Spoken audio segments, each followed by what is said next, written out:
All right, so this is going to be the same as it went last week, basically the opening, and then go into the music after the opening to see. So kind of like how that flows. So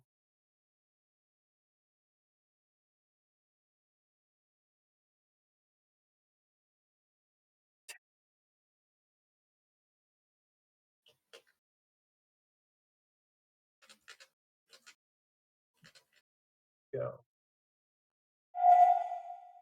Hey, how y'all doing tonight? Once again, welcome everybody to the next episode of Perrenland Adventures.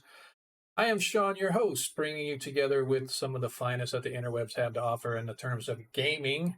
As always, we want to welcome you back to our 5E stream. If you follow us, you know that we stream every Monday night, 7:30 till 11:30ish. Every other Friday night, of course, this being our game night Friday. Same time, same start time, I should say, same end time. As always, before we get started, I'd like to get a few of those housekeeping things out of the way. First and foremost, if you haven't hit that like button, we ask that you do so, please.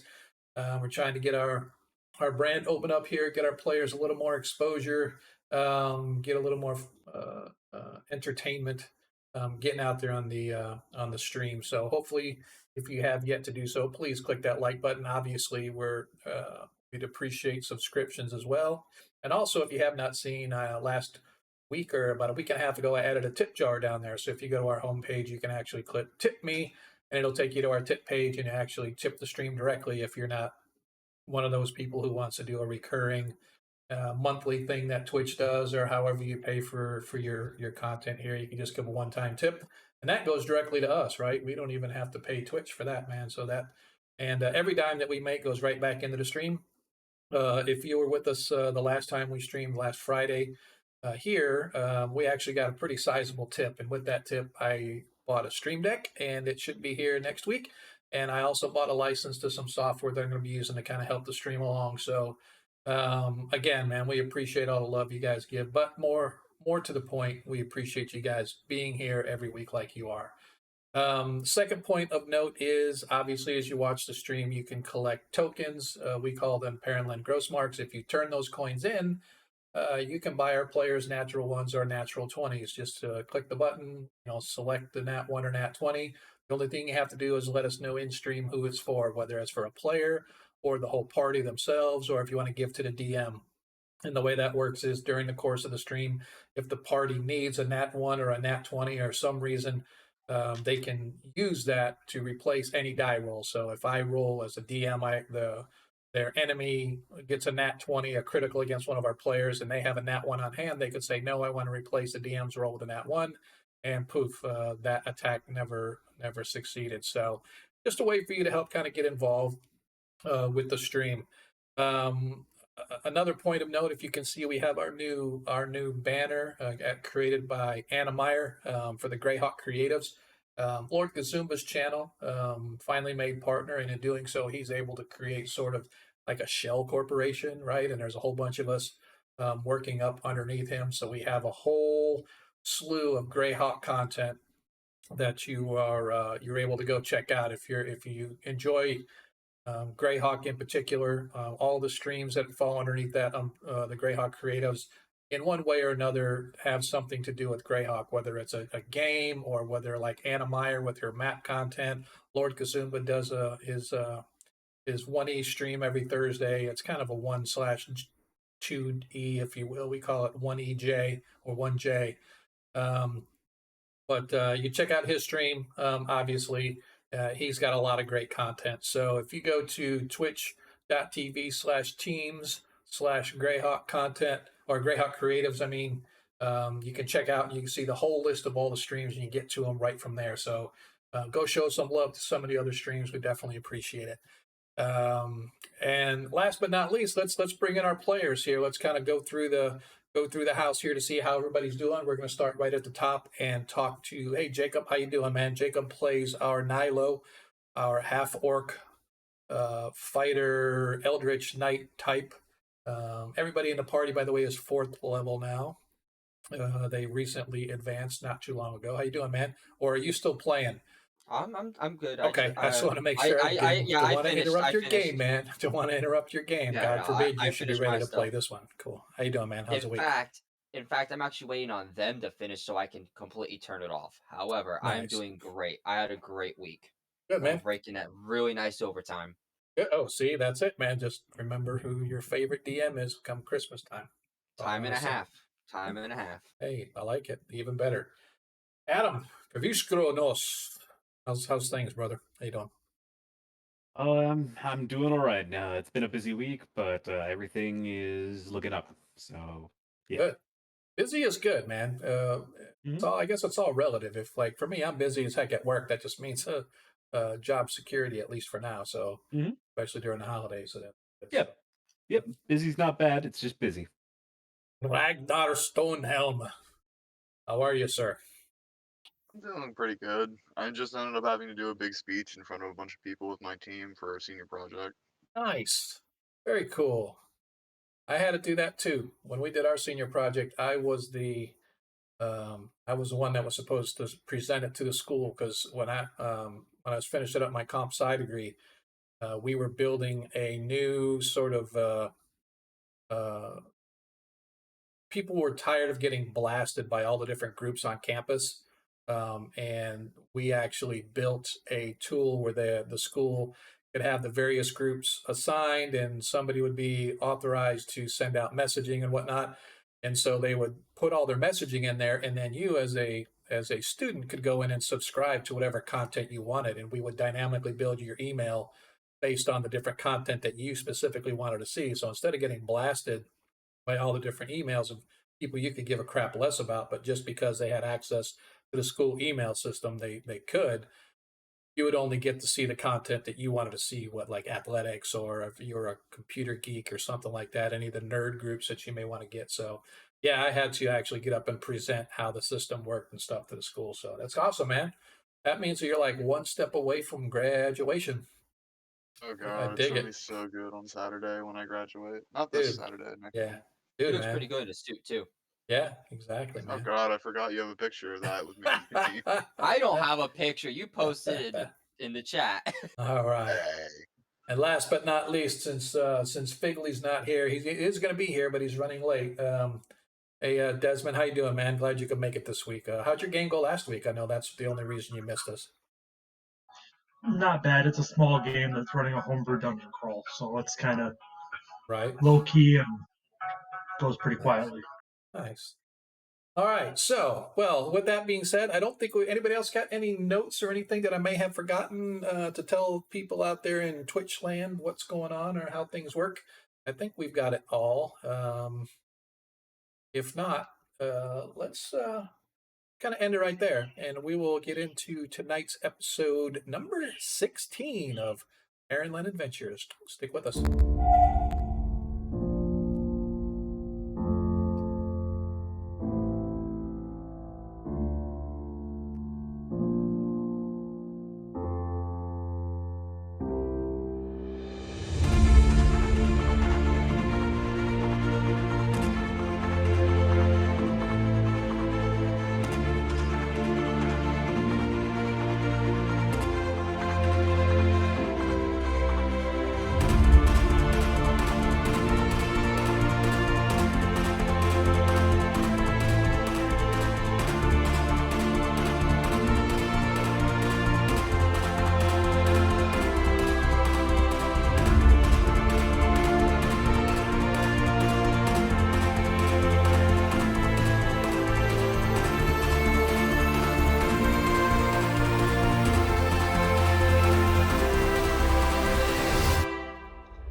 And here we are.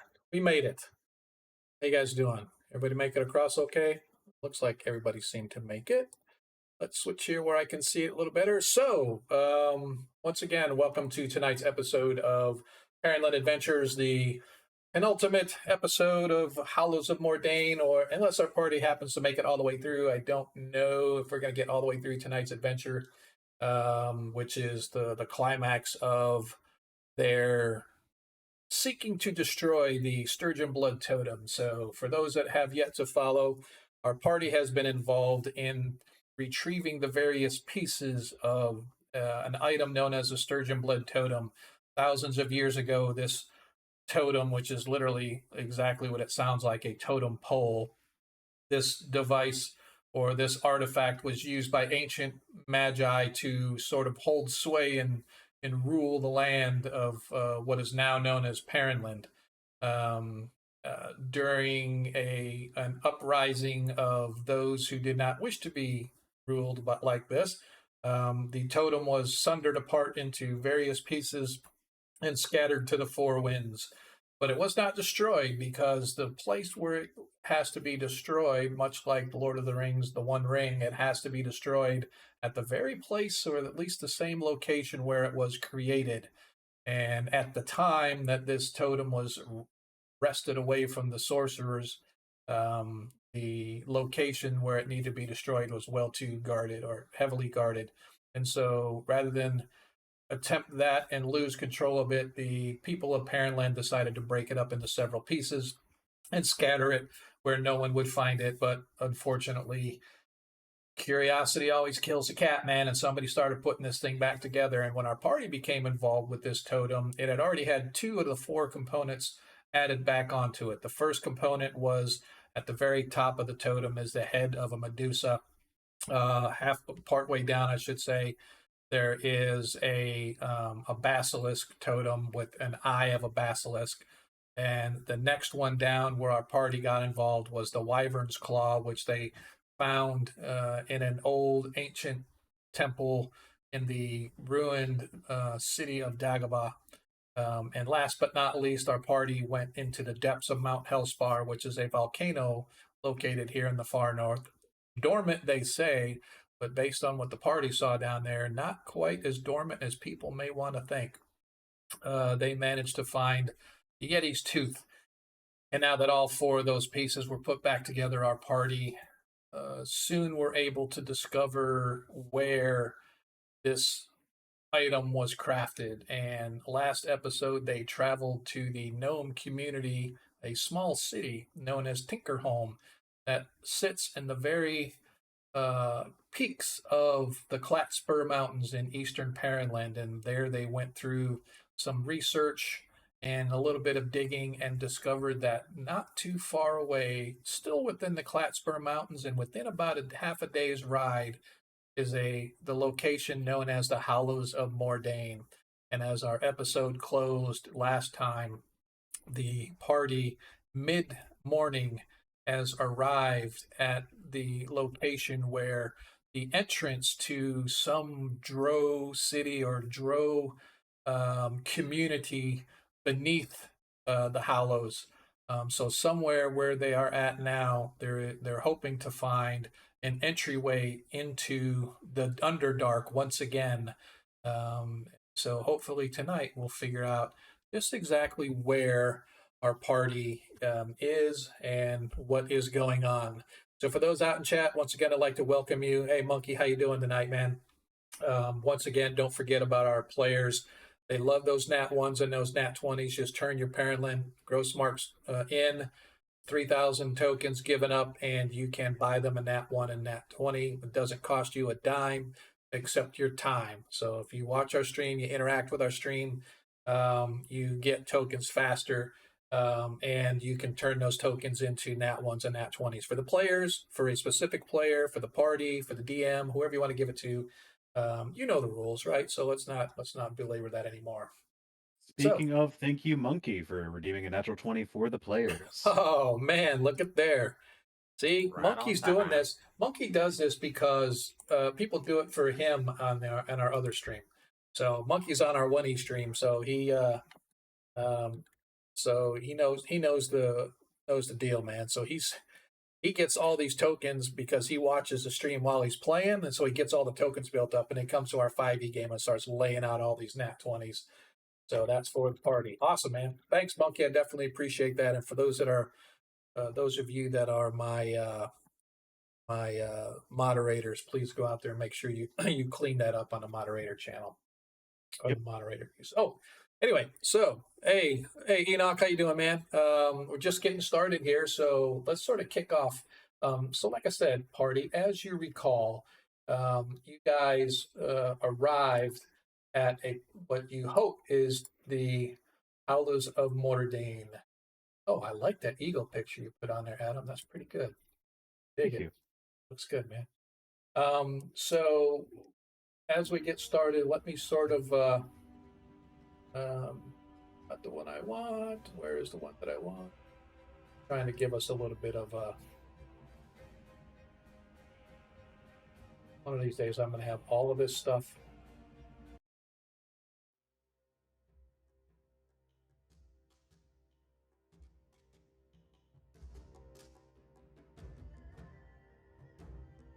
Sorry, I'm just very OCD. I had there it is. It's my mountain pass one. That's what I was looking for. So anyway, I just want to have a little background music. So you guys find yourself standing at this area where you believe the entry into the Underdark is wherever the Sturgeon Blood Totem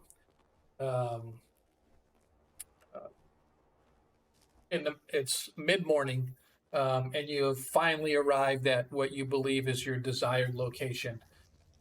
You can see that it's a large clearing, a couple hundred yards in one direction, maybe half the distance on the east-west direction or the left-right direction. It's sort of like a small box canyon.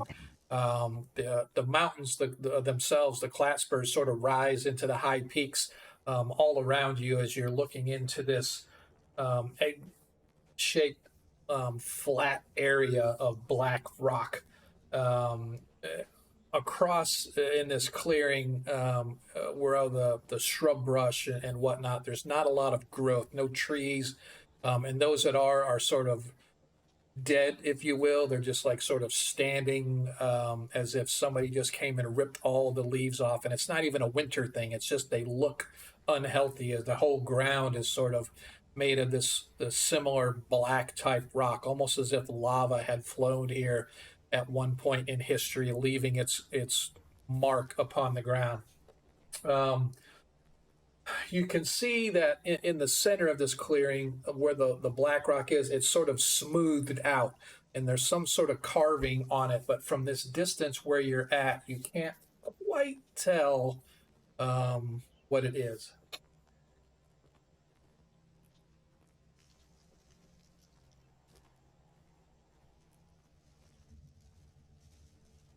So, Well,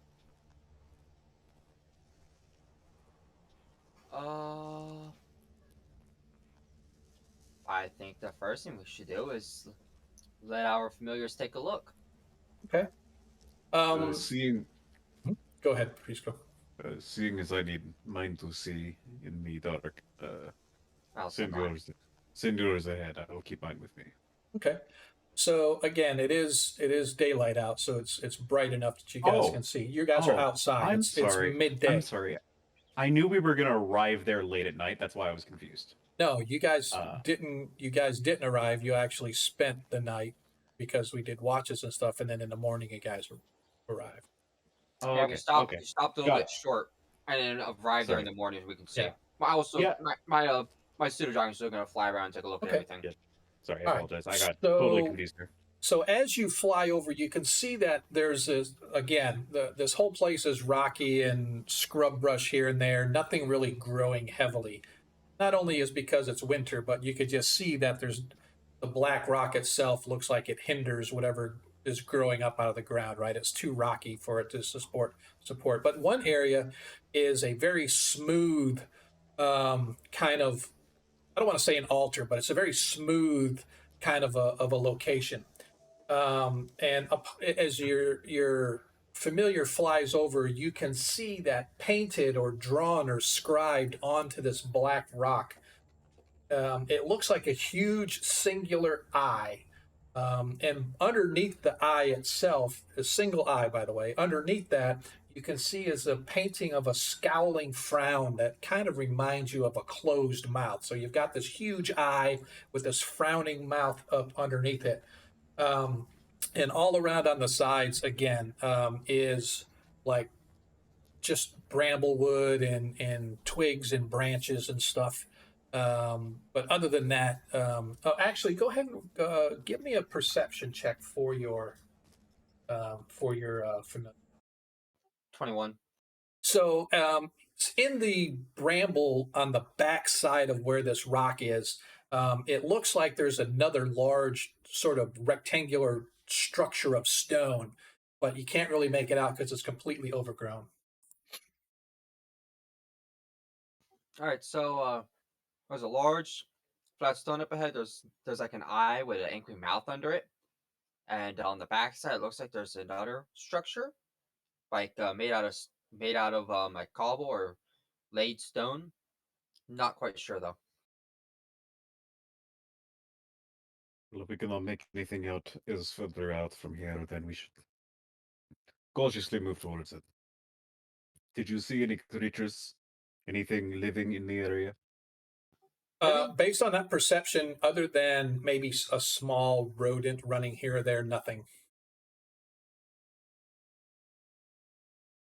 Just the wildlife. All right, let's move here quietly and carefully. Okay.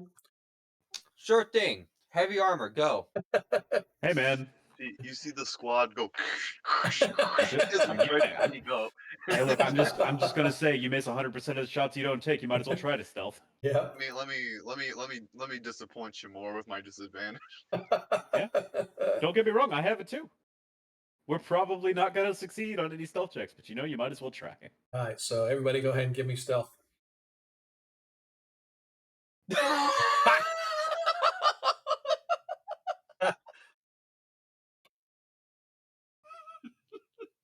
I just messed up my roll. Period. yeah, That's that's a fine, 14, dude. though. That's fine.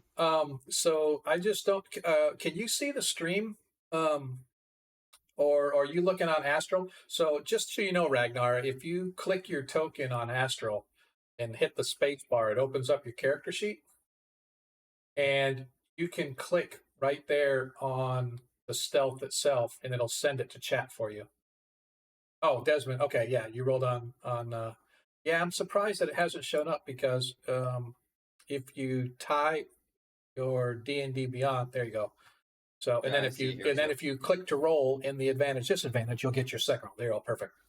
And so, Desmond, that's fine. I don't have a problem with you doing that if that's what you want to do. You just need to make sure that you link your D&D Beyond to the thing. But anyway, so as you There's an guys extension or something, I think. you guys move your way across, and as hard as you try, crunching through the snow is almost impossible to be quiet. And you sort of step on rocks, and they crunch, and weeds and twigs and everything, and branches up underneath. Between Ragnar and Nyla, you guys are not quiet as it sort of echoes off the little canyon walls. But you manage Yeah, to Pavusco, is this quiet enough? however, you guys do manage to move far enough to where you can get up onto this what looks to be this flat rock. Now, don't take this as the actual what it looks like, but this is kind of what it looks like. Wow, what is that? That's kind of cool how they did that.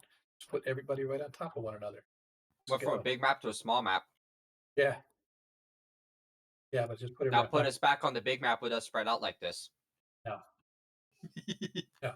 So you guys are standing again on this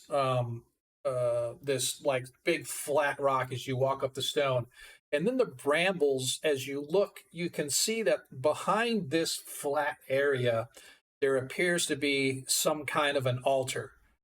The altar itself is only maybe a couple feet off the ground, so it's not very high, but it's completely overgrown from what you guys can see. Sorry.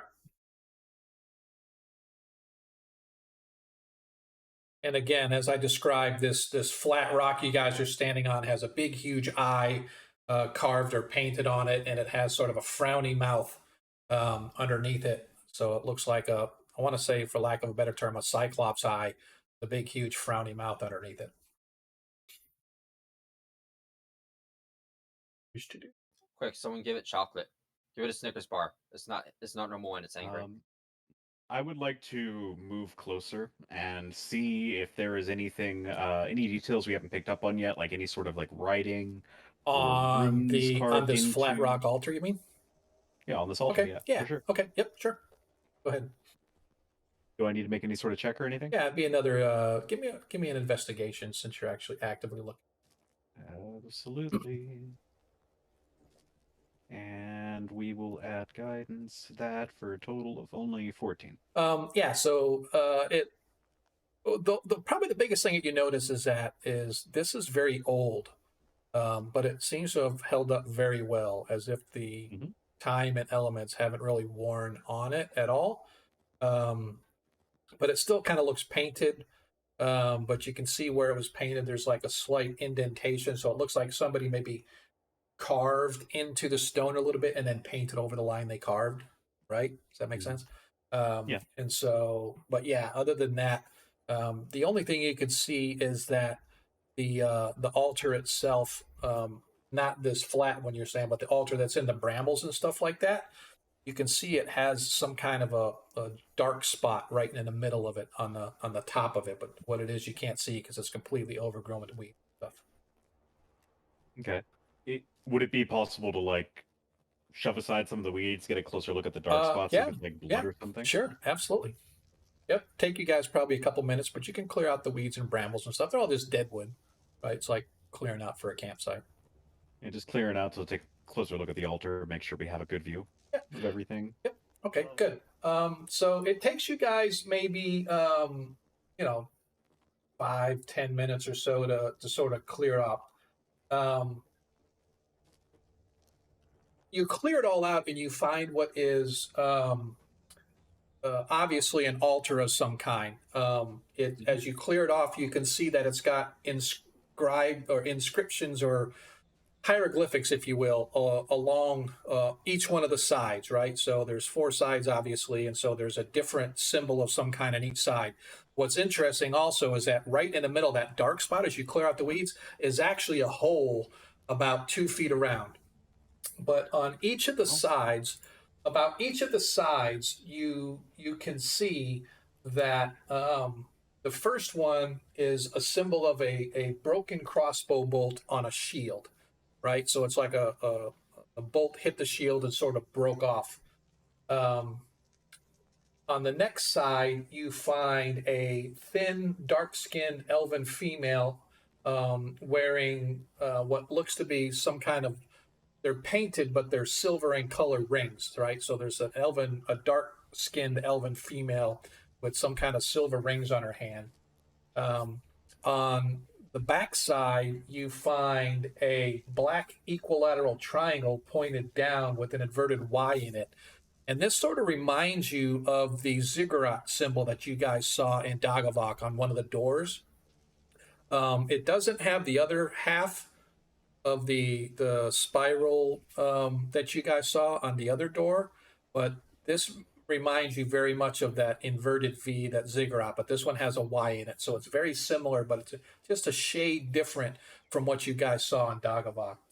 And last but not least, on the 4th side, there's an egg-shaped symbol with an eye in the center.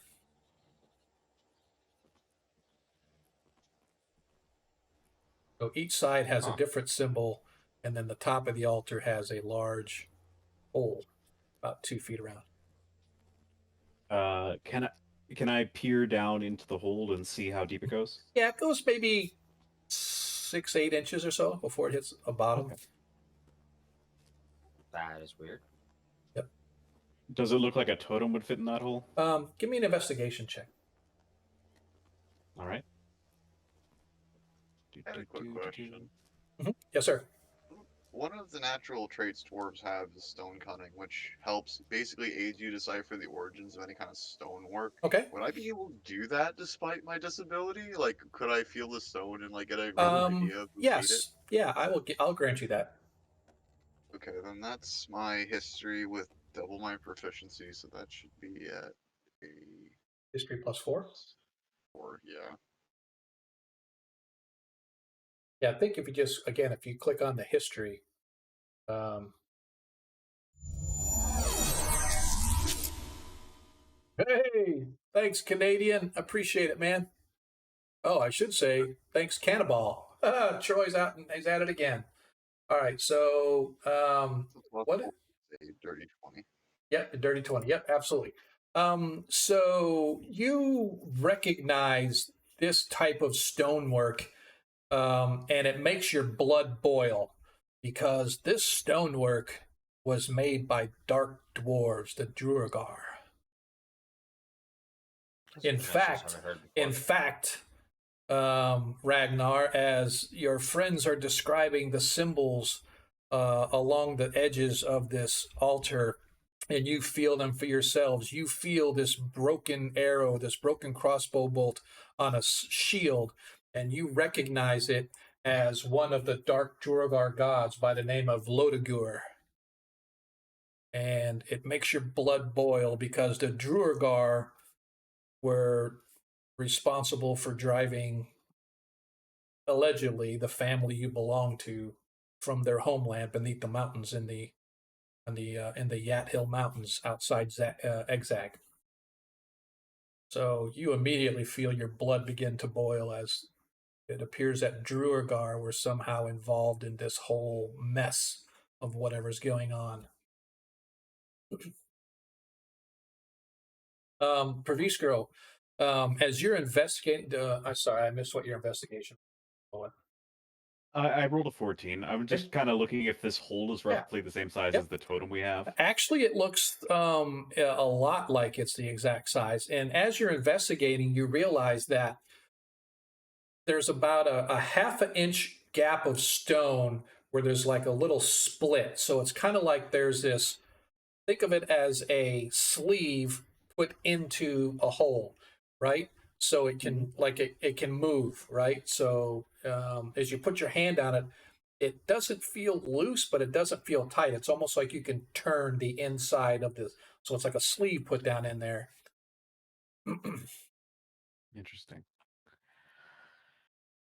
Do you all think this is where we can destroy the totem? Or perhaps where it might be used to subjugate the people of the land and so on and so on. He's just kind of waving his shield around in like a, blah, blah, blah kind of way. So I can say something based on what I've noticed. This has dwarf traces in it, but it's from our lost kin from below. The Drow have their hands with this monument. Were they known to work with the Drow? So the Drow, you guys don't know much about, but you do know that the Druagar were enslaved by Underdark folk a lot, right? So even though they were evil in their own right, they tend to be sort of like the goblins of the Underdark, where they're like everybody's whipping boy. So it's quite possible that if the Dark Elves had their hand in this, that the Dark Elves probably used the Druagar as their slaves, or at the very least, the lesser cousins. You know what I mean?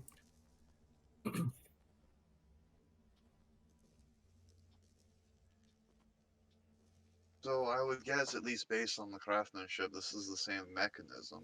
But I am recognizing some strange things about it. Like this is you said Logar, was it? The Yeah, god? Lodagar or Lodagur, Lodagar. actually. Yeah, think Druagar, Lodagar, right? So Lodagar is one of the dark dwarven gods. Would And I that know what his domain was? Like, um no, not off the top of your head. But you know that if it's a dark elf god, it's probably evil of some kind of evil, but you don't know specifically. Might have to take a little research. yes.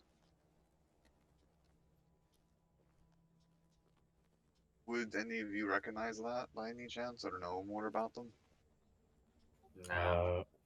I mean, I'm willing to make a check if Sean will allow it, but I think it's more of a you can't know this based on your background. No, that's not at all. I mean, if you do like Okay. if you give me like a religion check or something like that, it's But I'd argue that Nyla might have read something about it while looking through the Dark Elf heritages when she was doing research.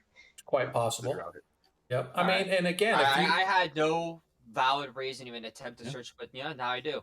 yeah, but I mean the same thing, Ragnar. If you want to give sort of a religion check to see if you recall any of the stories from your childhood, but off the top of your head you don't know. But if you guys want to give me a check, I'd allow that. Would this be a history or religion for me? It would Considering be was, now it would be religion still.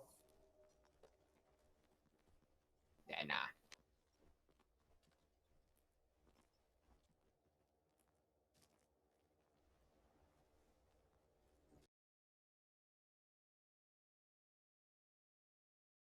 A 10, 14, a 13.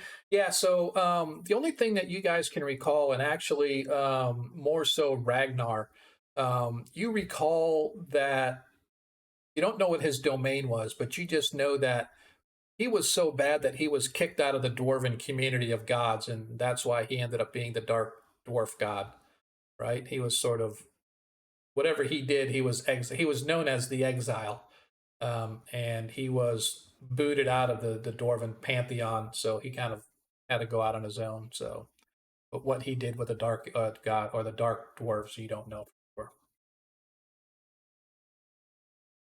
Well, I can't exactly remember any tales that'd be relevant here. Though he did do things that even dwarves would consider heinous enough to kick him out. So that's saying something. That's very saying something in the dwarven community.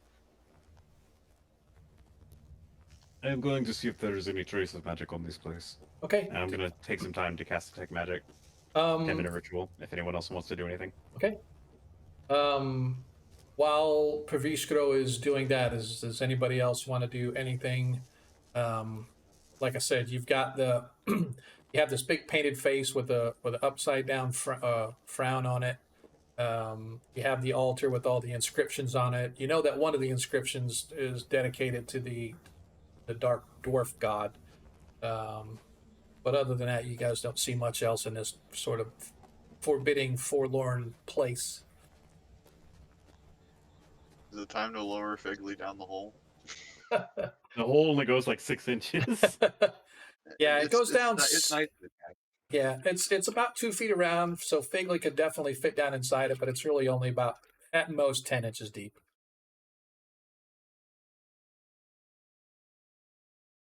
So if nobody else is going to do nothing while Praviskro is casting the spell, Yeah, it's not 10 minutes or so pass by, and you cast your detect magic about the area, and the totem itself radiates immense magic, but other than that, nothing. I've not seen that anything is in these particular places dangerous. Oh, it's More magical. dwarven in nature. It's most likely just a mechanism. We don't need magic for that to work. So most likely, if we plug the totem in, something else will be triggered that's not immediately apparent. It is possible. If we're very lucky, this could be just the key to getting in. I'm gonna look to the two who went to do the research. Are you too sure this is the place we need to be? If so, let's put the totem in and see what happens. as Based sure off as what I can be. Okay. You guys, so who's lifting the totem and putting it in? Desmond and Nyla were the two that were carrying it, I believe, is what we talked about last time. Yeah. I know. At least I was. I'm not sure if Ragnar or Desmond was the ones that were helping me, but I think it was Ragnar helping me because Desmond was the one that was leading with his ranger skills. Oh, And okay. that in the sled. Yes. Yeah. and We the also sled. had a sled. So, Yep. Nido's gonna heft it up and stick it in the slot. All right. So working together, you guys slide the totem snugly, but it's a perfect fit. As it slides down, you hear the slight scraping of wood upon stone.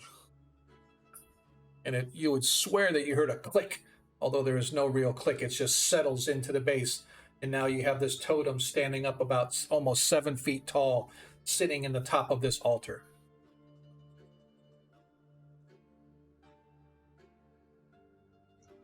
Oh, that looks appropriate somehow. I'm gonna look around nervously and pull my sword out just in case. Okay. I want to try turning the totem. Oh, okay. Hold on. I remember there. Okay, yeah. You recognize that one of the gods is the dwarven god. There might be a link to the other two symbols. Maybe we should 3 try symbols. to identify those first before we start turning it. Sure.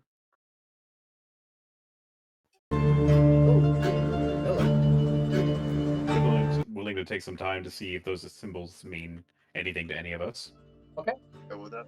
Like, I don't think I could make that roll because I cannot see it. You'd have I'm to more- describe it. Yeah, no, I'm more than willing to make those checks myself or guide you to those so you can feel them with your hands or whatever we need to do. You just tell me what you want. I really Like, don't know.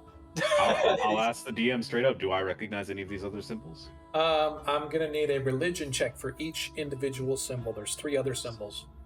There's 3 additional symbols. Yep. so There's make a 3 dark additional elf. religion There's a dark checks. elf female. There is a black triangle, and an egg-shaped symbol with an eye. So you tell me which one you're.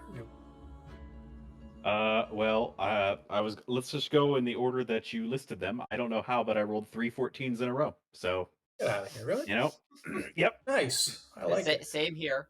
So, Same order you listed them. what's the 22 for? Is that an extra? I accidentally added an extra one, so I got rid of it. Oh, It shouldn't gotcha. be there anymore. Okay. So the only thing you recognize is, well, 2 things. First of all, the egg-shaped one with the eye, you have no idea. You have no clue. Never seen it. You swear that the equilateral triangle that is sit upside down, like, it's just, you don't know how, but somehow it has to tie to the symbology that you saw in Dagavak on the doors.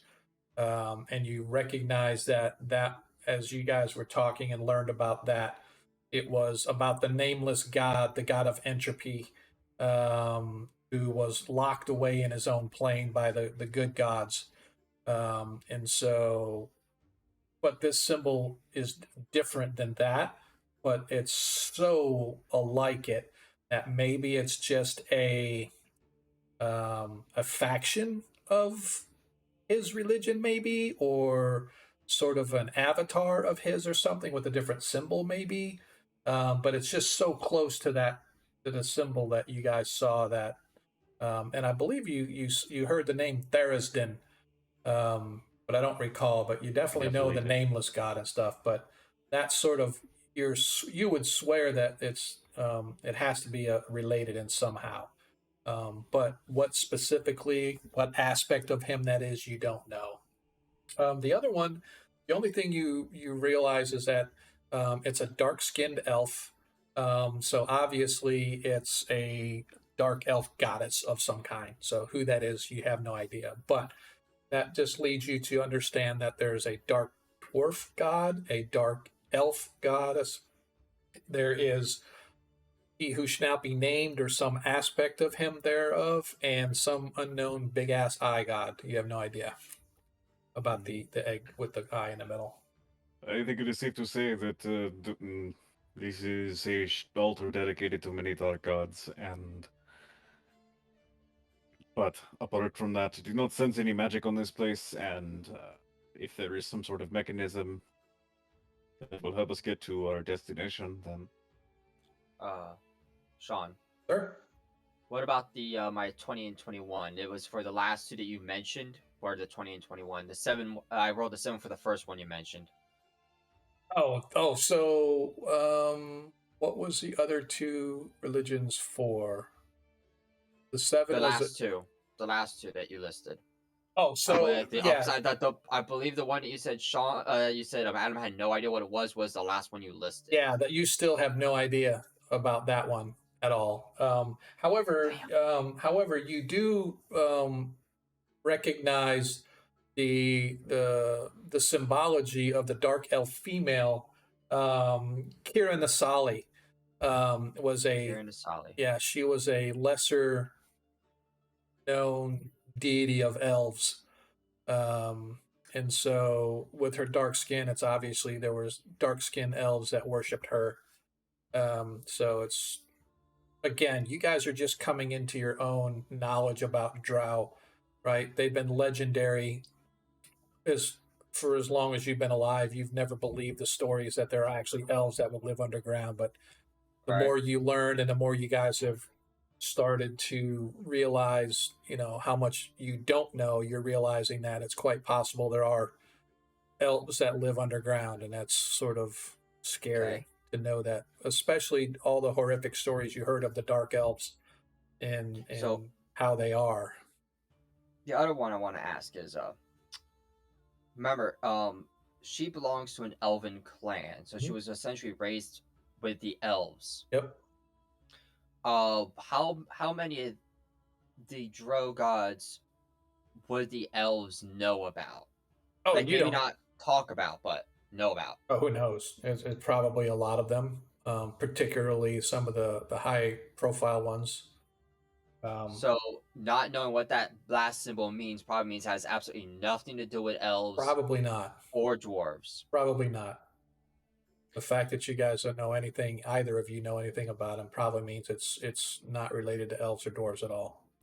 All right, what was that woman's name again? Kira Nasali.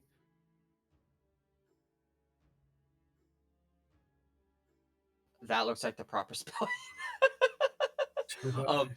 Hang This on, one here. I'll post it in chat for you just because. All right, this one here belongs to Kira Nasali. She is one of the Drow gods. One of the lesser ones, not overly powerful compared to the I put it others. in the astral chat just so you can see. But this last one, I got no idea. If I don't know, and Ragnar doesn't know, and you don't know, it has nothing to do with the dwarves or the elves. That's for sure. It'd be worth just pushing, or rotating the totem towards that one then. Because in terms of what we've seen, we have 3 evil gods, and we have one we can't identify. Why don't we do a full rotation first to see if it just passes over? Could try that. Well, put some muscle into it. Is he's gonna Okay. try to like rotate it? All right. As Paviskro started and then you guys stopped him, he returns to help you. And between Ragnar and Paviskro, it turns. It's stiff at first, but eventually you can hear stone scraping on stone as that inner sleeve begins to sort of, and you manage to finally turn it not quite a full 360 degrees when it just comes to an end, and you hear this boom, and you hear a loud clanging sound as if sort of metal on metal occurs. Everything stops, and it's almost as if the very wind stops, and it gets very eerily quiet.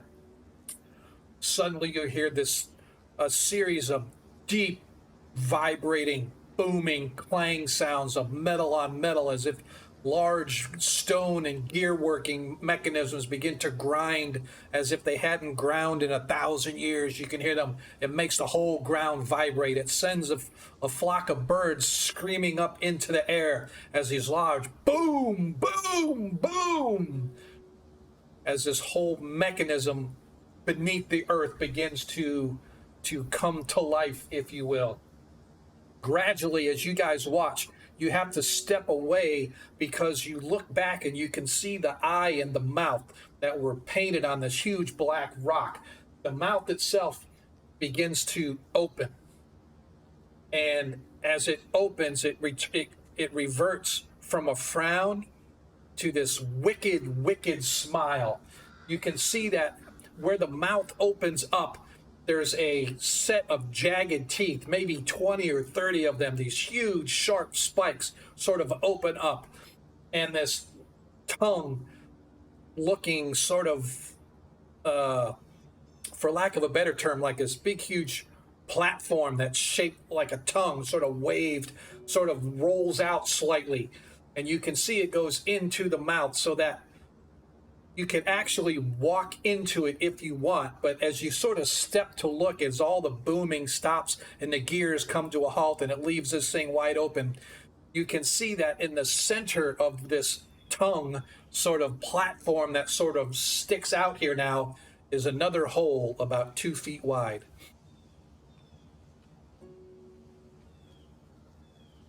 This thing opened up so wide as you sort of look at it. Easily a dozen people could stand on this platform. That's how large this tongue is. Probably the size of a small elevator. Like easy a dozen people could pack onto this thing if you wanted to pack that many people onto it. But the weird thing is right in the middle of this tongue-shaped platform is another hole about 2 feet wide.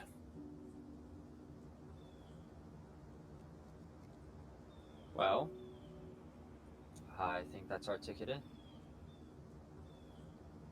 Suppose we place the totem on the hole and it acts as a key for this entire, and just kind of gestures towards all the stonework around them and the roof, presumably what lies beneath it. Alrighty. I guess Nyla, with her dark vision and heavy armor, will take the lead, going down into the hole. The hole's only 2 feet wide. You walk onto this platform, Yeah. and you walk down, and you're standing in the middle of the mouth now, Mhm. right? What I'm- Standing on a tongue, and then there's a hole about 2 feet wide. So there's nowhere to Yeah. walk into, Nilo, other than walk onto the platform into the mouth, Yeah. but you don't go down anywhere. It may be, 6, 7 Yeah, inches yeah, or so, totally. but yeah. We have to put the totem in the hole is what I was trying to get at now. Yeah, I was gonna say something, but I went right over top of my head. All right, yeah. She's not as dumb as I am. Apparently, I'm way dumber. Let's do that. Or you're a brawler. We're all a little slow tonight, it's okay. On help me hold this totem up. All right. So who's getting the totem? Nyla will pick it up. All Bring it right. over You there. grab hold of the totem and yank it back up out of the hole. And as you begin to walk, as you lifted it up, the totem no longer holding the sleeve in place, it sort of clock or counterclockwise rotates back into place. You hear a clang, and you can hear these gears sort of going off around. And as you guys are all standing on the platform, as Nilo's walking over, you can see the mouth is slowly beginning to close. It's not like slamming close, but it's slowly beginning to close. Nilo, I need you to give me a dexterity saving throw with advantage.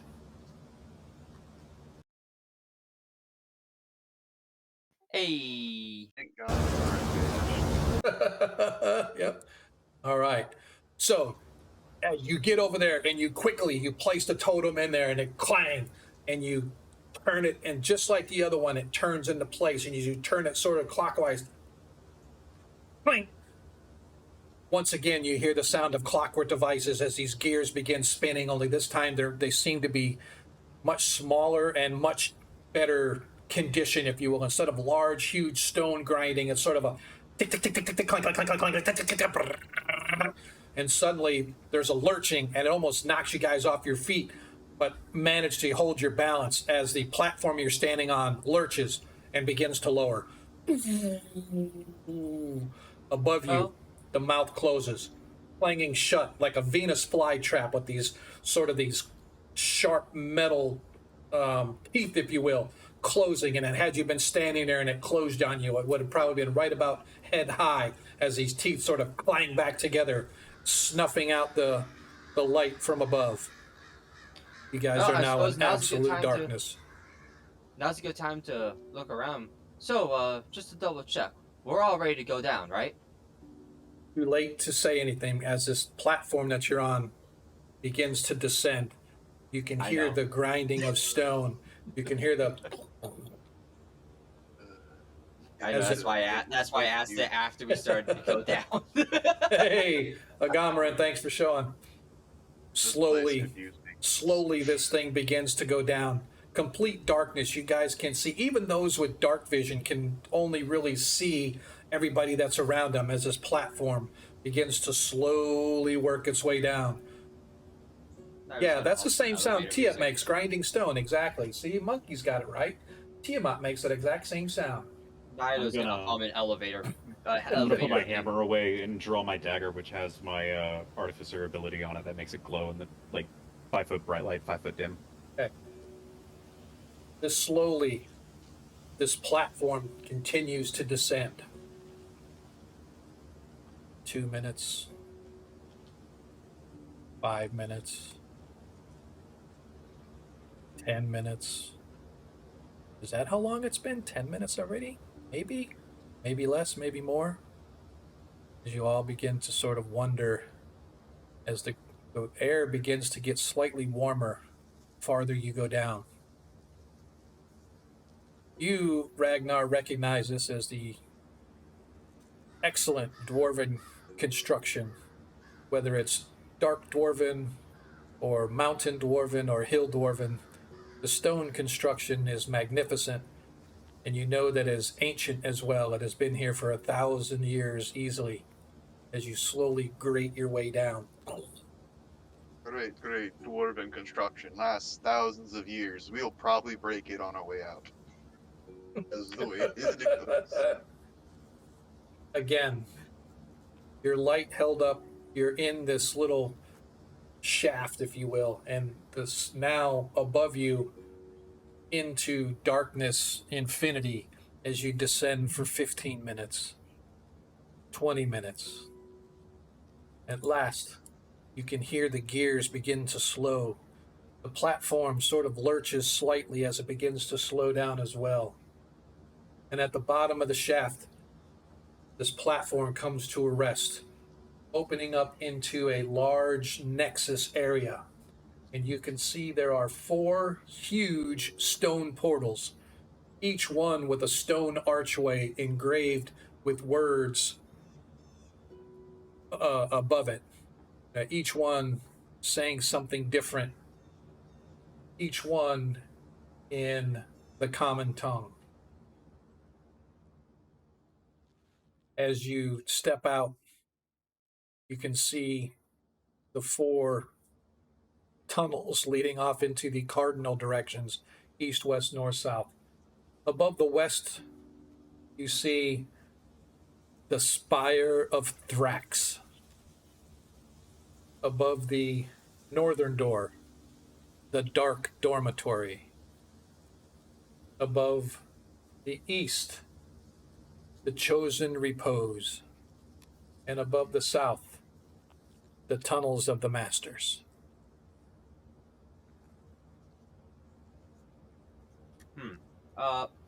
We're in a little pocket in the totem. I'm gonna Yes. open that up to see if there's another scroll that shows where to go once we're inside. So you guys actually had the handout that said, if we go back to it,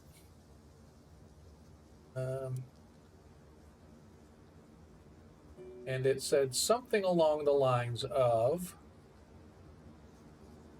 da, da, da, da, da. The Medusa hair mentioned in the scroll is already attached. You guys found it. You traveled deep beneath Mount Hellspar to the caves in order to find the missing part, the Yeti's tooth. Here you'll find the legendary Howls of Mordain and the Spire of Thrax, the one place where the totem can be destroyed forever. You also know that the totem was made by Orlac Sturgeon Blood.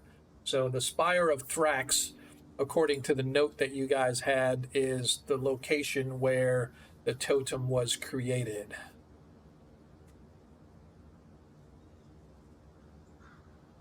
Well, let's head that way. It looks like it's looks like it says where we're supposed to go. I remember reading the many different things that we had on this thing. That's where it was said to be destroyed. And look, they give us the name right there. What do we want to do, boys and ladies? Go ahead and lead the way. Okay. Can I see? Can I see in this space, or is my vision still restricted? No, your dark visions can see, but it's so dark that really it's like Gotcha. the only thing that's really illuminating anything is the humans that are around you. But you can see the tunnels lead off into darkness beyond sight in each direction. Even the spire of Thrax leads off in a wrong or Gotcha. in a direction that So, with my familiar on my shoulder, I draw my. I'm not gonna draw my sword. I'm just gonna start walking. Shield is ready though. Bloop, Mhm. bloop, bloop. I will take the time to. I believe I have something in my inventory here. Yeah, I will just end up taking out a torch just so we have a little bit more light. okay. Even those with dark vision will be able to benefit because at least they might spot a trap, that they wouldn't otherwise. Okay. And I will say, just look for anything more trap-like. This clearly the people who made this place are experts at engineering. Ah, you're right. Keep an eye out for traps, and my familiar does exactly that. Right. He does a great job. Great job. Ow, great job. All right. So Desmond has his torch. Guys begin to move down the tunnel. Praviskro, I forgot. Did you say you were putting your dagger away, or are you just lighting a torch in addition to the dagger? I'm gonna have. I'm just gonna put the dagger away, pull out a torch for now. Okay. All right. Ignar's just gonna have his weapon and shield out in case something decides to jump him. Okay. You Shield in one guys hand, torch in move the your other. way into the tunnel through the archway labeled the Spire of Thrax, hoping beyond hope that this is the direction that you're supposed to go and that some, I don't know, mischievous dark dwarf mislabeled the tunnels on purpose so that those who took the path I can that see they that thought happening. was correct was in fact not correct. So as you investigate the tunnel complex that led from the Spire of Thrax, it soon becomes apparent that you're descending as you are moving in whatever direction you're going to the west. Ragnar, you can feel it in your bones as the weight of the earth becomes more intense, more weighty. You've felt it before in the mines. You can tell when you're going deeper than maybe you were previously. The stone, as you begin to recall your recent travels into the depths of Mount Hellspar, becomes very familiar to you as you find yourself slowly spiraling downward and downward and downward. You aren't sure how far you're going, but it seems like whoever built this built it just so that it would drive people mad before they reach the bottom. You have no doubt in your mind that having descended on the platform for 30 minutes at least, now descending even further into this spiraling cavern complex, ever staying on the main path, never straying off any side tunnel that may sort of catch your attention or old lava vent that may have burst up to the surface thousands and thousands, millennia ago. The air itself begins to become stifling and warm. It's heavy as opposed to what you're used to in the free, fresh air. Desmond, you in particular, being an outdoorsman, really can feel the oppressiveness of the dark as it presses in on you. Ragnar, you're in your home. You are like, this is the shit, man. Everybody should live in this environment, and you are feeling more like a dwarf, more alive. Even though you can't quite see, you can feel and sense everything around you as you descend into your native territory. At last, the tunnel opens into a large, voluminous cavern. Your torchlights and your dagger, if you were to so, even Nilo's um, vision of dark vision. Everybody that has dark vision, I should say, it you can't see the how expansive this cavern is as you guys step into, but you do see enough, and you can see that this cavern itself is easily perhaps 80 feet high, 100 feet to either side. The stone around you reflects your light, and you hold your torch down to it, and you can see it's like a sea of glass basalt, just polished black obsidian that reflects the light, and it almost gives you a mirror reflection as you're walking across. And as you step a little bit further, you can see that there is a huge stalagmite sticking up from the ground, and a stalactite coming from the ceiling down to it. Both of them coming almost to a point where they almost touch, leaving a gap of merely 7 or so feet. Right next to it is another stalagmite coming up from the ground. This one's slightly smaller, and it doesn't go up as high, nor is it pointy. It's more cut off, almost as if somebody sawed their way through this stalagmite and made this huge sort of pedestal or a stool for a giant to sit upon, if you will.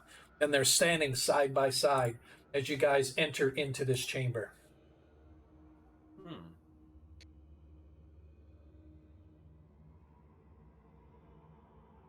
So the statues are on these two? They're not statues. They're stalactites and stalagmites. Stalactites, my bad.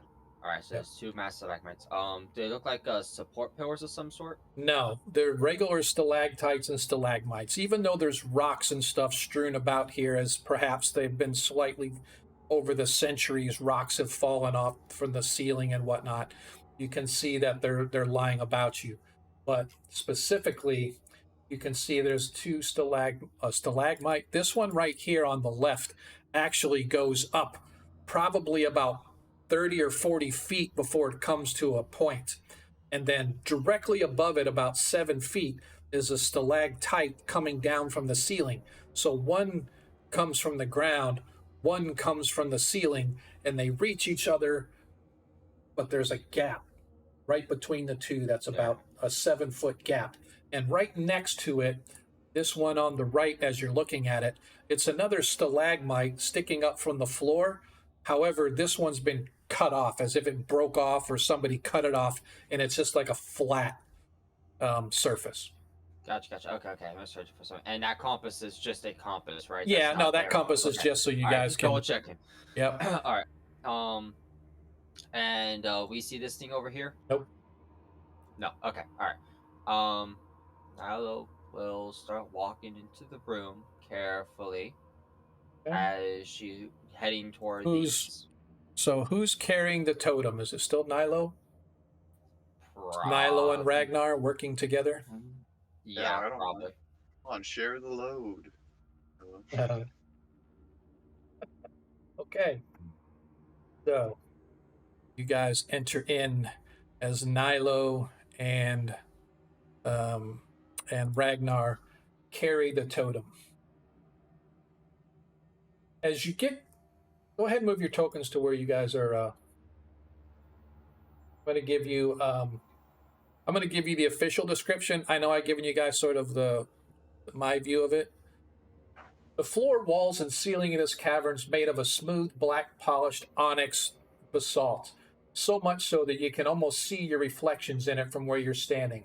In the very center of the wall across from you, you can see a stalagmite some 20 feet around, rising up from the floor, up some 30 feet, tapering off into a thinner point. Reaching down to greet it from the ceiling is a more magnificent height, a huge stalactite, also 20 feet, and tapering off to a point. The gap between the 2 points is about 7 feet. And give me just a second here. Sorry. I don't know why I missed this, but I forgot to change Figley and let's do that. I forgot to change Figley and Desmond's pictures for their talking. So Figley is on. Hello, Figley. Thank you for being able to make it, sir. Hello. For those that don't know, Figley Crinklefoot. Now the DM no longer has to play. By the way, I leveled Figley merely for the hit points. I did not level him as far as what you wanted to do for him to be 4th level. So I didn't know if you wanted to take a feat or you wanted to advance a.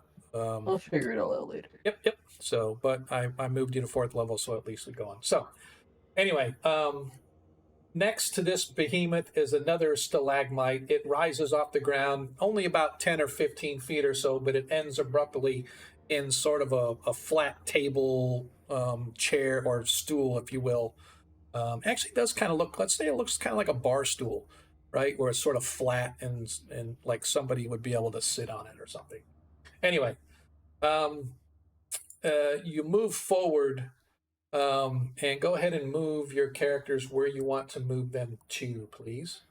As I moved Nyla up to here, I'm going to send my familiar to go do a little perimeter Okay. flap around the near the top. Okay. Near the top. Yep. As they fly around, and hopefully there's nothing up there. I'll just eat it. Okay. Go perception 16. Yeah, no. Goes all the way around. The only thing in this chamber besides the rock is you guys. Okay. She looks at the totem, looks at the rock. Does it look like the totem sitting on top of the cutoff stalagmite will actually match the distance between that and the stalactite above it, or No, not the cutoff one. It looks like it might fit between the 2 points if you could somehow find a way to get it up there.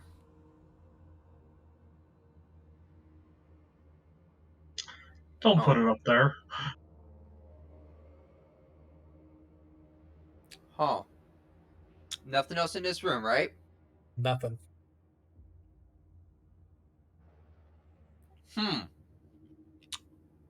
I think we're gonna have to put it up there. This is just the first room. There might have been some tunnels back there we missed. Not sure.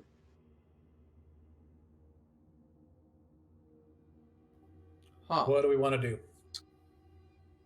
I think we should stick it up there. She's a very simple-minded person. Keep sticking totems in places they don't belong, you know? Why do you want to stick it? Okay, I didn't know it was gonna be that kind of party. We stuck it in a hole in the ground, then we stuck it in a mouth. We might as well stick it between 2 points. Hey, 2 points make a line. Are we trying to destroy this thing? Yes. Turn it back on! Well, maybe we have to turn it back on to destroy it. We just have to What bring if it. it mind controls us after we turn it on? If you would like to try to hit the thing and see if you can break it, you are welcome to try. In Wasn't it fact, already broken when you found it? she sets it. In a different way, more disassembled. She sets it down on the ground, standing up, and go, all right, Ragnar, go ahead, hit it. And backs up about 20, 30 feet. Look, I'm not that stupid or childish to do that. Okay. Didn't I'm one of us... just saying, sticking it in there might lead to worse things. Do you have a better idea? Well, maybe look over the place for anything else before we do that. Okay. All right. Well, in that case, now who's going to turn, I guess, since I guess they leave the room then. So where are we going? Well, Ragnar wants to look around for more things. I guess that means we leave the room and go back, I guess, because It'll be about it'll be another hour or so to go back out and back up to the top where you guys were. I meant more like, was there any other, like, side tunnels or anything along the path? No. No, not on the way down now. Literally, this is it. This is it. Yeah. That's kind of what we're getting at here. Is like this is it. Listen, I know out of character why the GM has this here. I'm talking about in character. This looks like a bad idea. I don't disagree with you. This is a very bad idea. You want I to don't just have a take care of better the one. flat top first, then?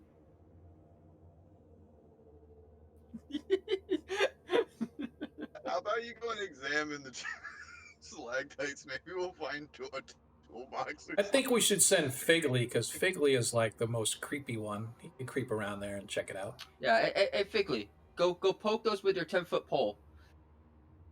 I mean, That could be taken the wrong way. Oh, Alright. hold on. Austin, how lost are you right now? very. Okay, I join okay. in. I know. Go. Hold on. Let me explain my point of view. I'm just like, I come in. I'm just like, all right, we're having a good time, and then immediately it just like everyone's making an innuendo, like, and that's all the context I have. So, we visited the Gnome City. You helped. Nailo find some records that led Mhm. us here.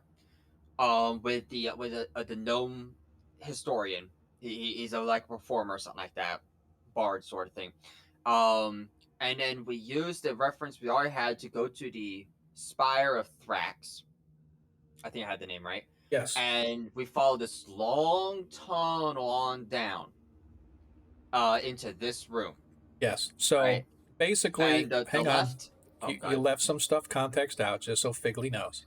You guys left Tinkerholm back into the mountains and found the Hollows of Mordain, which is basically a box canyon. There you found an altar. You were able to insert the totem into a hole in the middle of the altar, and it opened up a mouth in the ground nearby. And you took the totem, and in the mouth there was another hole. So the totem, once again being used as a key, actually turned on an elevator, and you guys lowered down on this elevator some 30 minutes straight down. And after a half hour, you dumped yourselves out into a room that had 4 exits. There was a phrase above each exit, the first being Spire of Thrax. And based on the legend, the Spire of Thrax is where the totem was created, thus where it needs to be destroyed. So you guys picked up the totem and charged down the hall. And for the past half hour or so, you've been spiraling your way down into the earth again, as you did in Mount Hellspar to get the Yeti's tooth. But now you find yourself in this huge obsidian room with 2 stalagmites sticking up from the floor and a stalactite sticking down from the ceiling. The one on the left is a stalagmite that goes up about 30 or 40 feet, and it comes to a point. Above it, there's a stalactite coming down from the ceiling that comes down to another point, and there's a gap of about 7 feet between the 2 points. The stalactite on the right, or the stalagmite, on the right, only goes up about maybe 5 or 10 feet before it's broken off and it's just flat. Looks kind of like a chair or a table or whatever, right? So, but it's not like the other one. So it's like it was broken off or something like that. But the two form together on the left. They form a point right, literally. Not just close in proximity, but like right on top of each other. And so now the party has been debating, are they going to go put the totem there, because it looks like the totem would fit between the gap between the two. I got a question real quick. How big was the tunnel we came through? Was it big enough that a large or huge thing could go through it, or was it large? Only big enough? Large. No, large. Yeah, it was probably 10 feet wide, 10 feet high, give or take. Okay, so nothing huge could go through it though. Probably not. A huge creature can squeeze into a large space. Yeah, a large worm could fit into a like that. Yeah, but it's not a regular means of transit for huge creatures. Not that you know. Very likely not. Yeah, my next thought process was maybe they used some type of giant for this. I don't know, or maybe the one was left in here. I'm not sure, but I don't know. I like the idea of it being a chair. Actually, I don't like the idea of it being a chair. That makes this seem like a more dangerous situation. So you guys are standing here, look in this highly polished room as your torchlight flickers What do we want to do? Pepsico, do you have any spells? Do you have spells to lighten the loads of this, or no? Something that would make this lighter? No.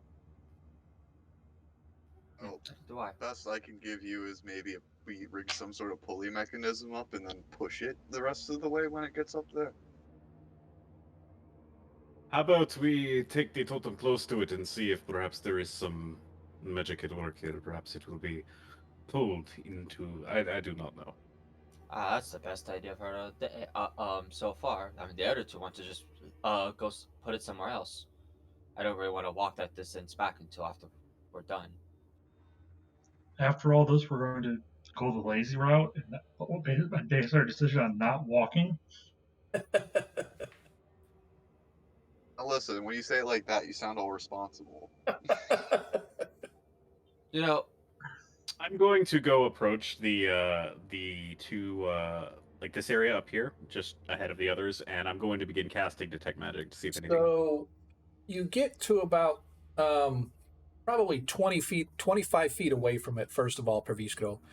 And as Yep. you get closer and your light begins to reflect more, you can see that along the left-hand side of the left stalagmite, that the one that goes up to the point, you can see that there are handholds and footholds carved into the stone itself, as if providing a stone ladder to climb up the side of the stalagmite. You get about 20 feet away. Suddenly there's a rumbling sound, and there's this high-pitched squeal, and a bright flash of light comes from the right stalagmite. I need everybody to give me a wisdom saving throw, please, except for Ragnar. Ragnar is the Familiars only too? one. Because he's I already was blind. right. familiars man. too. Everybody. You said wisdom, correct? Wisdom saving Yeah. throw, correct. 18 Bistro. for me. Awesome. 2 for the bird. Awesome. All right. So let's see. I have Desmond's. I have Praviskro. I have Praviskro's bird. I need Figley. Figley, can you roll, or are you logged in? Nilo, good to He go. did. I don't. Oh, there it is. Okay, gotcha. All right. So anybody that got less than a 13. So that means Desmond, Figley, Praviskro's bird, the pseudo dragon for Nilo, have all failed their wisdom saving throw as this blinding light just flashes and it stuns every one of you as you sort of are blinded now, because this light was so bright. Perviskro, you and Nilo managed to sort of ward it off. By the way, it's not a permanent blindness, it's only like a flash blindness. So you guys are going to be okay probably in 2 or 3 rounds. It'll start to, as the lights are sort of blinking in front of your eyes, have no idea what that was. But suddenly you can see that there's a glowing, ghostly apparition. Looks like he's standing upon the platform of the broken off stalagmite, but perhaps he's standing above it or floating above it. It's a wizardly looking individual wearing sort of purple and black robes inlaid with perhaps what could be silver or even gold, but it's sort of dark as far as the coloration goes. As it dies away, you can see that he has dark black skin, snow white hair, and a regal face, completely void of any facial hair whatsoever, as his elven features with his high bones and his pointed ears, as he's looking out over you. His eyes are black sockets, as if they don't have any eyes in there whatsoever. And you hear him, "I am the maker and the destroyer. Speak my name in full, that I know what you have come for," as his voice sort of reverberates around. Those of you that are blinded are just hear this voice sort of going off, and you can hear sort of the direction where it's coming from, but you have no idea exactly where. Praviskro, you and Nilo can see this dark elf wizard sort of standing there. Again, "I am the maker and the destroyer. Speak my full name, and I will know what you have come for." Orlac Sturgeon Blood. If you have found this place and this chamber, then you must have found my device and unlocked its secrets according to the legend. And if you have come here, then you have come for but one of two reasons. One, you are here to embrace the power of the totem, that it might be once again used to unite and take control of all of the land. Or two, you have come to destroy the totem, and in doing so shall awaken my ancestors and their nemesis who have slept so soundly for this many millennia.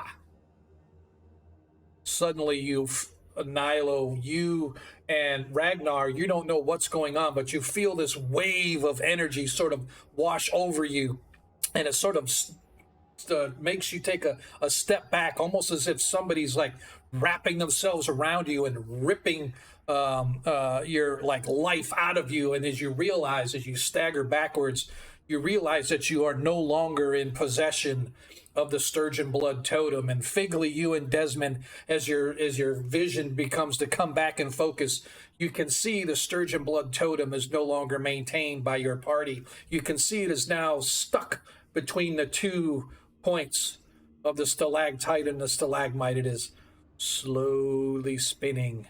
You can feel a thrum, thrum, thrum, as it's slowly spinning, and it's encased in this sort of a bluish white light. From across the chamber, you guys can see or actually hear this sort of loud grating sound, as from over there you can see coming out of the wall is some kind of a large altar of some kind. And on top of this altar, you can see this large lever. As the everything sort of happens at once and you're all starting to take all of this in, it is now clear that the totem has been transported to the gap between the stalactite and the stalagmite. It's hovering and spinning slowly in midair, growing a bluish white, and it's humming, as I said. On the far side of the chamber, along the north wall, an alcove opens as an altar swings outward from some kind of a hidden chamber from there. On top of the altar is a lever. But before you can move, and like I said, Figley, as you and Desmond begin to sort of gain your senses back, now you have a choice. As you all notice now, this figure that I've described before, this dark elf wizard with these sort of purple and black robes on, inlaid with silver and what looked to be maybe a dark color of gold. You have a choice. Climb, embrace the totem and your destiny, that we may once again use the totem to take control of the land. Or two, you pull the lever and destroy the totem forever. You have but 30 seconds to decide. 39 or 29. Gonna walk over to the lever. 28. And pull gonna it start up. climbing. Might run. What's that? Might want to run to the lever. Yep. Okay. All I'm right. running over to start climbing. Agnar's kind of like going. Who's running to start climbing? Go climb. I need everybody to roll initiative, please. Okay. Don't roll initiative. Let him launch the initiative tracker and it'll automatically roll. You don't actually roll. Yeah, sorry. I keep. He says Sorry. it every time. Yeah, he says it I every do time. every but you don't time. actually do. Yeah, exactly. Every time. Stop it. Leave the From game now alone. on, you should just, as you hit it, say, Yes. roll spark All it. right. All right. So Ragnar's is already in there, so let me add the party. And boop. All right. So Praviskro got a 20, Figley got a 15, Owl 12, Desmond 10, Ragnar 8, the Pseudo Dragon 8, and Nilo 8. The only reason that's for initiative is for order of who's doing what. So somebody said they were running to the totem. That's me, Who? Desmond? Desmond. All right, so Desmond. I'm afraid the drow is a liar, so I'm afraid we have to get to it before it does something worse. Oh, okay. So, so first of all, go ahead and Pervisco, you're back where you're at. All right, so we're gonna go just like we would in combat. So first of all, it is a 30-foot climb to get up to the totem. Is that what you're headed for, Desmond? Where you at? Desmond, yes. I just want to make sure that my understanding is you're going to run to the stalagmite, then you'll have to climb up to the totem. Yep. Right. Okay. All right. So the totem is 30 feet up, so it's total distance to get there plus climbing up. Right. Okay. So first things first, let us go with Paviskro. Let's get some action music, even though technically it's not a combat. It's just to see. It is a high Yeah. octane situation. Yep. All right. Where Paviskro. is the lever? So the lever is right in the Up. middle of the altar. This altar on the northwest corner up there just sort of swung out, and it has this lever like literally right on top of it, and you can pull the lever in the slot. You can see from where you guys are at. So Okay. Would you say that the start of initiative and the reason that it becomes like this intense encounter is because I see one of my allies start to like run towards? well, this is because yes. So this is because I need to know who gets where and does what first. Yep. Right. All right. Cool. Basically, the TLDR of my turn of what I'd like to do is I would like to have Paviskra move about 30 feet to here, cast web on the pillar in case anyone gets any bright ideas, and then keep walking towards the lever. All right. So you're going to move and you're going to cast web. Yeah, on this area. Okay. Perfect. Sounds good. Frankly, he doesn't know two of these people too well. They just Yep. kind of joined up. Yep, totally good. Totally fine. All right, so you guys watch as Perviskro dashes across the room. He stops about halfway and begins his arcane incantation. Go ahead and give us a description on what's going on, Perviskro. As he kind of just raises the hammer in his hand, he's going to, rather the torch in this case, he's going to, these sort of spectral chains are going to appear around the pillar, and they're sort of animate, and each one of them has like these different like little like shackles on the end, and they seem to move and respond to anything nearby. It's flavoring his web. That's fine. Okay, good. Is that it for you? Oh yeah, that's my turn. That's all I- Bigley. Eagles on my shoulder. All right. Bigley wants to pull that lever. Okay. And he's gonna be like, kind of like, big pack on his back, like hands to the holding on to the backpack straps, and just kind of like he's going in that full on sprint, but like due to his stature and amount of things on him, it just kind of looks like this weird waddle. Okay. So Figley So- waddles across the room. So you just a double action dash or whatever it is. Yeah, You're gonna dash. I can action and bonus action. Yeah. All right. So go ahead and move yourself. How far? Each diagonal is still 5 feet. So go ahead and just move yourself however far. Okay.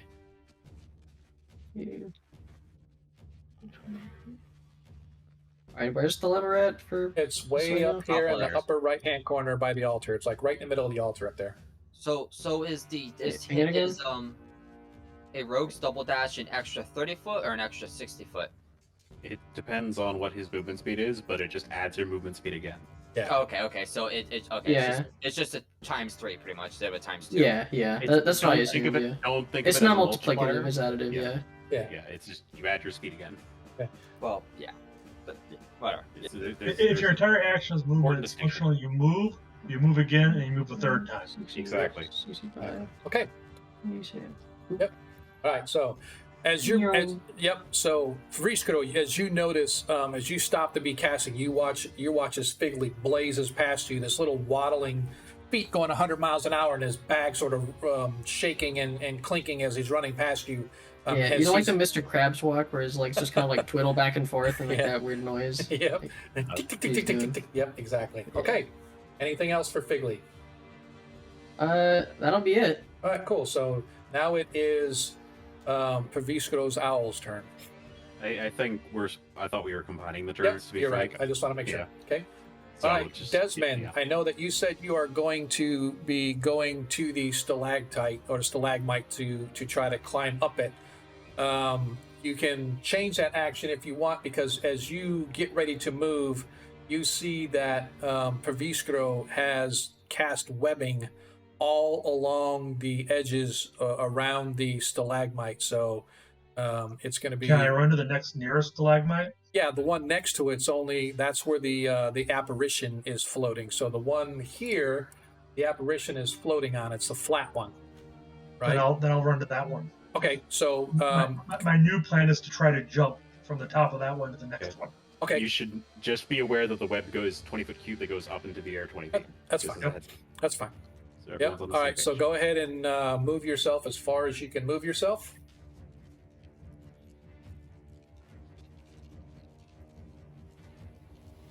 Like, I'm assuming you're going to dash, so that's be 60 feet. Perfect. All right. So you get up there and you can see this ghostly apparition just sort of floating there, watching you guys do whatever it is you're going to do. Ragnar, you are up. Anything particular that you want to do?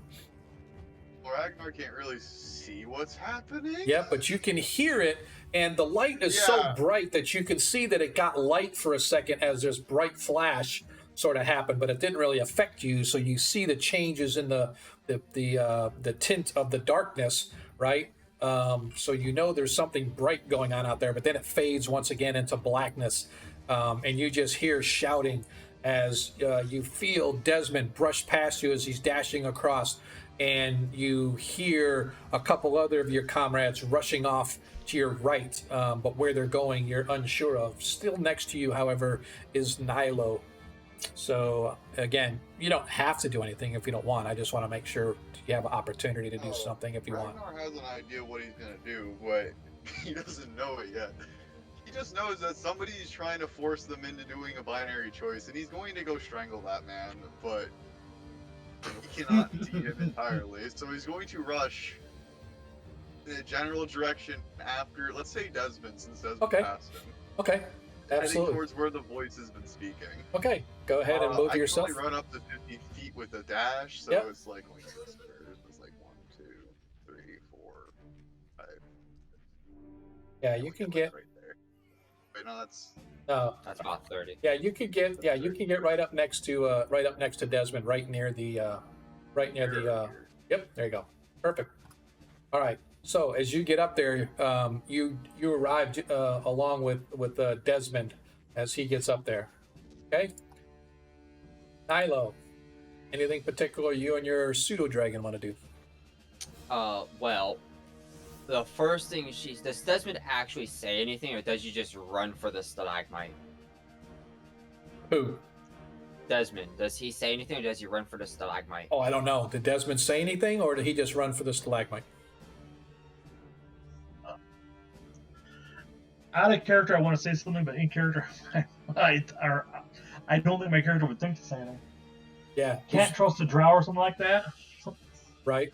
That'd be cool. Okay, alright. And I'm pretty sure Ragnar is actually yelling curses and stuff, or or declaring he's gonna Ragnar run up. just like probably hasn't said anything to be honest, because he doesn't know what's going on. He's just going to file a complaint with the local manager. Do you at least have your weapon drawn as you run at the sound of the voice? Of course I do. Okay, I've got alright, my weapon alright, I can draw an entire inference. time. Alright, so Nilo, not very sure. She's going to summon her weapon. Yep. And turn to face the entrance. Okay. She goes, I got the entrance, and she's going to send her she's going to send her owl around one more time, to see if it picks up any movement. Okay. But I'm hearing that coming down the hall or the walls. Maybe it's setting in the walls now. It said that they'll have to fight the history. Okay. All right. That leaves it up to Nilo. Perception, good, awesome. So far, so Alright. good. Nothing coming down the tunnel that your owl can be. All right. Well, Aware of. I'm going to go ahead and hold a firebolt. Okay. Sounds good. Back to the top of the order. Viskro. All right. I'm just gonna dash the rest of the way up to this thing. I don't think I can pull it this turn though. That is correct. You cannot. Okay. Yep. Bigley. Digley might though. I might be able to what? you can get to the thing and pull the lever because you can dash to get there and then pull the lever. Viscero could get there, but he doesn't have enough action economy to pull the lever itself. Yeah, assuming it takes an action, yeah. Yeah, am I considered in range here? Because if not, I can Yes. bonus action and just move like, okay. Now you are in range. yeah. To pull. Pull the lever, Kronk. I was thinking the same thing the whole time. Wrong lever. All right, You remember what happened last session? let's pull me a lever. Okay. I gotta roll for that, or No, you actually just say that Nice. you're pulling it. Okay. Let's see what happens. Let's see what happens indeed. Suddenly, an iron golem descends. Yeah, that's what I want to see. yeah. So he's gonna reach forward, and I don't know how tall the lever is. I don't know if he has to do this weird like reach up to grab it.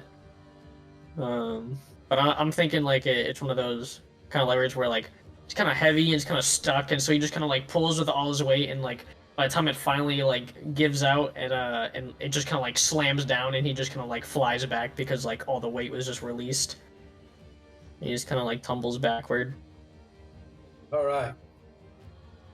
So you guys watch as Perviscro and Figly sort of waddle and dash their way across the chamber, and they both arrive up there just as you guys are getting ready to try to climb up on top. Desmond and Ragnar, as you're getting ready to climb up the stalagmite and try to get to the Drow apparition, Figly reaches his gnomish hand out and he grabs hold of the lever, barely able to pull it. He heaves all his weight as there's sort of this grinding sound as he pulls it, and it clang slams into place.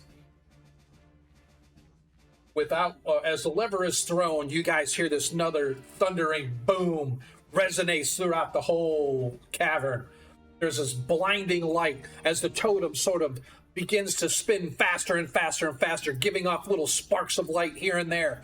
There's a massive wave of energy, boom, that sort of just literally erupts over the entire chamber, swiping into all of you, picking you up and knocking you backwards 10 feet. Please move your tokens back 10 feet. As you guys all land on your backs, I need everybody to give me a Constitution saving throw. Oh.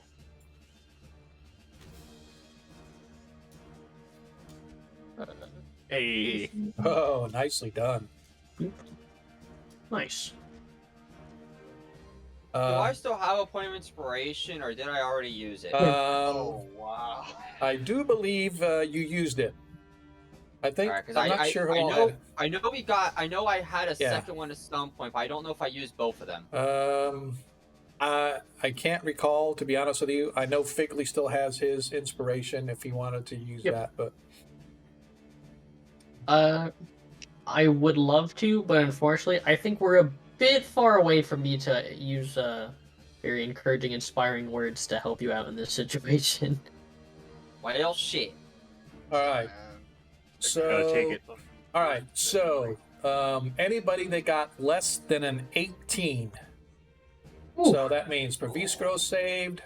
That means What? Figly saved. Yeah, I'm gonna go with it. I have a flat con mod. I don't got any bonuses. So I don't think everybody like is knocked unconscious except for Figly and Perviscro, but both of you were knocked back 10 feet onto your backs as you watch as the explosion happens. It just rocks the whole chamber, and you know how you're looking at like a heat wave off the top of a tar where it sort of has that wavy looking in the air. That's what it looks like as it sort of strikes you guys. You can actually see the wave coming as it concusses against you, almost like punching you in the chest, lifting you up and knocking you on your back. Everybody else is knocked out, but you guys sort of stand up just in time to see the apparition of the Drow sort of looking in your way, and he has this sort of a knowing smile on his face, and he sort of, as he's fading away, says, "And so they shall be awakened." And he fades away just as you hear a rumbling sound as the roof itself over at the entryway begins to collapse, and tons of rock just come collapsing down on top of the chamber, the entryway to the chamber, blocking you guys in as the dust begins to settle. You sort of take a breath, and you see that your friends have all been like hit the same way that you guys are, and they're all laying on their back in various twisted sort of positions. You're not sure if they're alive or dead, but none of them are moving. You guys pick yourselves up off the floor. Now, what are you gonna do? First, I'm pretty sure that cantrip was spent because I held it, right? Yes. Gotcha. He's going to make his way over to them, whoever's closest first, and just check to see if they're, still alive. Yeah, because like Figley just kind of pulls a lever and then just gets knocked back, and like all the wind like literally just lifts him up off the ground because like how small he is. I mean, just what smacks is... against the wall, Sorry, and what then is... he's just kind of like, and he just kind of gets up and he's just like, oh, well that could have been bad, and then he just kind of looks up and then just was like the only one standing. Figley and Praviskro, what are your passive perceptions? My mine passive perception is an 11. My eagle owl's is effectively an 18 with its keen sight and hearing. You notice that your eagle is gone, and so is it? and so is Nilo's pseudo dragon owl. Well then, I suppose my passive perception is simply an 11. Mine is 15. All right, Figley, you smell a familiar smell. You A guys smelly have smell. just recently been in the depths of Mount Hellspar, and the smell of the sulfur and gas below there was nearly stifling at times.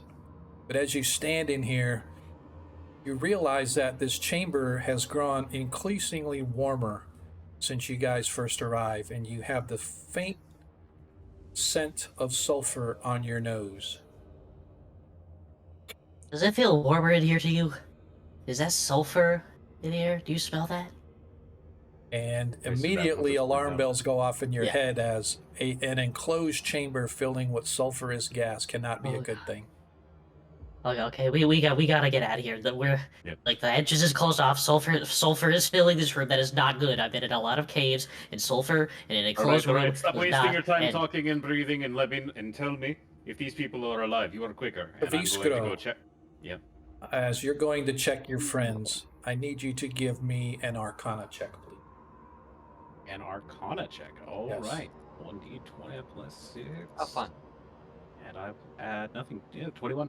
So as you're moving to check your friends, you realize that your familiar is gone, and you snap your fingers to bring him back, and he doesn't come back. Mm-hmm. You realize you can just sense it. There's something is off with the weave. Something is off with magic. You don't feel the same energy flowing through you as you normally would. Interesting. And you go to pick up your friends, slowly waking them up. Nobody has suffered any real damage other than the blinding light concussing them and knocking them out. After a few minutes, you all sort of regain your senses and come to realize that you are stuck within this collapsed chamber as the tons of rock have now completely covered the cave entrance where you're at.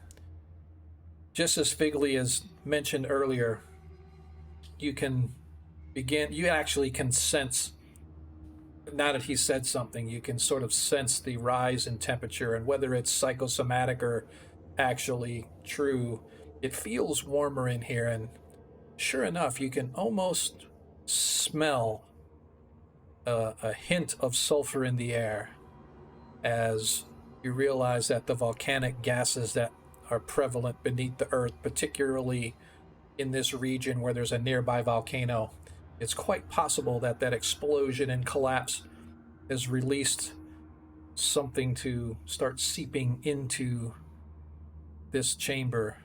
And if you don't find a way out, you may never escape the Hollows of Mordain. And that's where we're going to leave it for break.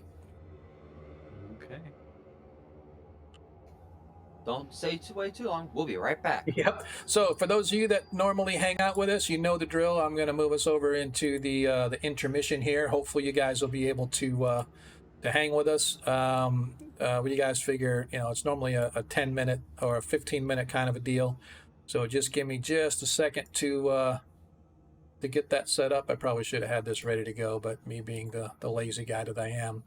But yeah, so we will see you guys here in about 15 minutes or so, and hopefully the party will be able to figure out just what the hell is going on.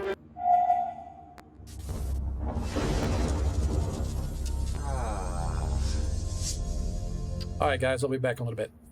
Yeah. Yep.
I've seen how cancer can affect the people I care about. That's why I'm helping protect myself against.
Don't everybody talk at once. What? What? I've been just sitting here making memes.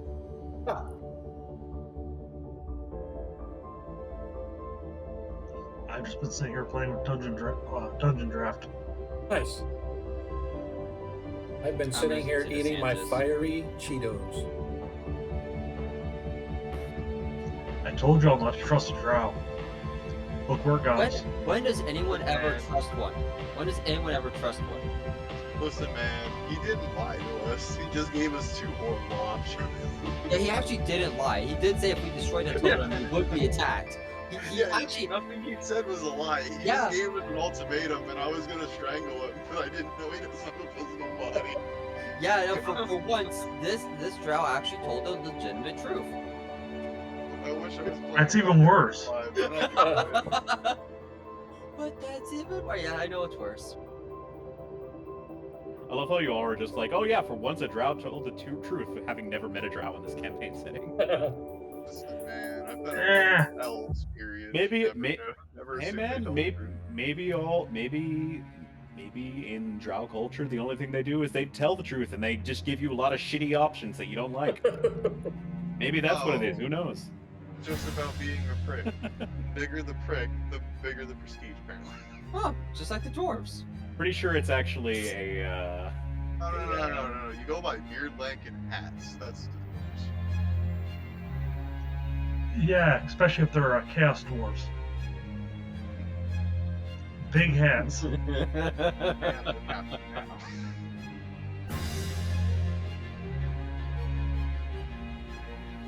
And if you see a chaos dwarf with stone feet, you're really in trouble.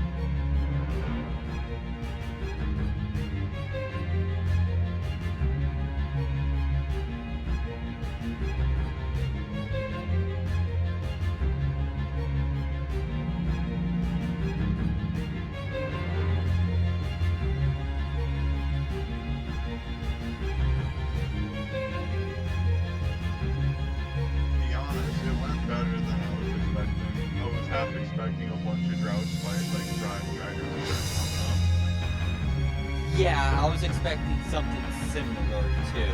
I'm not gonna lie, I think that's exactly what was supposed to happen. But I think it's got the structure's gotten weaker over time, and it closed off the pathways and whatever cavities they were hiding in has been closed off, and they actually can't get to us. I'm gonna hope. I'm gonna hope it doesn't happen. That way, if we looked around the room enough, we would have just found a big skeleton of a drought rider. We waited too long. We found the guy.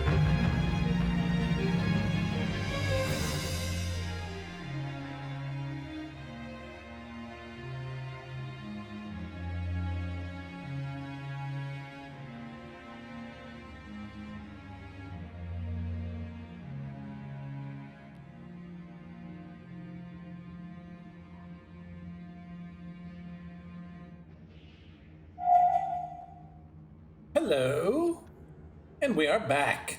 No, we're not. Like to thank everybody for hanging out with us for this little bit of a break that we take in in the middle of every one of our games. I like to give everybody a little break to go do bio breaks and just kind of keep things moving along. Let our players get a little bit of downtime. Let you, the audience, go out and do what you need to do. But I appreciate those of you that are hanging out with us, enjoying that fine series of tunes. It's not quite as good as the delectable sounds of our 1E game every Monday night, brought to us by our very own in-house disc jockey Monkey Boogers, who put together a series of tracks for us to play. But maybe I'll get him to put something together for this group as well. So, to be honest with you, before we continue on, I just want to remind everybody that if you have not already followed us, I'd appreciate if you give us a follow. We're still trying to get ourselves up over 200. We're getting close, but we still got a ways to go. Same thing with subscribers. If you feel that you want to show us that love, every dime that we get here goes right back into the stream. That includes tips, right? So if you have not seen, I I put out a tip jar. Last week we got a very generous donation from our very own Cannibal Troy.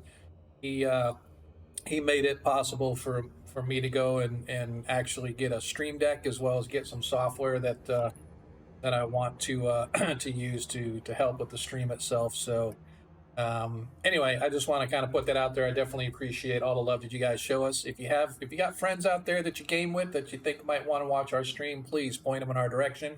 We're here 7:30 to 11:30 Eastern Standard Time every other Friday. And if you're into the 1E scene, we'll do the 1E scene every Monday. So yeah, our party, having recovered all the pieces of the sturgeon blood totem, did a little bit of research in the gnome community of Tinkerholm and found the Howlers of Mordain. And in the Howlers of Mordain, hey, appreciate it, man. Thanks, Phantom. I appreciate that. Oh wait, no. Oh, who is that? Anonymous, a tier 3 sub. Holy crap, whoever that was, I appreciate it, man. That's some serious love. Thank you very, very much, man. I really appreciate that. So, like I said, man, every penny that I make here goes right back into the stream, and eventually I'm probably gonna end up having to start paying my players because I know they're gonna start bugging me about it. But until they hell yeah, unionize, let's go. to hell with them. Let's go. To hell with them. So yeah, ain't no yellow contracts over here. that's it, man. Nah, dude, seriously. We appreciate every little bit. Every penny goes back. I put it right into my savings. When I need something, I use it to. I actually have used it to buy other people's subscriptions and stuff like that. So, yeah. But like I said, that the tip jar is definitely a good thing too because that goes directly to us. So that was kind of an interesting find. Anyway, our party, having searched and discovered the Hollows of Mordain, they utilized the totem in order to lower themselves on an old mechanical dwarven built elevator, if you will, deep into the bowels of the Klatspur Mountains. Once again, down into the Underdark they went, where they discovered this large chamber of onyx that was smooth as glass for the most part, although there's rubble laying about this. The floor themselves is smooth as glass. And there they discovered the twin spires and the spire of Thrax. And also, Orlok Sturgeonblood made an appearance and gave the party the ultimatum to embrace the totem or destroy it. It was their choice. And while while Desmond raced to try to stop whatever was going on with the totem, the rest of the party, for the most part, ran over, or I should say, two of the other party members ran over, and they actually pulled the lever on the altar, which supposedly destroyed the Sturgeon Blood totem. But in doing so, our party now finds themselves trapped deep beneath the bowels of the earth, as the entryway has been completely blocked by tons of rock and debris that have collapsed as the walls around it collapse, spilling out into the chamber itself. Desmond, you and Ragnar and Nilo all sort of wake up as Perviskro and Figly help you guys to your feet, covered in dust, covered in debris. You dust yourselves off, shake the cobwebs out of your head, and you realize that you are trapped within this hellish domain miles beneath the surface of the earth. How far deep you guys are, you don't know, but the platform that you were on came down for at least a half hour, and you descended for another half hour. So easily, you've got to be at least some miles below. Hey, we got a hype train going, man. A level 2 hype train. I dig it. Let's see if we can get there. Got our cheers going on. Got somebody giving us a gift of a tier 3 subscription. Man, you guys are definitely, this is, I'm sorry, it's awesome what you guys do, Sal. Hey, thanks, Monkey. I appreciate it. So, what do you guys want to do as you find yourselves in the chamber? And as Figly commented, he noted that it was getting warmer in here, and you guys can actually sort of sense, woo, hype train we go! Let's go, boys! You do sort of smell that smell of sulfur and the same sense that you guys had when you were beneath Mount Hellspar. Oh, she's gonna stand up as Figley helps her. Oh, my head. What's going on? What happened? No time to reorient ourselves. We need to find a way out of here. What's going on? We need to What? find a way out of here. That's what's going on. What's happened? I'm gonna. He's blind, When you Pavlisco. say lots of tons of rock, right, fell Yes, over here. the whole You said entry is full. yeah. Should I? All right. So I would reasonably very much assume there is no clearing that in the, like, it's not gonna happen. You probably not, but you can definitely check it out to investigate to see if perhaps you guys can clear it out. Not as of yet. I'll leave that to someone who's disoriented and doesn't know what's going on to figure out. Okay. What's happened? What's happened? Entryway collapse. Place is filling with gas. Oh fuck. Magic missile blow it out? You can attempt to try. Well, she's calling out Pavisco because Pavisco. I didn't hear what you said. I didn't hear what you said. Would a magic missile blow out the rock? You take a look at it and you tell me. I'm going to go back by the altar, see if there's anything there that might be useful to us. Or anything. Frankly.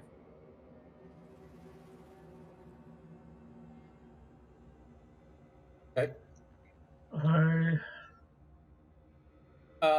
gonna go by the altar and search for secret doors behind the altar. What's the art? That's Okay. kind of what I'm doing. All right. What's the Arcana check for, Nilo?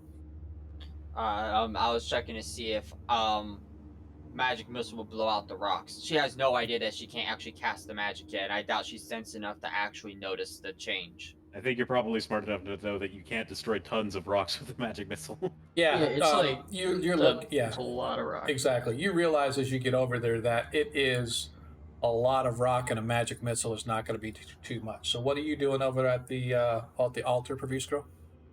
I am searching it for anything that might be of useful to us, whether that means items that I didn't recognize before. Okay. Go ahead and give me an investigation check. Not just that, but also any sort of secret pathways, a way out of here. Yep, absolutely. All right, Ragnar, you go ahead and what are you doing? I think he said he was helping me, or it might have been. Oh, I know that. Okay. I know that Desmond was over there helping you. So Desmond give me an investigation check as well. Yeah, or me advantage, one of the two. Yeah. I'd rather give you advantage. All right.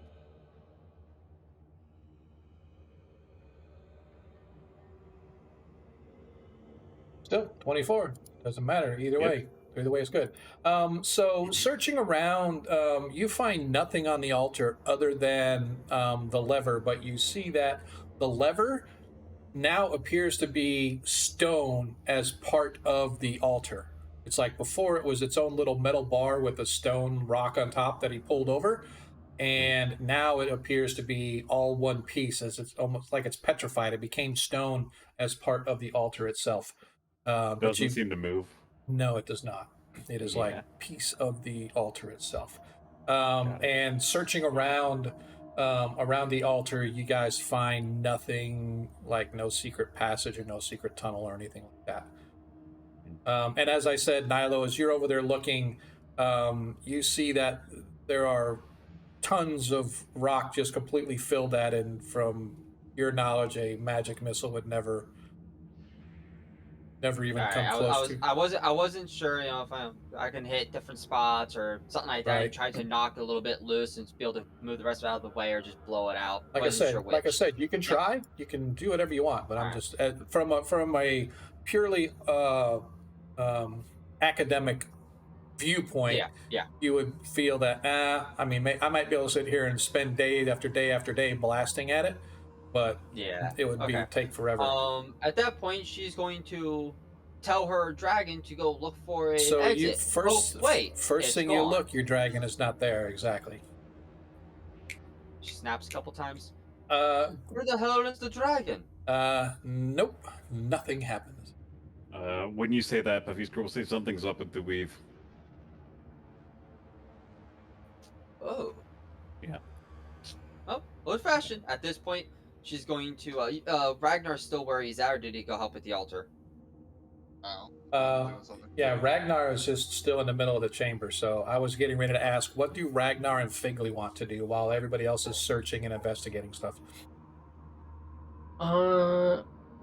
What other like notable like landmarks in here like are here other than just like because there's like the entrance, there's the altar, and then there's like the two little pillars. Yep, that's it. The two Like, that's it? pillars. Yep. Okay. And in fact, as you look up and you see where the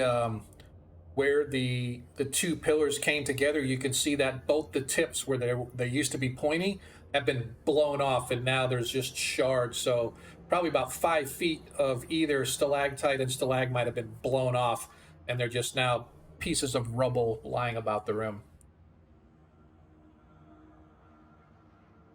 Okay.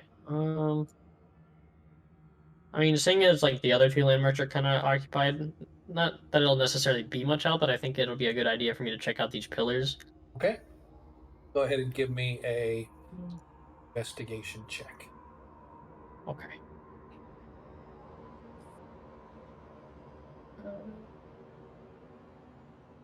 14. Good. So as you're searching around, Figley finds a little latch at the base of the pillar on the right. And as he moves it, it swings away, revealing a winding staircase going down. Well, there you go. So he's gonna call attention. I think that is that Ragnar Yes. right next to him. Yep. All right, so like Ragnar is closest, so he's gonna be like, Ragnar, you gotta go look at this, and then he's also gonna like start like kind of waving his hands up and down, like guys, over here, kind of like trying to get everyone's attention. You just hear all the clang of the metal in this 10-foot pole rattling around. There's like a giant like smoke signal just like coming off of him. So I see if he's just one step at a time. Mhm. And Nailo is Yeah. she gonna come over? Yeah, she's gonna quickly scurry on over. Okay. I found a winding staircase going down this pillar, and I don't know where it's gonna lead, and I don't know how safe or dangerous it could be, but I know for a fact that I think this is a pretty good option for us to get out of here, because we do not want to stay in here. Yeah, it's not here. Let's go. As you guys have been searching, as Figley finds this exit, you find yourselves sort of as the smell and the fumes of the sulfur have gotten noticeably stronger as you guys have been in here. And inside you see this stalagmite was only 5 or 6 feet high anyway. So it's nothing for Figley, but the door that opens, you actually have to stoop down to get onto the spiral stairs that go down. What order do we want to go down in? Go ahead and put yourselves in order on the map on what order we want to go down. As much as he hates to admit it, Faley found the staircase, so he kind of feels he wants to take a bit of responsibility and lead the way. Okay. So Figley's leading the way. I'll go second Okay. with my torch held high. Okay. Who's going after Praviskro? I'll go Nailo. back, because if I'm not up front or second, I'm just not gonna be able to see. Yeah. All right. So Nailo was gonna go last, Okay. but if Ragnar wants to go last, then she'll go right in front of him. Okay. All right. So you begin to descend the stairs. It goes down for maybe 15 or 20 feet and ends in a stone tunnel that leads away to the east. I'm sorry, to the west. And the first thing that you notice, Figley, is that not only is it moving away to the west as it's going upward, as it slopes upward. So this exit that you have found, apparently, at least at this point in time, begins leading you back to the surface where you belong. Okay. The tunnel itself is maybe 5 or 6 feet wide, 8 feet tall, sort of rough-hewn stone rock. No, okay, so like my thing is like, because I'm still a bit lost as like to like the whole situation. Like I have a rough idea, but I haven't like been here Yep.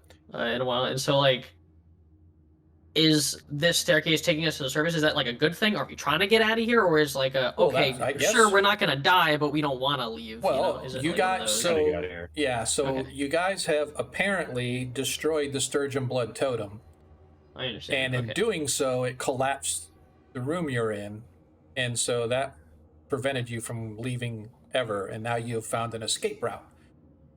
So as it was destroyed, you recall that Orlok Sturgeon Blood sort of looked at you guys and gave a like that little snarky smile, and basically said words to the effect of, "And so they have been awakened." Because as for those that recall, the choice was to embrace the totem and take the power for yourself, or destroy the totem and release those that had been in prison for centuries. And so apparently, whatever you did released something or whatever it was. You're not sure. But at least the Sturgeon Blood Totem has been destroyed. So that you got that going for you. But you guys find this sort of rough-hewn rock tunnel leading out, and it slopes upwards. All right. Well, I'm gonna keep going on the staircase because I want to get the heck out of here. Well, that's what I said. The staircase went down about 15 or 20 feet. Yeah. And deposited it on into this rough-hewn tunnel. So the staircase is stopped at this tunnel, but this tunnel leads to Yeah. the west, and it's sloping upward. So obviously Yeah. you're not on the stair. Okay, so you guys begin to take the tunnel and departing. The narrow tunnel that you find yourself on winds slowly upwards, although to your chagrin, it's not quite as steeply going up as the tunnel that you were in to bring you here in the first place. So it's not quite as steep, but for all that matters, Ragnar assures you all that this stonework is leading back toward the surface, just not quite as quickly or as steeply as you guys had so hoped. Listen, any dwarven structure like this located underground will always have a second exit because of this very thing that happens. You work your way up the tunnel. Again, slowly trudging, your legs aching slightly at the steep, or not the steep, but at the incline, putting pressure on your calves and your thighs as you begin to wear slightly as you work your way back toward the surface. You traverse for what is perhaps an hour, maybe less, maybe slightly more, when the tunnel you're on suddenly opens and it levels off, and then it opens into this vast chamber. But you're not in the chamber itself, you're on a ledge overlooking into the chamber itself. The walls of this cavern are decorated with pictographs which detail the daily lives of some strange, dark-skinned dwarven community. The pictographs are covered with graffiti more recent than the original pictograph, so obviously somebody at some time between the time the pictographs were drawn and now have come in to sort of desecrate some of the pictographs, but the original ones are still visible for the most part. Some of the other pictures you can see have actually been partially erased, as if somebody was trying to remove whatever story that they were trying to tell. And as you walk over off this ledge, at first the darkness sort of caught you where you didn't notice, but your light reflects and you can see the rippling of water as this chamber itself appears to be flooded. The ledge you're on is probably 2 feet above the level of the water that the chamber is in, and you can't see the floor anywhere within the chamber itself. Only a single wicked-looking altar rises up out of the murky water in the center of the cavern, probably about 60 feet from where you're standing. On the side of the altar toward you, there's some kind of a round metal wheel sort of jutting out. It's like this wheel that's sort of sitting on a bar. The bar sticks into the altar, and then the wheel sits on the end of the bar, but it's sort of jutting out from the edge of the altar. From what you can see, there's no other exits leading out of here, although you can't see around the corner into the chamber itself. So let us give you guys an actual view what you see.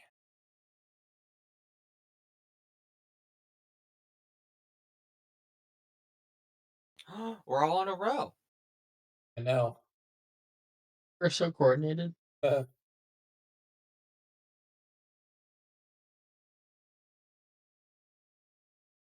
looks like a raft out there. so there's an altar that is jutting out in the middle of this flooded chamber that you guys are looking down upon. You see no other exits from where you're at. But again, you see this wheel on the end sort of sticking out of the altar, and you can actually see from here that there are steps leading up to the altar, but the steps descend into the water. So, how tall this actual altar is, or how deep the water is from there, is unknown. Alright, first thing is, she's gonna try to summon her familiar back to her again. Okay, I need you to give me an Arcana check, please.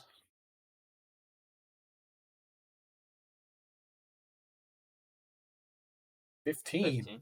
15. Unfortunately, as you're bringing, you can see your familiar begin to materialize in front of you, and then it gives sort of this little and disappears. Well, it's not gone. That's the important part. It's just being restrained in some way.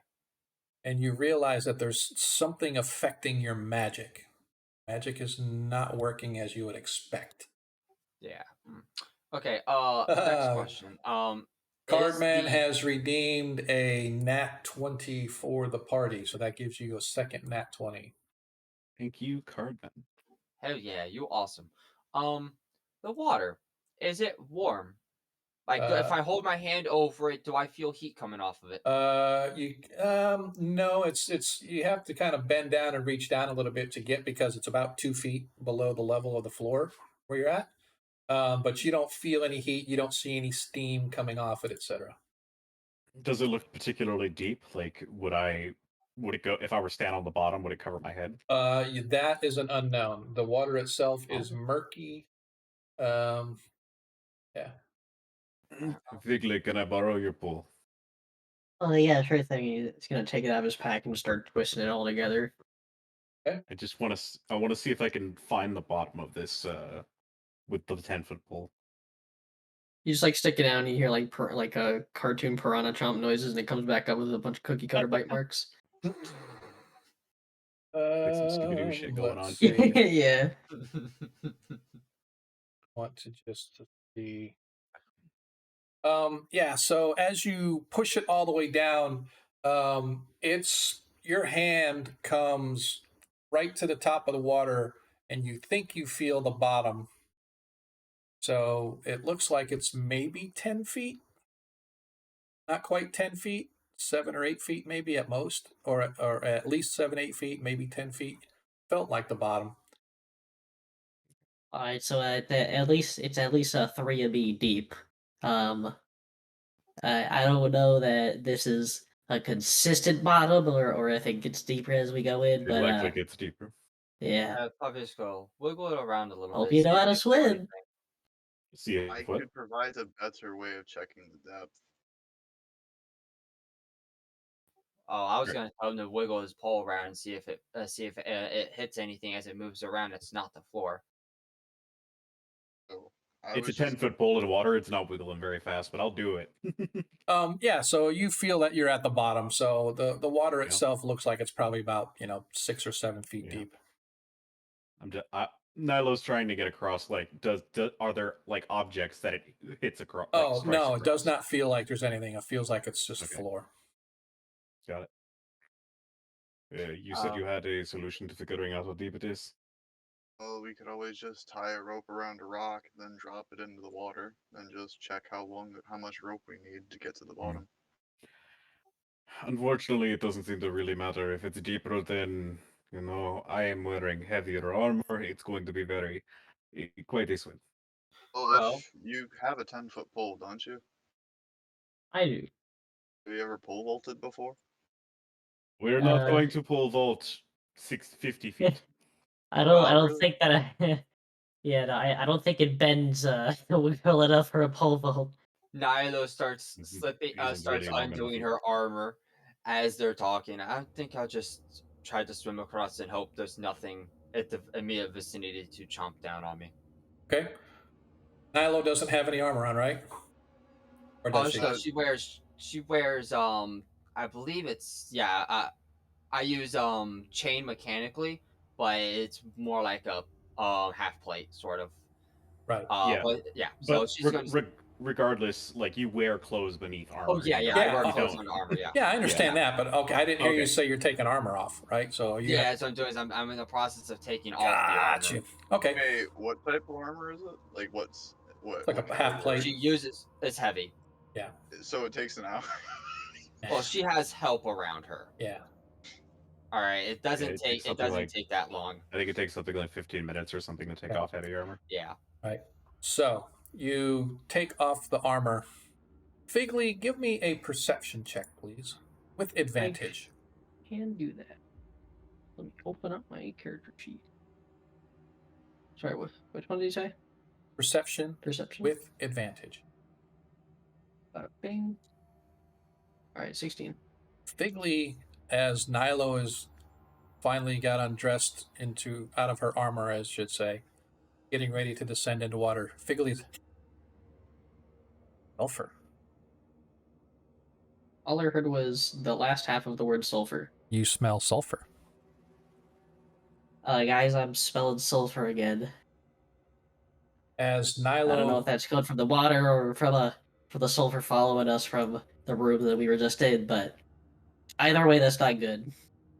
Nilo slips into the water. Give me an athletics check with advantage, please.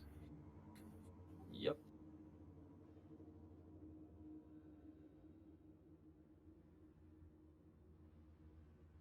Still think like one of the like the stupidest things as far as like words All right. go was So, oh, God. like they like it's like it's like I've always heard the term like donning your armor, like okay, that makes sense. Don and Doff. And then like and like it Yeah. makes sense. It makes sense that taking it off is doff, but I hate it. they just slapped the letter D in front of it and called it a day. On and off. More On and off. likely, more likely we dropped the letter D off the front of off Yeah. 5 centuries ago. Yeah. She Something like that. strips down to she does So much have an simpler extra pair back of then. clothes, Nice. but when she strips down, she dives in and swims as fast as she can, and she's a trained swimmer. Yep. You gets reach a the quick other swim. side. You reach the quickly. The water itself is cool. It's not like cold and it's not hot. It's cool. And you swim easily, making it to the altered area. Climbing up onto the steps. You're now standing on this sort of cracked altar. You can see that it has symbology carved into it. Give me a history check.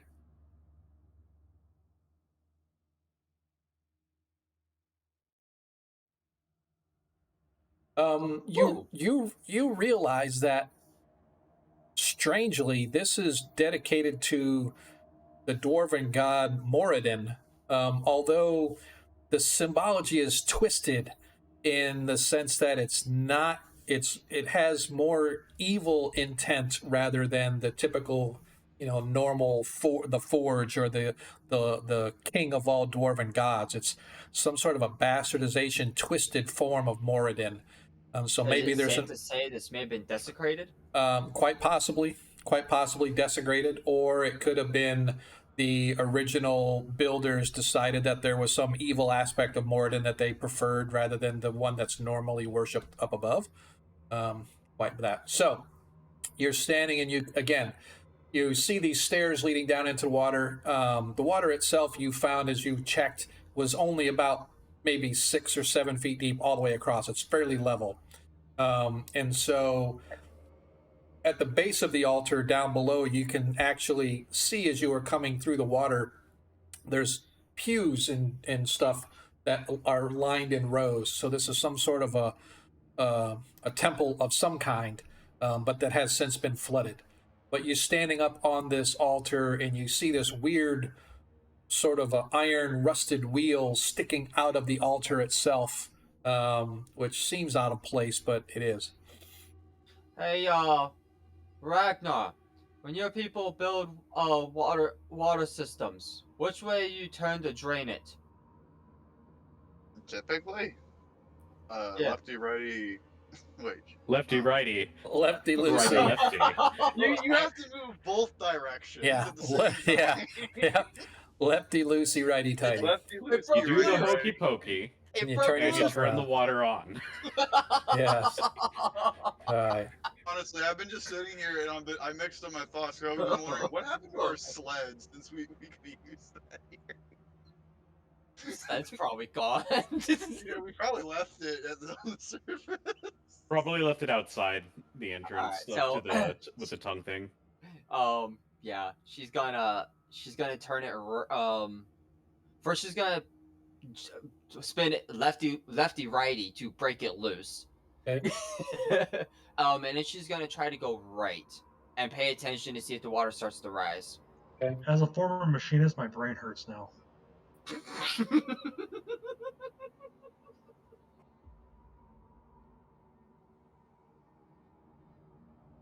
Sorry, hang on a second. I was looking at looking at some. Quick, go to stream and check his chat. Check his screen. All right. So you slowly begin to turn it like to the left, and it takes everything you got. I need a strength check, please.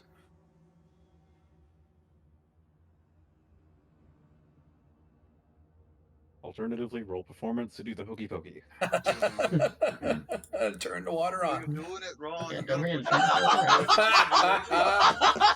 I love it. If the hokey pokey doesn't work, you gotta try the Macarena. All right, I need a strength check. It is my saving throw is a +5. My strength is a +3. If that matters. No, it's not a saving throw. Give me a strength. That's a 23. No, you just hit performance. I have no mod in performance. All you have to do. Okay, I see what you're saying. Okay, nice. That's fine. 23. Okay, that's fine.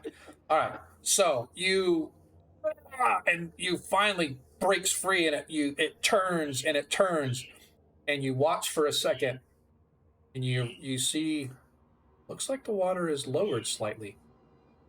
As you crank it even more, you can actually visibly see the water level begin to drain out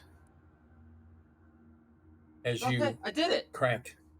It takes about 4 or 5 minutes before the water is low enough where you can actually see the pews, and it takes another 5 or 10 minutes before it lowers down to the floor.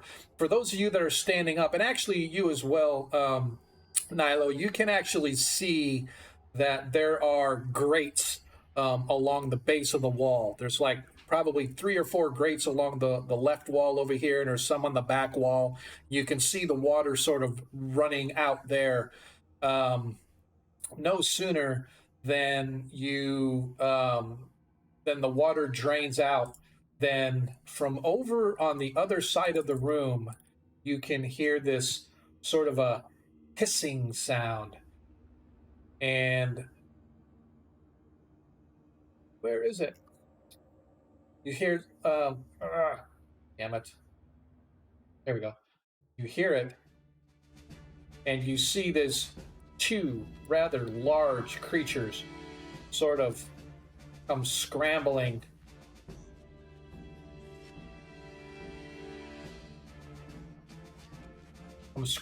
Out of the earth.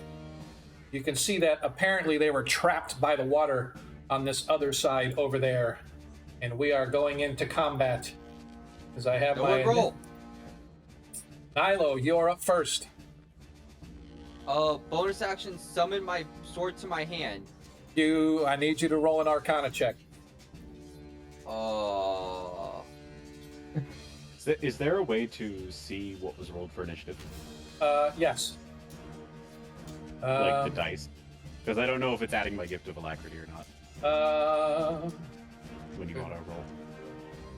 Yeah, I don't think I thought it put it in the chat when it actually rolled. It used to. Yeah, that's what I thought, but now it doesn't. It just says Paviscro got a 13. So it's Nilo, Paviscro, Figley, Desmond, Ragnar, and then the two creatures. It uses your initiative, the tag for initiative. Yeah. That's what it used. So if that's how your gift alacrity is coded into that, I think that's how I set it up, but I can't. I need to check. Yeah, that's fine. We can check and see. How much more would that give you? It's a D8. It looks like I did change it so that my initiative roll adds it, so we're good. Okay. It probably is legit. Yep, that's cool. Okay, you focus and you can feel your sword begin to fade away, but then you concentrate even harder and phew, your sword finally comes to your hand. oh, that was close. All right. Can't cast anything. By the way, I So- just want to say there is no more water here. It's all floor. It's all Okay. for. All right. Yeah. So, I have the high ground. Yes, So you do. I'm going to ready in action to attack the person that Don't comes try up at me. Okay. All right, Obi-Wan. Don't try me, bugs! Oh, what It's are over. they? You recognize them as Ankegs. Ah, shit. I used Two of these them. last time against my buddy. Oh, God. All right. Okay. Yep. She's ready to fight him. Okay. Paviscro, you're up. I'm a little Egg pegs. confused. Can I even see these from where I'm at, or No, is this but a wall? you can. Yeah, that's all wall there. You can Got it. see that Nilo summoned her sword, and she's pointing toward around the corner, whatever is there. You hear hissing, and then you hear large thumping sounds of something huge and heavy, as if it's running across heavy earth, like Gotcha. across a beach. All right, Raise the not water.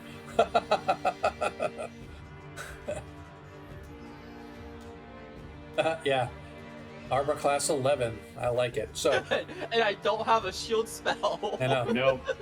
You know, Well- I was gonna like go in and do something, but now that somebody said raise the water, I can definitely tell that Nilo though is not thinking that. She's got her sword out, ready to fight. Yep. so- And I do want to say that the wizards do know that you know that something's interfering with your magic. It's not completely Yeah. blocking your magic. It just takes Yeah. super concentration in order to be able to cast the spell. yeah, sure. Does it still burn the spell? Yes. Yeah. If you try and it Okay. fails, it still executes the spell. It just fails.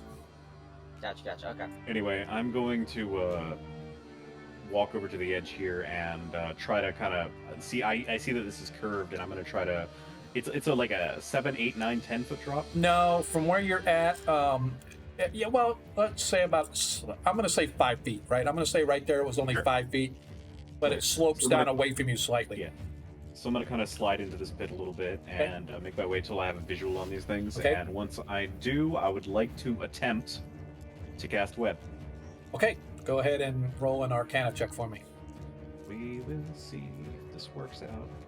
I'm just gonna remind that we got some 12. 14. As the spell goes to go off, it just doesn't go off. I could just. I was trying to get in there as like, Yep. can I use one of the 20s guys, Oh, or do you guys? that's not up to want me you. use Yep. that? You know what? I'm Go ahead and cool with use that. it. We've got it on the party. Use- All right, use a cool. 20 and Natural slow 20. one down. That's it. You Uh, manage to cast web. As you sort of focus, it's like it starts to slip away from you, and you're like, no! As the energy sort of bursts through whatever's blocking your arcane pipeline, you manage to burst through it, and the webs begin to spin their way off of you. Please tell me. Animated chains. Yep. Please tell me what they are or where it's covering at. So it is a 20-foot cube. I'm going to put both of them inside it completely. Go ahead and I draw can't, on the map. I if you would. can't draw because that feature has been disabled. Oh, did it? Okay. So in the square directly above the top left corner of the leftmost one is where it is going to start. It's going to go to the right 20 feet, down 20 feet, left 20 feet, up 20 feet. Let us hang on just a second.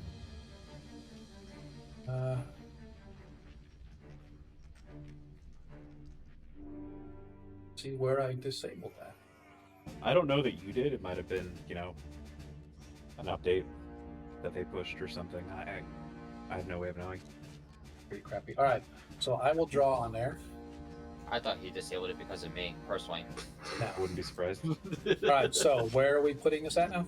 So, do you see this Yep. corner right here? Yep. Yep. Go 20 feet right. There we go. Just a Go dot. 20 feet down.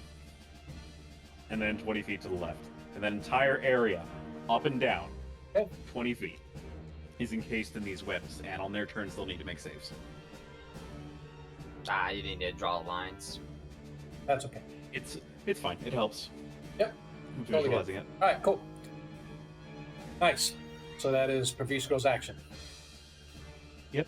Anything else? And actually, if you would move it up 5 feet, I would appreciate Move that. up 5 feet. Yeah, move the webs up 5 feet. Oh. Like north Yep. on the map. Gotcha.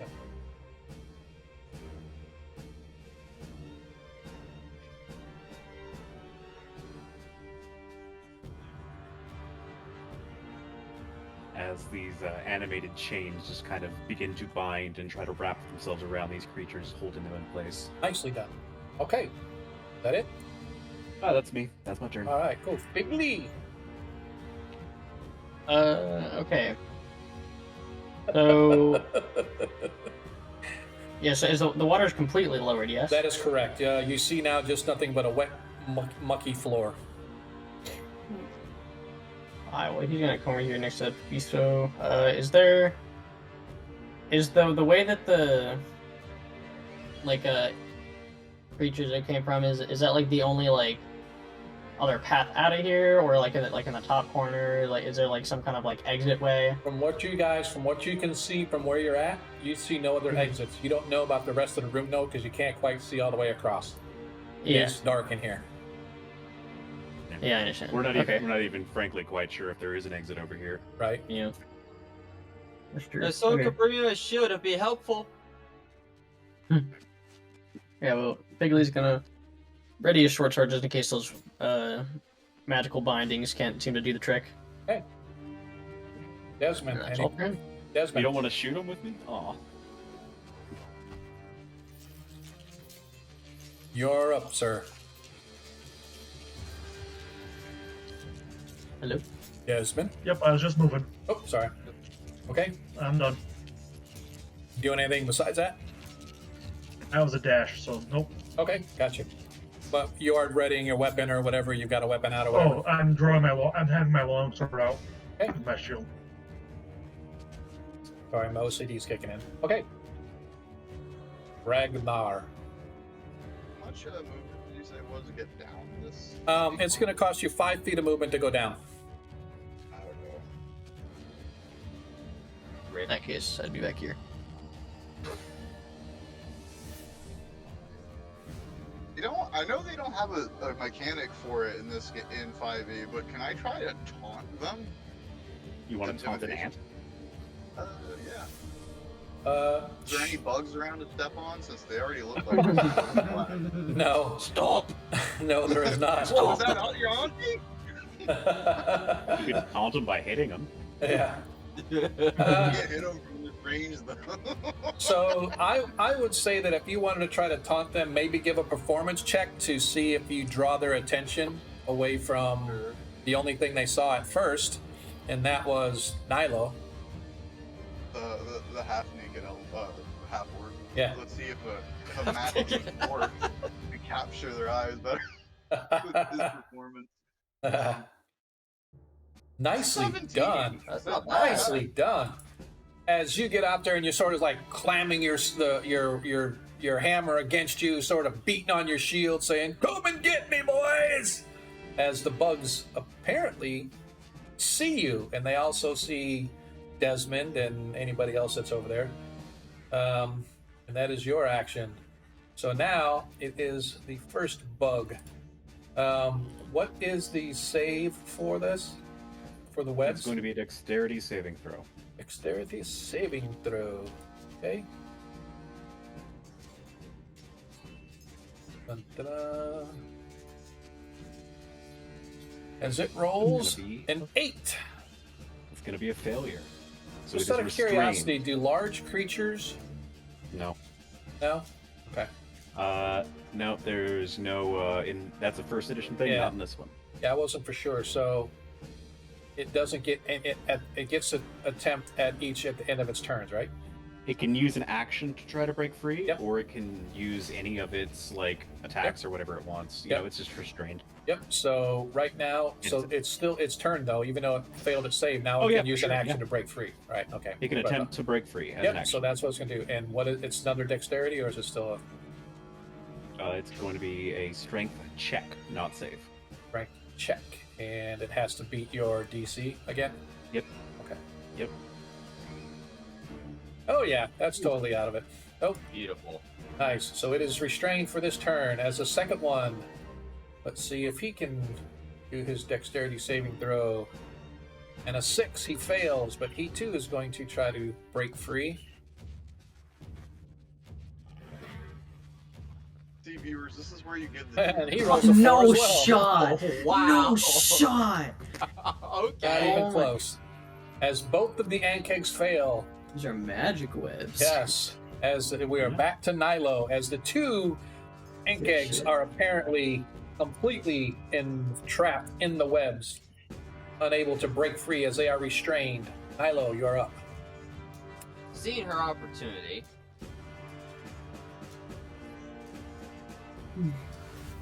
She's gonna use her turn to run back to the others. Okay. She's gonna stop about 10 foot short of the wall so she can get a running start and climb up it to grab her shield. Okay. Go ahead and move yourself. Yep. Comes That running it? by. Yeah, that's it. All right, Pravishkro. Gonna try to hand the torch off to Figley for his other hand. I don't know if you'll allow that to be an object interaction. Yes, I will. Cool.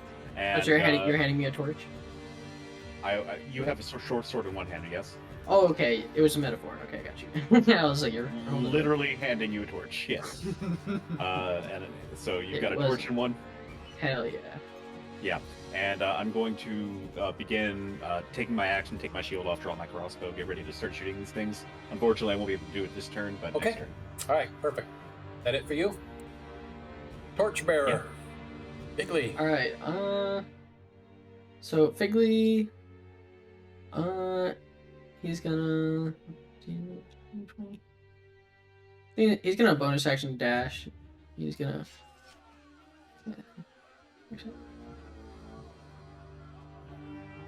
He's just kind of moving over here because he's trying to get a good view of like where these creatures came from to try and see if there's any kind of path that way. He's less concerned with fighting them, because I feel like his party's pretty confident in that area.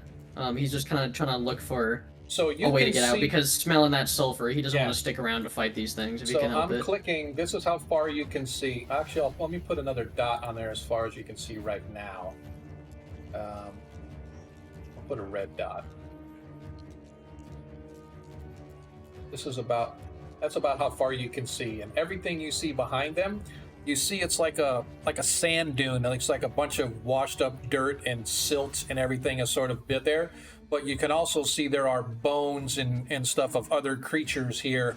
So apparently these two have been here for a while, and whatever was there was eaten, and there's no other food but you guys now, so they look like to be rather starving. But that's as far as you can see. You can't see any farther than that, and with your light. So, yeah. Okay. That'll be my turn then. Okay. And we are moving on to the next. Desmond.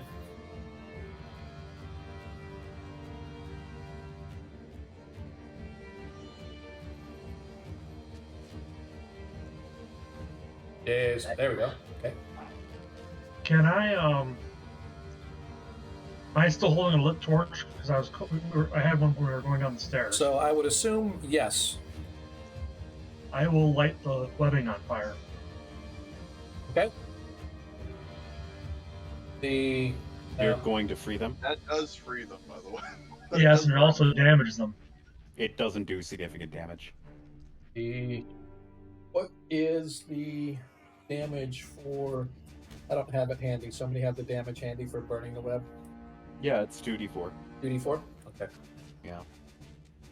And go ahead and roll 2d4 damage, please.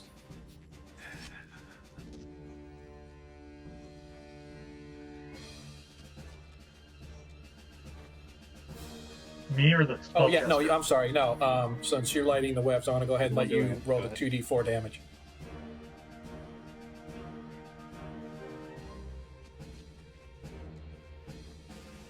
Where did that come from? I have no idea. I said I rolled that using the D&D Beyond.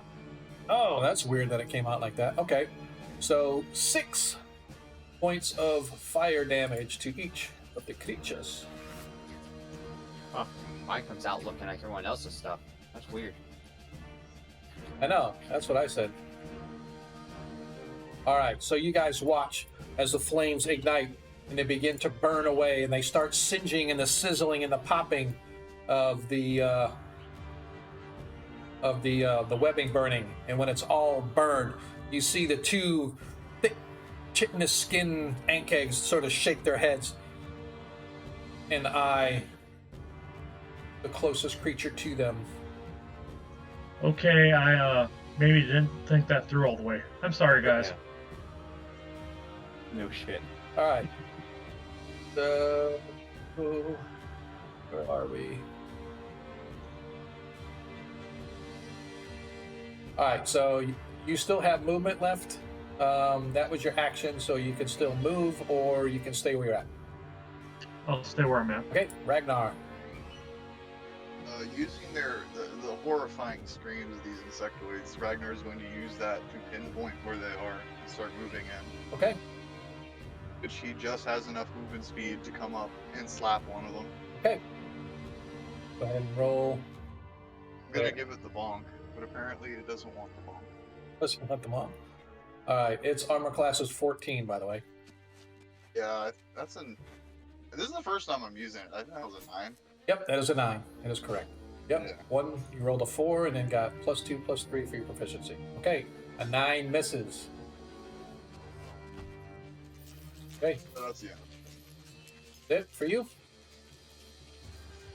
And next on the list is the Ankang. So, the first one. Seeing. What does we want to go to? He sees the little tiny morsel before him, and he moves up. And first thing he does is he's just going to do a bite attack on Figley. 17 as he hits Figley for 6 hit points of slashing damage. I need you, Figley, to give me... Okay, I'm sorry. I just got back. Sorry, you got 6 hit points of slashing damage as the Ankh goes up and it bites you with its mandibles as it actually clomps into you and grabs you, trying to grapple you. I need you to give a DC 13 strength or dexterity, your choice. Soft 20. Soft 20, as it is Figley is not grappled as he manages to slip away from the creature as its mandibles just close on you. He kind It's of like waves it off with the torch in hand. Yep, exactly. Sort of slatting it away. As that is its turn, as this one, seeing as its meal ran right up to him, it is more than happy to bite down on Ragnar. He's a little bit hardier. Yep. A little bit. He rolls an 11, and the Ankh misses as it tries to as we go to the top of the round. Nilo. Alrighty then. Yeah, it's gonna be athletics. I'm gonna get a running start and try to jump up the wall. Okay. It is easy. It's a DC 10 Gotcha, anyway. gotcha. So Yep. So your shield is right here. So we're going to give you 5, 10, 15 plus 5 feet. So that's 20 feet of movement to get your shield. All right, so I got Another 10. 5 feet down, and then 5 feet to move. So you can probably end up right here back at the Riscro where you're at. This spot here, would that be going down as well? It's all down. No, there's no. This is wall right here. This stuff in here. This stuff. This is. There's nothing. Oh, You it's can't. all wall. Yeah, that's wall right here. You can't get in there. I should have made that a different color instead of the. Gotcha, the okay, because I saw the spot down here how it looks Yeah. like it was a ramp. No. Okay. No. This is all. Yep. Alright, she's gonna slide down then. Okay. Right. Perfect. I want to make note, while I did have other armor to be worn as kind of like Under Armor, that's not what I have on Yeah, I kind of at all, figured. so. I kind of figured. Yeah, okay. But you do have your shield, so now your armor class is 13. Yeah. All right, Perviscro. Well, I'm gonna take a shot at the one attacking Figley with a crossbow. Okay. Since they are now free, Armor I class will make it 14. as a normal attack instead of advantage. Yeah, this Nihilo 14 just hits. rotates menacingly right next to you. Yep. 14 hits. And I'm going to deal. I don't normally have to use a crossbow as a wizard, so I apologize for not having this instantly small- ready. 5 points of piercing damage. What? Oh, never mind. Okay. Okay. As your arrow, your And- crossbow bolt goes flying across, burying into the thick skeletal membrane that sort of covers the outside of these Ankang. It sort of catches its attention and sort of looks its way over there, spotting you and Nilo over there, but it's still focusing itself on Figley because he's right in front of him. Yep. How tall is this? How tall is? This shrine thing? Oh, it's probably about, I'm going to say even 10 feet up out of the water. Okay. I'll get to about here with my movement and reload my crossbow and get ready to climb up there here in a minute. Okay. Seeing as my one big spell is kind of now, Okay. you know. All right. You're up. Been on Figley, you're up. Alrighty. So after waving back this creature with his torch, he's gonna go for a stab with a short sword. Okay. That's 14, 15 hits. 15. It's gonna be 4 slashing damage. Did he do any sneak attack damage? No, I don't believe so. Yeah, because it has to be within 5 feet of another Yeah, person. like I don't have advantage, and there's Gotcha. no one like Yep, gotcha. also engaged with it. All right, so you did So fine. 4 hit points of slashing. Any movement out of Yeah. that? I think I'll use my bonus action to disengage. Okay. And I'll start. Let's move back like 15 feet. Okay. Perfect. All right. Desmond, you are up. I'm gonna yell for everyone else to run, Oh, Okay. and then I'm gonna run up to this point and attack with my sword. Okay. Actually, no. As a bonus action, I'm going to use my what's this thing called? Don't know. Hunt? No. Slayer's Prey. Okay. Sorry. Yep. No problem. So the Slayers prayed. Oh, I don't have it. Bummer. It Slayer. does an extra D6 when I hit with it. Oh, nice. Ooh, Don't nice make hit too. A 22. Nice. As you hit. 7 slashing. Plus another D8. Go ahead and roll your extra D8. D6. Oh, D6, I mean? Yep, so Another 13 6, total. 13 total. Nice. So you guys watch as he screams out, run.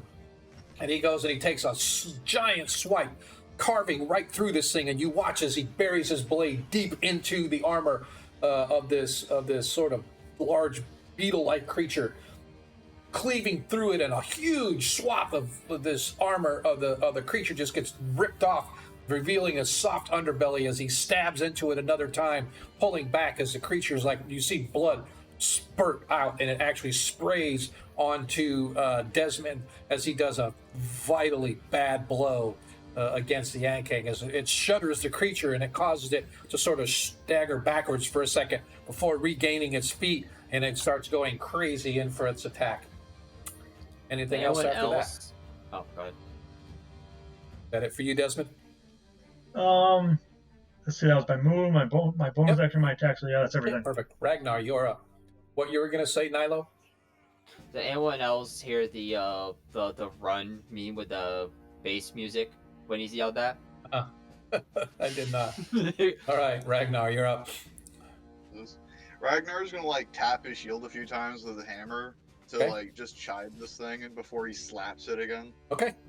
Go ahead and roll the hit. Armor class 15. 16 hits with the Warhammer. 4 bludgeoning. The dice are not with me today. Dude, man, that's better than Not a good nothing. performance earlier. Okay. Anything mean, else for yeah. Ragnar? I'm just gonna move over here a little bit. Okay. All right. This Agkeg is extremely, extremely upset as it sprays, its mouth opens up and it sprays out this spray of acid that sort of goes over the top of Desmond. I need Desmond to.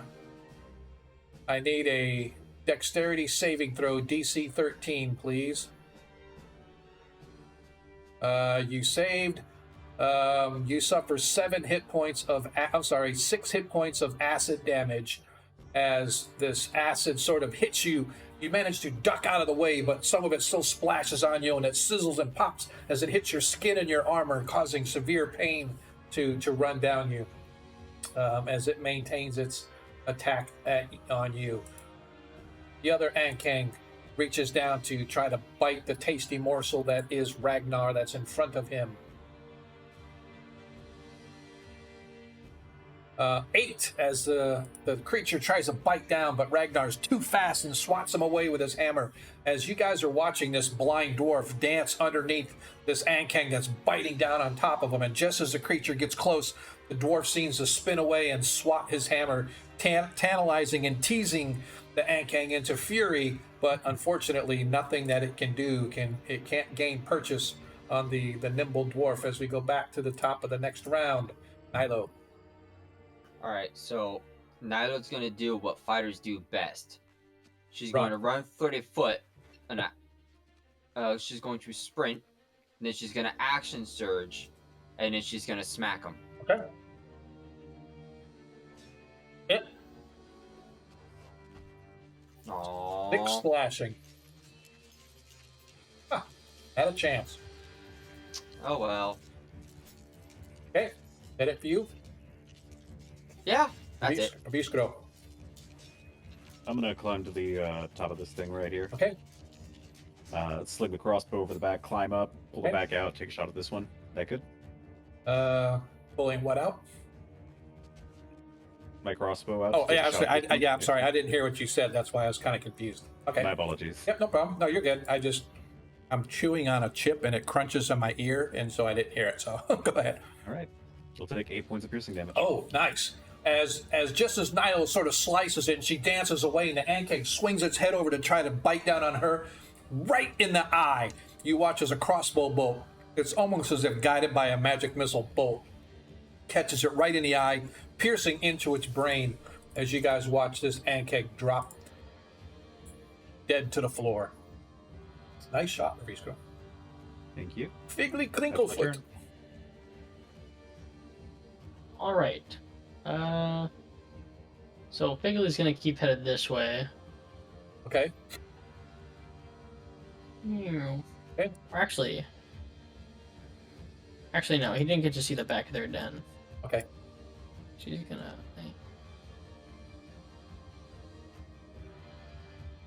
And yeah, he's gonna. He's not quite in range to help out, but he wants to make sure you can. Yeah, you still can't quite see the back of the den from where you're at right now. Yeah, I figured. I Yep, figured just as letting much. you know. You see that it does widen out. It's kind of like a beach. Yeah, because like the way he's thinking right now is like there might not be like a way out this way because like seeing as because like just when they were described like they seem like pretty like voracious and like starving. They were clearly like Yeah. it seemed more like they were trapped there because of the water. So like Right. if there was like any kind of exit, they probably would have left or like tried to leave. But Right. Got it. it doesn't hurt to check. Okay, So. perfect. Okay, Desmond, you're up, sir. Okay, as a bonus action, I'm going to cast Hunter's Mark on the same one Okay, I'm attacking. okay, And I'm going to attack again with my sword. gotcha.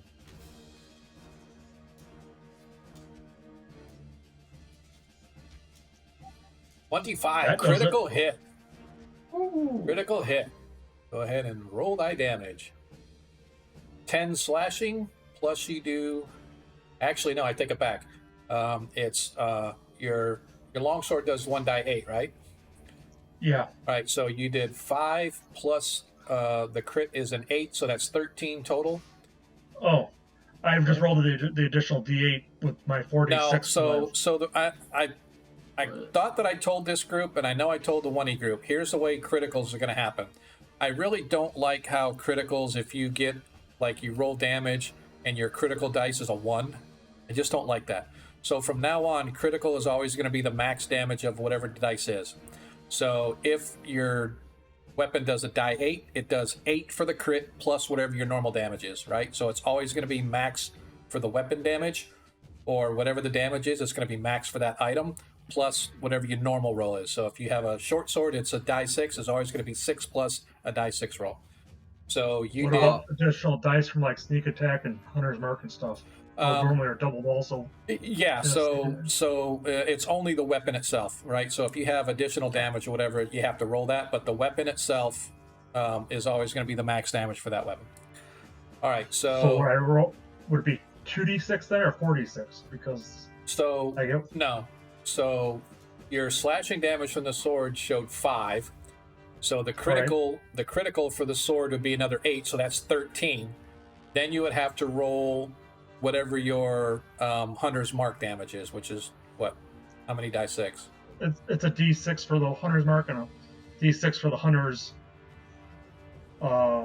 Slayer's Prey. Oh, the Slayer's Prey. Okay, so that'd be 2d6 then, right? Okay. Which is doubled from a crit to 46. Which is doubled for the crit for 46, yes. So you were correct with the 46.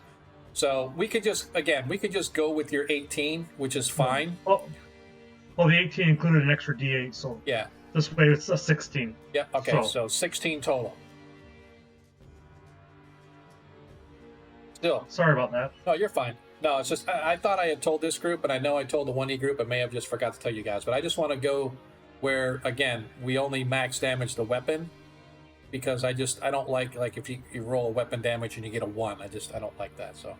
Anyway. That's why I like doing my games too. Yeah. Awesome, thank you. All right, so you managed to go up and cleave a large swath, just like you did on the other one, as part of its armor plating now reveals or gives entry into its soft underbelly as a large swath of the armor plating sort of falls away from a massive blow by you. Ragnar, you are up.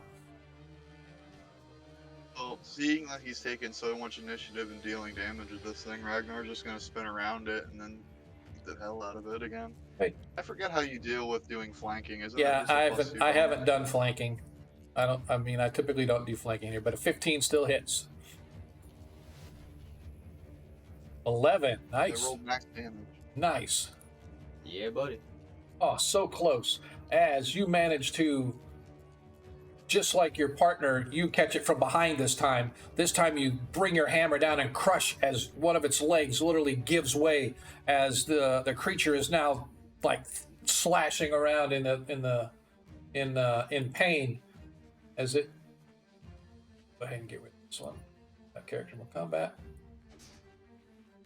As the Ankang now sort of in the last throes tries to bite as Desmond.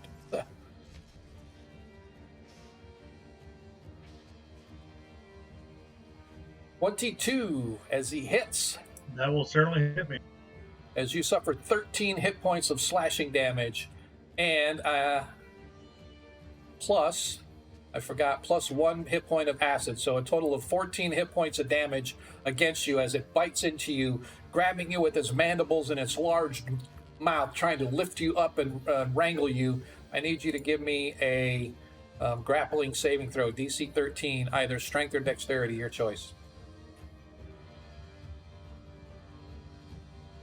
Ooh, barely made it as you manage to rip away, dropping back down onto the floor as you slip and stumble backwards for a couple feet before regaining your balance. But fortunately, you managed to get away, and that is its turn. Back to the top of the order, Nilo. All right. How hurt is this thing? It Like, looks severely wounded. You can see it's bleeding profusely from where Desmond ripped open its front plate, and its underbelly has been exposed with a deep gash as blood's pouring out of it, and one of its back legs is literally crumpled underneath it as it's hobbling on like 5 legs now instead of 6. Gotcha. Do we guys still have a natural 20? Do we want to end this? Do we want to, if we have one, do we just want to end it, or do we want to just keep hacking at it? Keep Yeah, hacking at it. We might need to use it to find a way out of here, to be frank. All right, yeah, no problem. Okay, so she's just gonna trot on up to it and give it a good thwacking. Okay. Always worth at least seeing what you roll before you. All right. 16 hits. 8 That's damage. 8 damage. Oh well, I would have done something completely different with a crit. That would have, yeah. As Nilo goes up and slams into the thing, ending its miserable existence as these poor, starving Ankang who wanted nothing more than to just leave and be left on their own, or at least to be fed, have fallen to the party. As you find yourselves now breathing heavily, not the worse for wear, but at least there are no creatures bothering you. As you're looking over this place now, you can see that where the water is drained away around both sides, or 3 sides, the side toward the party, the side on the other side of the temple or the altar, and off to the right, you can see that there are pews lined up along the floor. So this is definitely some kind of a worship place, and you can see that the altar itself sets up almost 10 feet off the floor with these sets of steps leading down from the altar, wherever the priest probably stood, leading down to the floor. However, a quick look around, Figley, as you look around where the lair was, you can see scattered bones buried underneath the silty sand, but you don't see any other exits leading out of here. All right. Guess he's going back the way he came then. Okay. I'd like to attempt to call my eagle to me. Okay. Go ahead and roll. I apologize for burning the web, guys. I'm going to cast good berry and stuff 10 berries in my mouth. Okay. All right. Probisco, as you as your eagle returns to you. And I want to look through its eyes and from this elevated position and see if I can see anything that resembles an exit. And I'll walk around the whole altar while I do it, basically taking advantage of my eagle's keen sight. Okay. And dark vision. Hang on just a sec. Using Dwarven. Nilo, what was the athletics check for? I'm trying to get my shit. Oh, okay. All right, it's easy. It's a easy enough check. So, as you guys are sort of working your way around, go ahead and give me a investigation or perception, whichever you prefer, Adam. Bistro. I would love to make that an investigation check. Let's do that. I want to say, Sean, while she doesn't put her chain back on, she does put the, like, I think was padded armor, whichever the last one is. She does put that stuff back on, which is just like a shirt or something. Yeah. Okay. And I would like to attempt to add guidance, but I know that that's yeah. probably not I need an Arcana check for you to cast guidance. Yep, I figured as much. 20 plus 6. Oh, easy.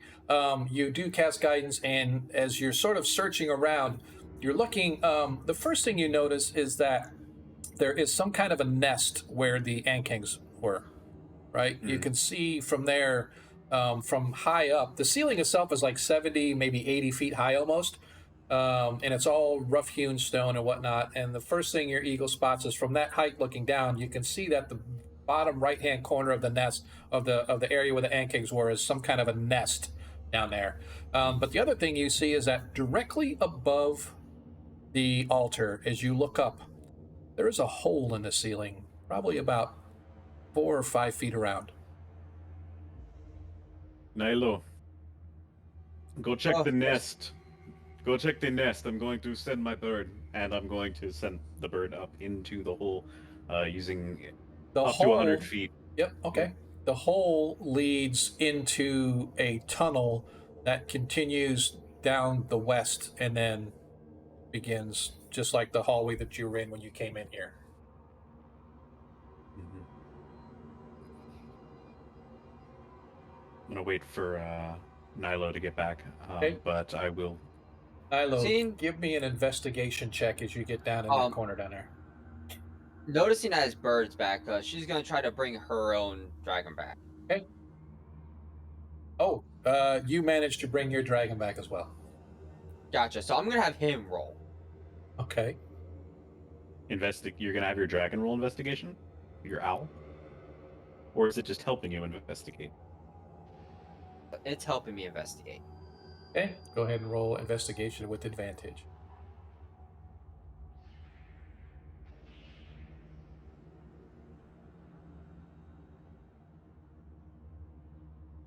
Nice. So searching around, you find that the ant cakes do in fact have a nest, and you see bones and stuff littered everywhere. But you actually manage to find what appears to be an adventurer of some sort, bearing just plain old leather armor, but it's all rotted and decaying, falling off the bones. But you actually do find a rotted leather purse of coin, and in that coin you find 100 gold. Additionally, you find a bone scroll tube that Ooh, money. is unsealed. don't know what it That is sealed. It's got wax Yeah. seals on the end of it. I ain't opening that. Not again. We're not doing that again. Okay. So yeah, she's gonna grab the coin. She's going to grab one of her many pouches and sticks it in the pouch, Okay. separate from the rest of the coin. And then she's gonna grab this bone tube and Okay. make her way back to the rest. All right. Making your way. All right. I'm going to. How high is this hole up in the air? It's in the ceiling. The ceiling's 70, 80 feet Right. up. 70, 80. Okay. Hey Pavisco, can your bird find anything that a rope can be wrapped around? I don't imagine it can, but I will definitely look. Okay. Is there anything within, like, I don't know, like a sconce for a torch or Not anything in that sconces, tunnel torch, then? but there are nooks and crannies and rocks and stuff. If you were to able to get something wedged up there, like a a grappling hook or something like that. Yeah, I got all sorts of stuff that could serve that purpose. I was just gonna tie a half hitch and have your bird wrap it over top one of the rocks, and when we tug on it, it'll tighten up. I do not think I think this might be a good plan, but I also think we might have to entertain the fact that I do not have that much rope. I got rope. So unless we have, okay, we can start tying rope We together. try to, and we'll- bum the rope off the entire party. We probably have at least 200 feet among all Yeah. of us. It is quite likely, but it might be easier than climbing 70 feet of rope. To How about and I'm gonna look to check- the little thing over here and just say to perhaps I will not flood the chamber and float up.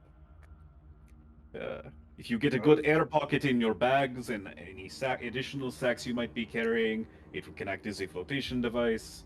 We can tie our armor together so that we can pull it up in case we. I don't know. I do not know if you are buoyant enough, quite frankly, with armor, but I don't know. Knowing our luck with how this chamber has gone, maybe you should have your familiar check the hole to see if there's a lever up there.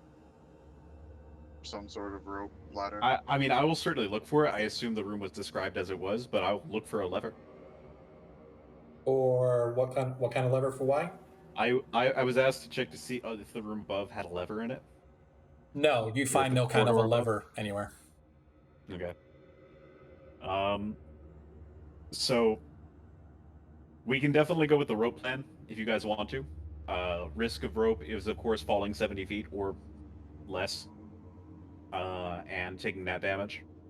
If we go with the flotation, we'll be going up into the cold soon after, and with all of our things wet. I can dry us off. That's not Okay. that's not an issue. The issue is flooding this area and drowning. So it's fall damage or drowning. Which one's the risk we want to take? I'd rather Uh, risk the fall damage. So So I think Ragnar, it's 70. It's an 80 feet climb. If we use the extra rope to make harness system, we can kind of team our way up to reduce the falling damage if one of us slips. Ragnar, give Okay, me an so intelligence check with advantage.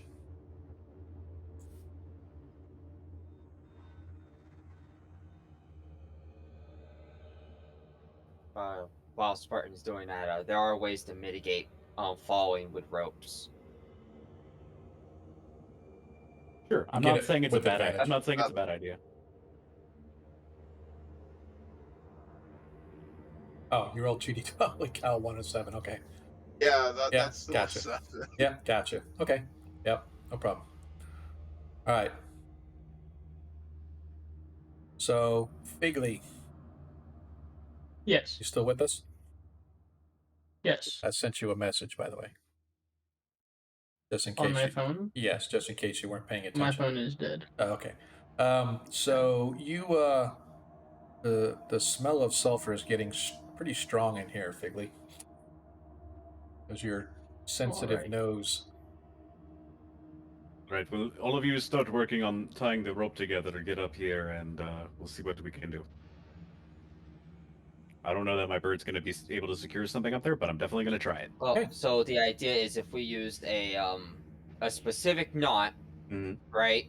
The Right. bird can just simply put the loop over the rock, Mhm. and then we tighten it from down below. Yep.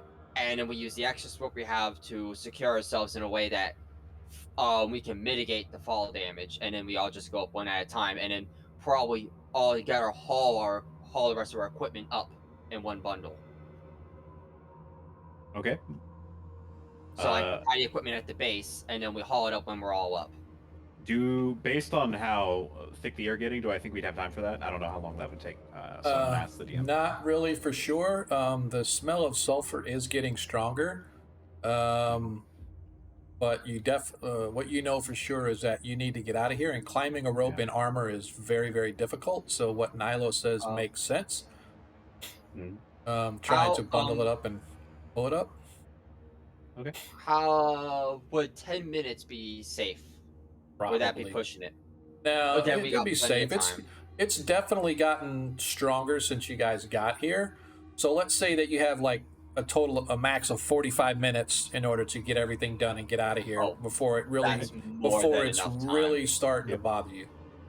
Yeah, that's Alright. more than enough time with my experience with timeouts. But I believe our ranger should be the one making those survival checks. Okay, my survival's a +4. We can try this. What's the survival check for? The Not rope. time. It's actually intelligence, sleight of hand. Yeah, exactly. Yeah, intelligence check. Sleight of hand. Yeah, would be good. Wow. It's Okay. an official rule from Xanathar's, man. I don't know. You're kidding, because these are all Nope. survival things. Nope, I'm not. I know it's dumb. I don't make the rules. I actually think it makes a lot of sense, like knowing different knots with it being an intelligence thing, but it also sounds like something that could be survival based. It's much more of a survival thing, like foraging for food and stuff would be survival, but intelligence would be knowing which ones to eat, which ones are safe. Okay. I am here to serve as a dictionary, not to argue.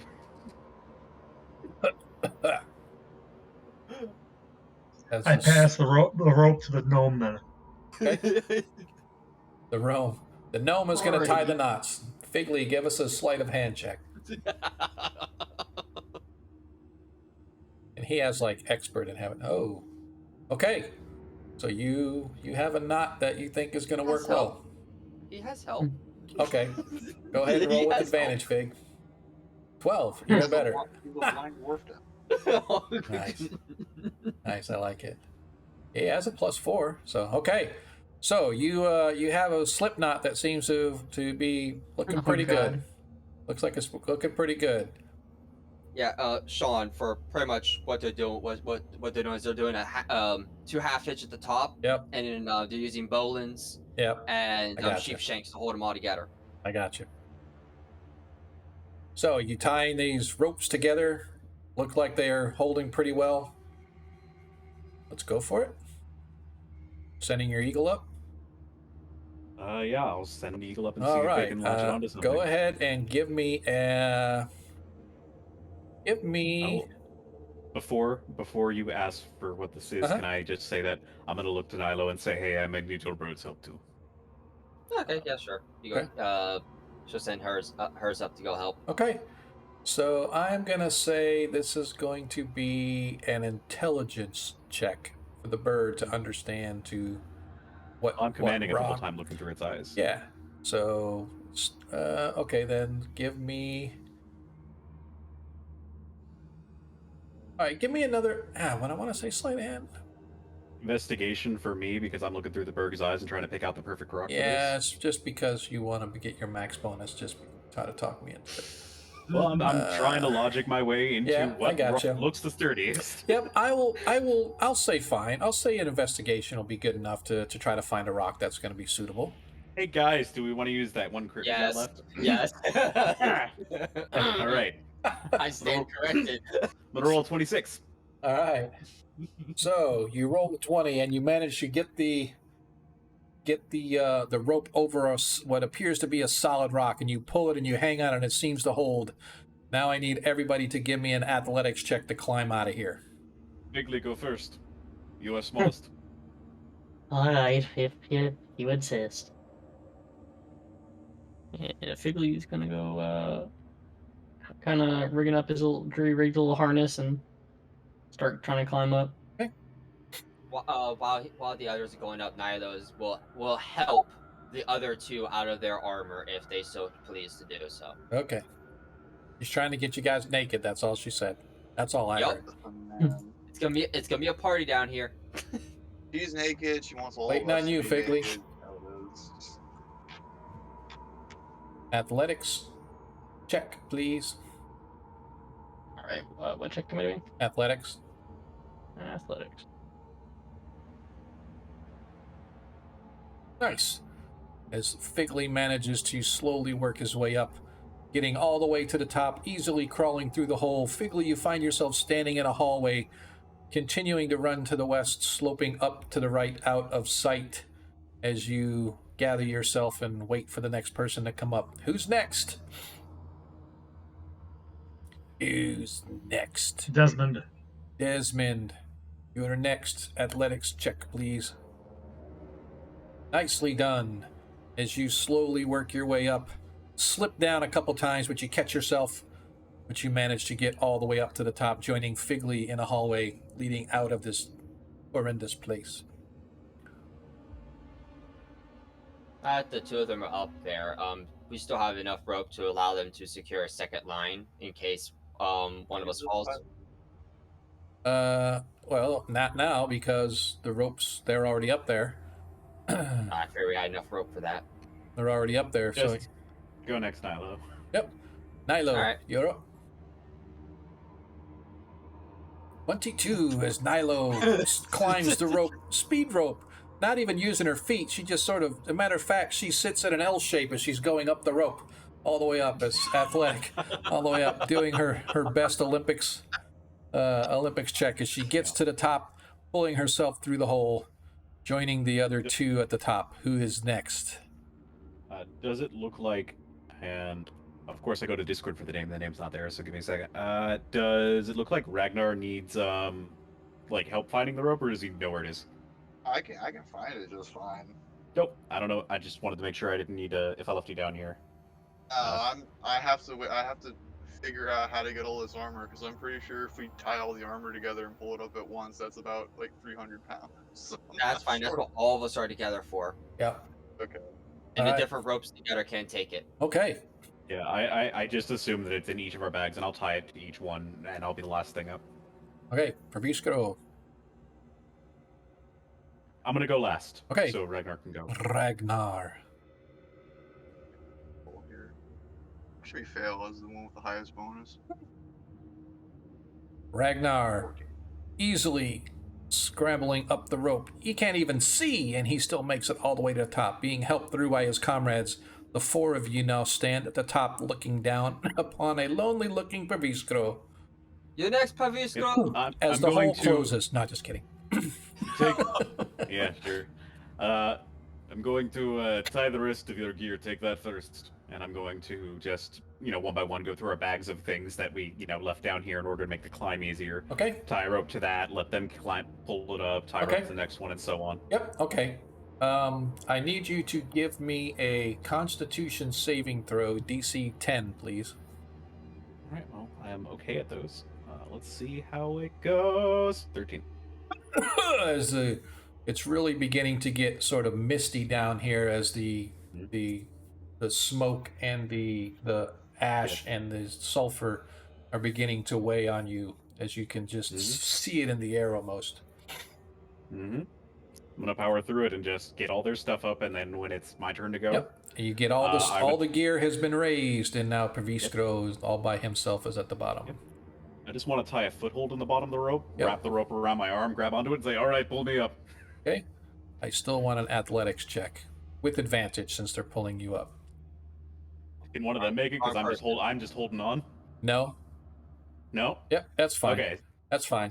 You pass anyway because you're going up and suddenly your foot slips out of the knot and you almost fall. You're like halfway up and suddenly your foot slips and you almost fall and you grab hold of the rope, and fortunately they pull you up quickly enough before you accidentally release the rope and go plummeting down 70 feet.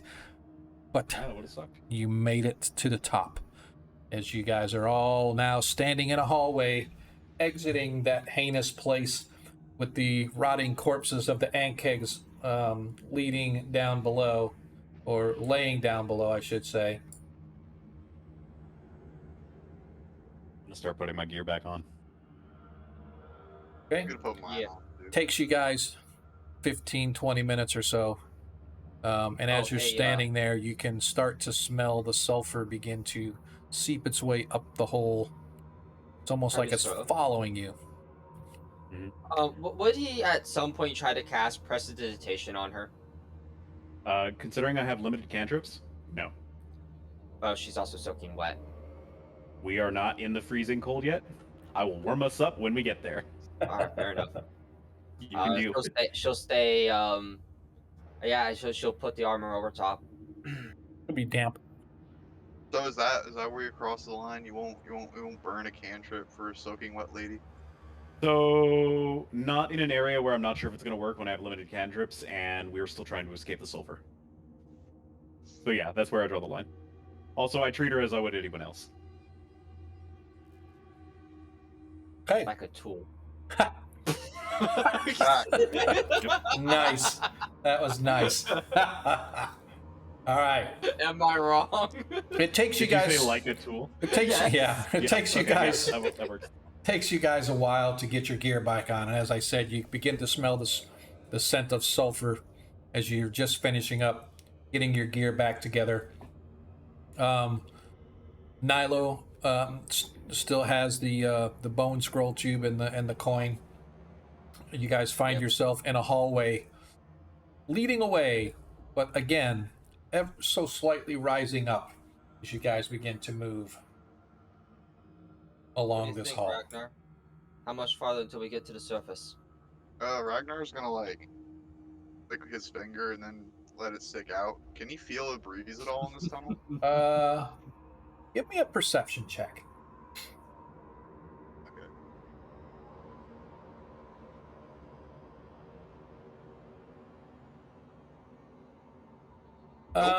No, you feel no breeze. You feel no breeze, but your rock sense, you can feel the weight of the air around you, and you'd figure that you're probably maybe a half mile below the surface of the earth. No, we're nowhere near the surface. Go a while to go. As you guys begin to work your way along this tunnel, you find yourselves again in this tunnel that begins to twist and turn a little bit more than the tunnel that you've been in before, but it zigzags left and right ever so slowly, working its way back toward the surface. After about a half hour of movement, the scent of sulfur no longer with you. You find yourselves at a stretch of hallway that looks like maybe at one point it was some kind of a guard post.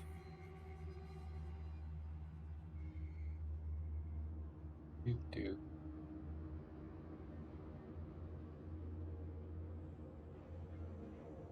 Do, do, do, do, do, do. Da, da, da, da, da, Phenomena. da, da, da, da, da, da, da. Weird that it does it like this all the time now.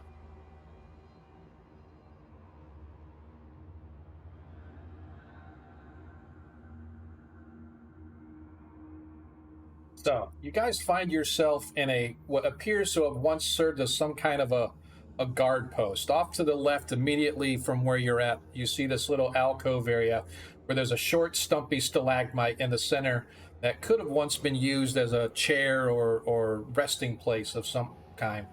There are, however, two interesting features about this passage that you find yourself in.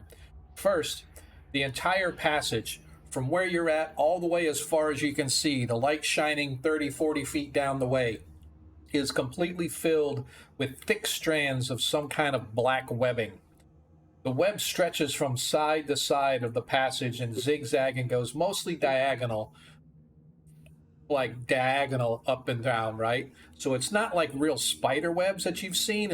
But it's more like just webbing, like somebody is using it to block the passage.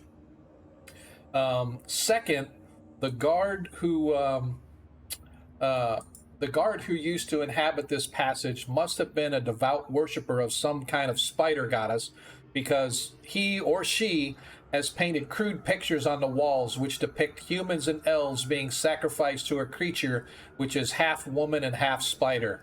Surrounding the victims are hundreds of white-haired dark humanoids, some of whom appear to be laughing, while others appear to be bowing down before the monstrosity as she bites off the heads of her victims and swallows them whole. Oh, pretty. Charming.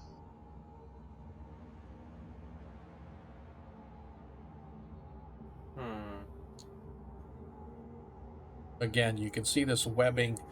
It looks like somebody just put it diagonally all the way through, but not always diagonally. There's some that go back the other way and some that go across at various heights, right? Most of the webbing would be connected to one another or really close proximity to one another. Pretty close, but you can see that there are gaps between it, but they're all like stuck to the sides of the walls and the floor and the ceiling and stuff like that, forming like a maze of webbing through the hallway. Do we have the original torches, or have you lit new torches yet? I would assume. No, I would probably assume. like new I would ones. assume new ones. Yes. Yeah. So, do you guys want to just light this up? Just be careful, you might end up causing a lot of smoke. Breathing is already a problem with the sulfur. I think we should not burn through what we don't have to. You can Very well. cut it with a sword. Yep. So I guess that means Nilo will lead the way, Yep. cutting it down if it gets in the way. Okay. Use the machete. I don't have a machete. I have a long sword. This still gets the job done. All right. So what are we doing?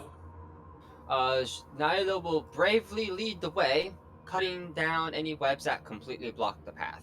All right. Do you need any rolls for that, or? Hang on just a second. I have to look and see. I'm going to be in the rear of the party in case something comes behind us. Okay. I'll be second or in the middle.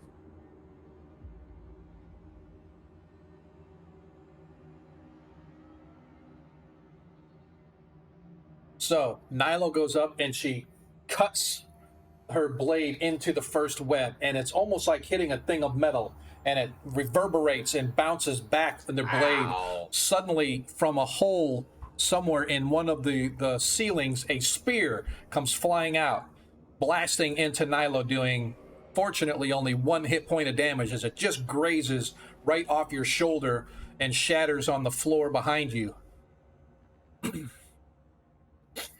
Did I see where it came from? Somewhere it was in the dark, so it was somewhere in either the ceiling or the wall or somewhere. Give me an investigation check. Actually, make it a perceptions check.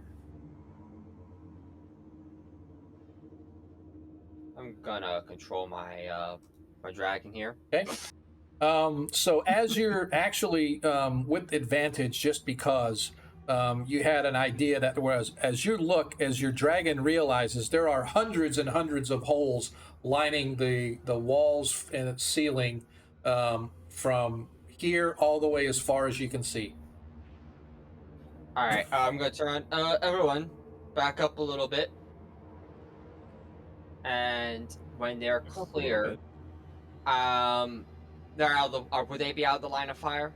Outside the hall. Yeah, they would Yeah, have to where back they're at. out. They Okay. would have to back out past. You're not even that far in, dude. You're like right there at the entrance of the hall.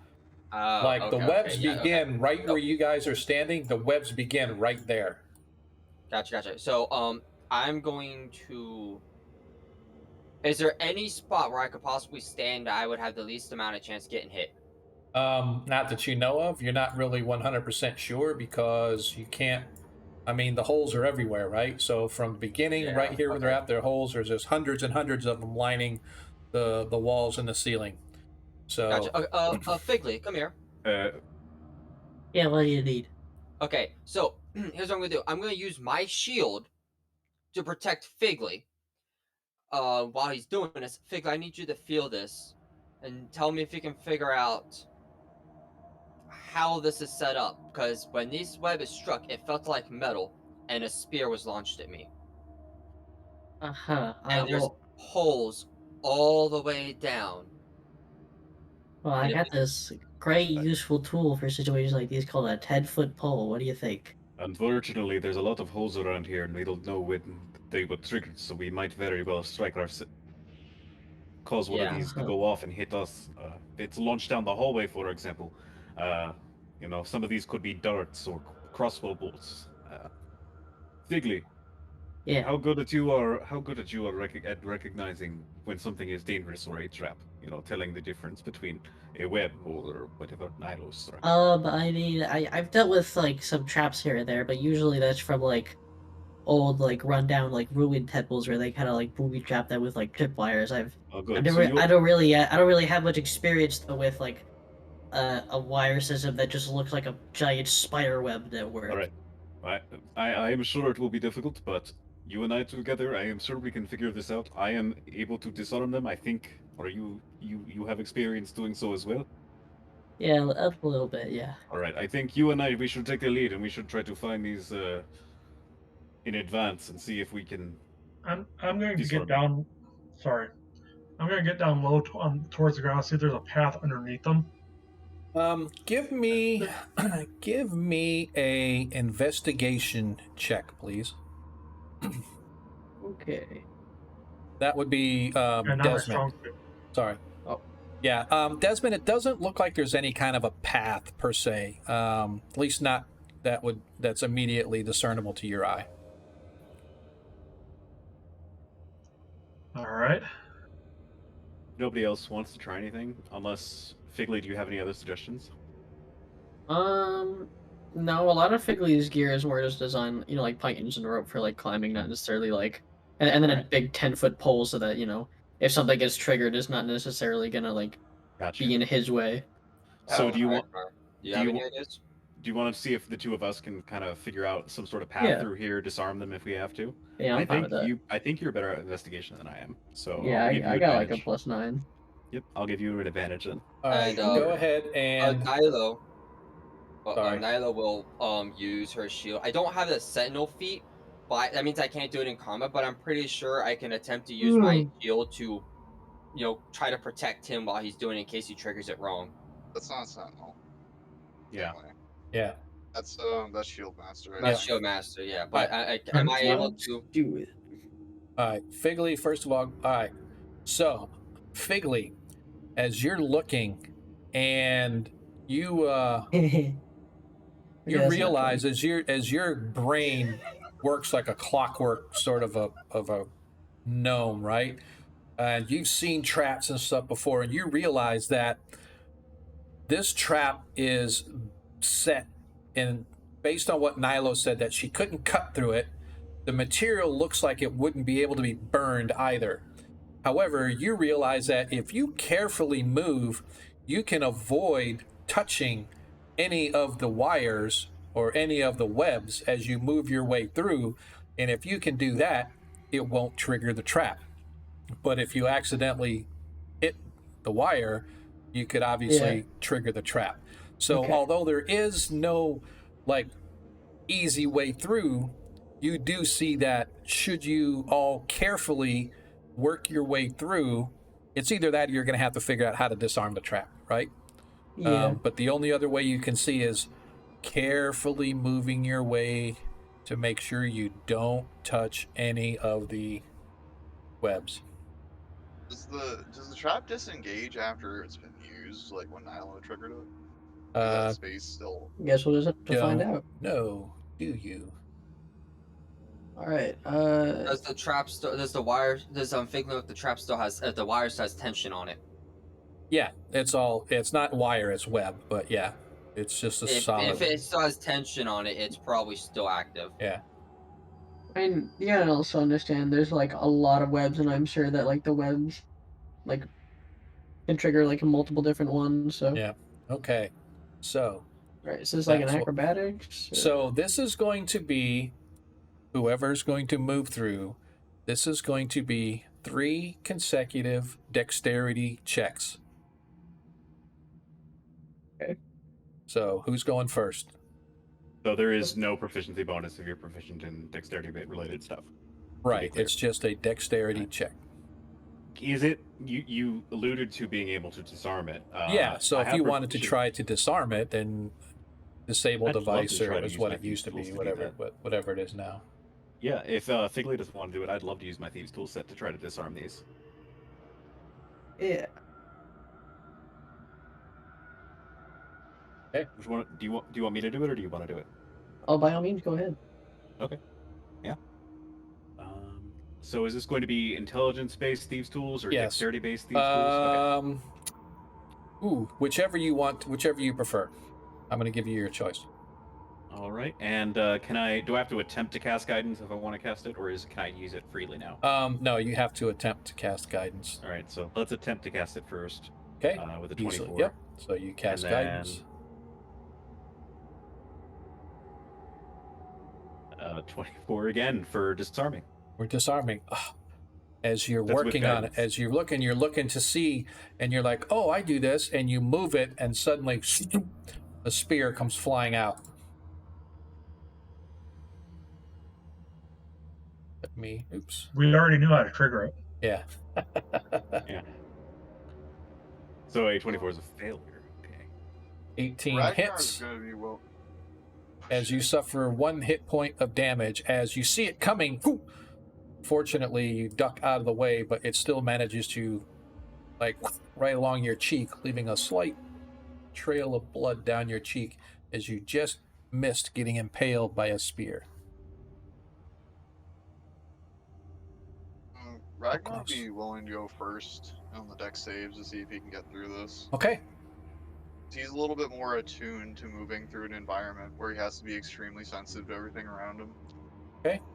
So you said 3 dexterity checks? 3 successful dexterity saving throws as you work your way through.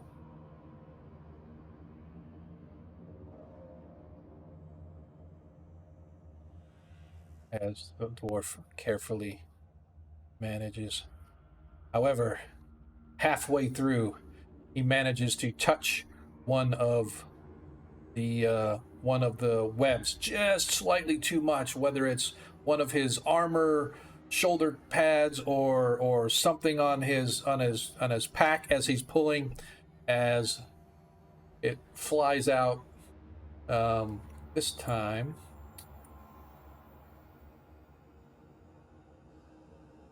a 25 for 8 hit points of damage as a spear catches him in the shoulder. Blah!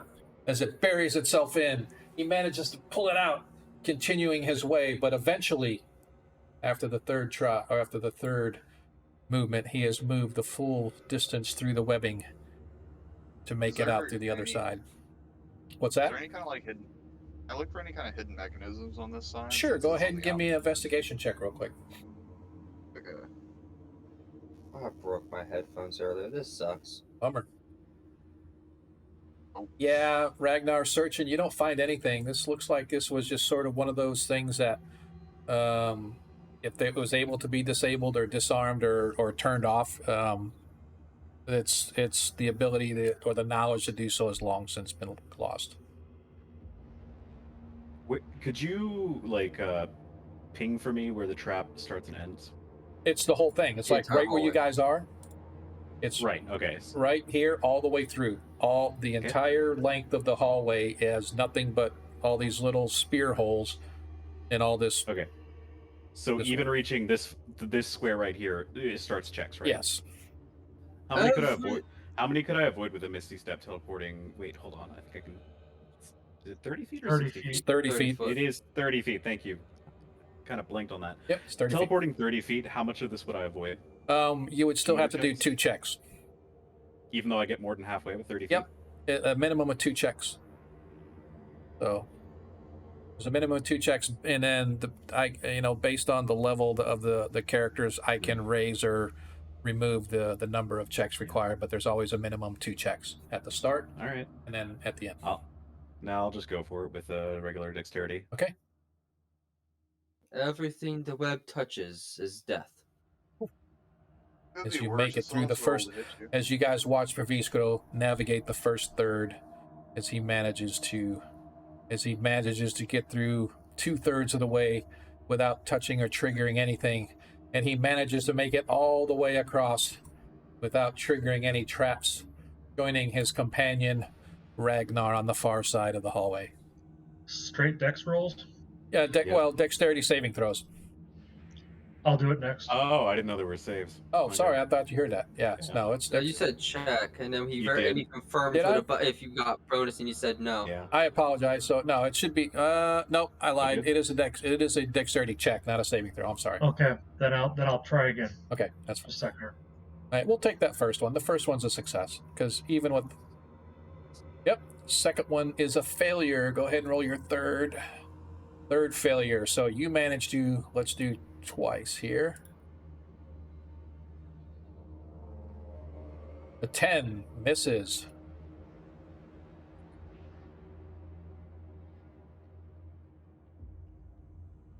$13. What's your armor class?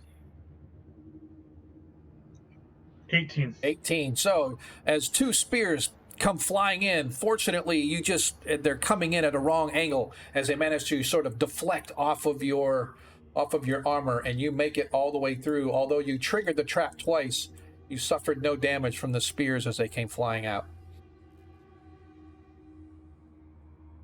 That's unpleasant. Your eye.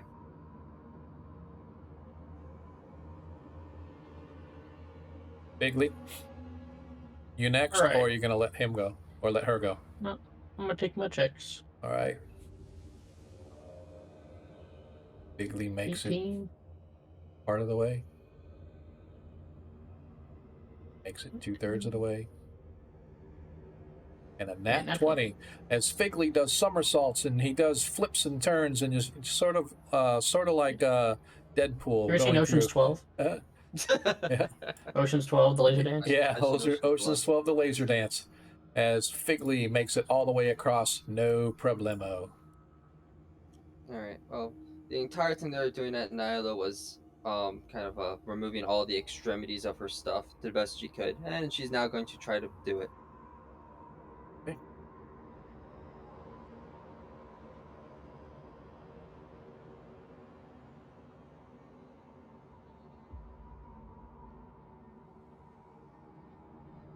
Oh, as you get halfway across, you trigger a spear. Halfway marks a killer. 27 as it strikes. And you suffer 7 hit points of damage, but you manage to make it across after getting rid of the spear. Everybody makes it across. You have made it Ow. past. Alright, You find yourselves on the far side of this unholy stop along the Underdark as you're working your way toward the surface. On the other side, you sort of gather yourselves. And Paviskro, give me a give me an Arcana check. Absolutely.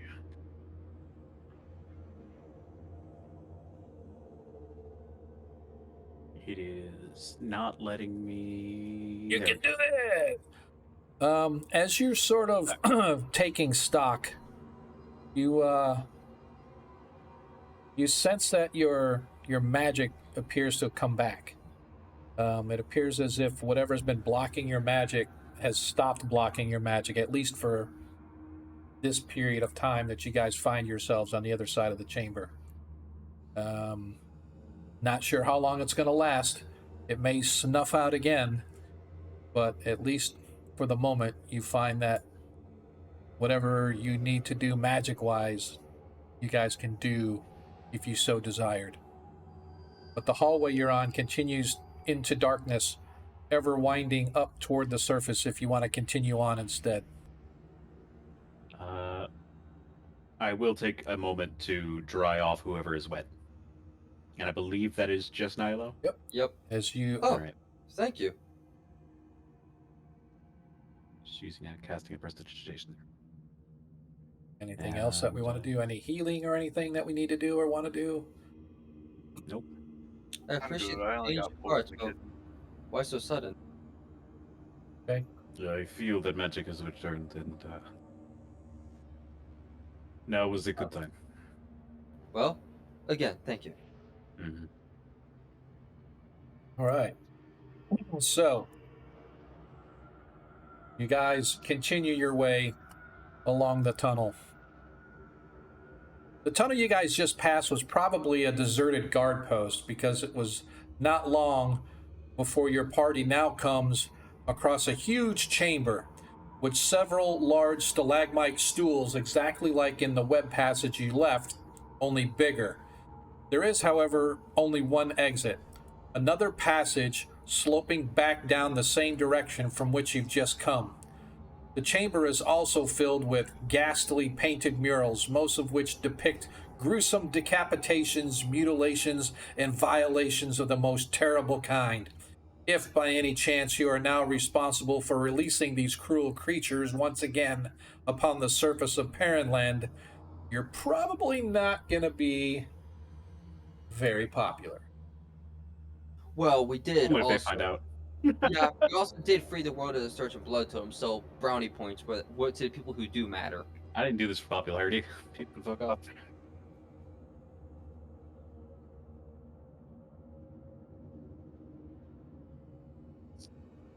As you guys look,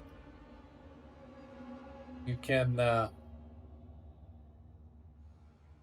see that there's literally nothing in here other than murals, and you can see these stalagmite stools or small stalagmites, if you will, that are knocked off and flattened here at the 4 points. You see no other exits, but you do see a passage sloping back. The problem is you guys came in here as it was sloping up. This one here appears to be sloping down, and that's where we're going to leave tonight's game. I want to express my appreciation for everybody that's hung out with us tonight. Really not sure how many we had out there. Hopefully we had at least a little action going on in our chat. Thanks, Agamaran, for hanging out for this whole game. I definitely appreciate it. I think our party's making some pretty good progress here as they're trying to work their way out after they allegedly or apparently destroyed the Sturgeon Blood Totem. Excuse me. The thing that remains to be seen is what have they released? Or is there anything being released? Or was the Dark Elf lying to them and destroying it didn't really release anything? But I guess we'll come to find out. Hopefully you will turn into our next episode, not next Friday, but the following Friday after that, as our party continues the Hollows of Mordain, trying to escape the Underdark as they work their way slowly back toward the surface. I really do appreciate, again, all the love that I've saw you guys giving tonight. We got the hype train going on. I think that was pretty awesome. Whoever gave away that tier 3, That's pretty awesome, man. That's like giving away 3 tier 1. So that is pretty awesome. I really, really, really appreciate it. If you guys have yet to hit our Discord, I encourage you to do so. Come on down to the Discord channel, hang out with us, shoot the breeze. We're not like a super huge active group. We're just growing ourselves as we go, but we got a couple different channels going on. One for our 5th edition, one for our 1st edition. Of course, we have the general chat. We have voice channels in there. You guys come hang out with us, which is what we're going to do right now. For those that have never joined us before, just like after every other game, I always like to gather with the group and kind of hang out and shoot the breeze. For those that can hang out, I know some of our guys got to go. Some folks have to work tomorrow and all that other stuff, but me, I'm the hardcore gamer. I like to do things old school. So what we're going to do is we're going to shift over to the after party right now. If you want to, you can come join us. This bothers me. I hate that I did that. I'm gonna have to fix those. I forgot to fix Desmond and Figley's. When I have the voice chat, it shows a picture that's supposed to be the same as their static picture. But it lights up and goes away when they're talking, right? So unfortunately, I forgot to change their pictures, so I need to fix that. Glad I saw that tonight. Wish I would have saw it before tonight because now I feel like an idiot. But anyway, if you guys want to join us in Discord, we're going to move over to the open channel. Players, I really appreciate you guys all hanging out with us tonight. I hope the game went well for you. I hope it was at least exciting in the sense that you guys got to do a little bit of exploration, and nobody died yet. So that's always a plus. That's always a good plus. So could you move me over there, Sean? I'm away from the keyboard at the moment. Over. Did you hear me? Yeah, movie where? Oh, you mean over to the? Yeah, if you can right-click move me on Discord, Yep. I'd really appreciate that. Thank you. I will do that. I will do that. So let's see. We're gonna move you to the open. There he goes. I'm gonna move me to the open. There we go. There we go. And I'm gonna move you to the open. And if you want to leave, you can leave. Ta-da! So we are now all in the open chat. You all I got night. a couple questions for you. Oh, you have a good night. All right, man. We will talk to you later next time. Again, I appreciate it. And I really appreciate all the love you guys gave us tonight, all the cheers that went on, all the subscriptions that went on. Like I said, we got the hype train going. You guys do totally rock, and I don't take any of it for granted. Every little bit goes back into the channel. I can't wait to get my Stream Deck next week. It's due in on Wednesday, apparently, and I'm gonna become just like Jay, and I'm gonna fuck up the button push. So I want to learn how to mess up pushing buttons. So, but yeah, man, I'm looking forward to it. So, yep, a lich, a beholder, and a behir. Haha. From your ears to the DM's to the DM, or from your mouth to the DM's ears, here, Gomrand. We'll see what we can do about the lich. I don't know about beholders and behirs. I've had a beholder one time in a game, never done a behir. So, anyway, Nilo, you're trying to talk and I kept cutting you off. What's up? Cool.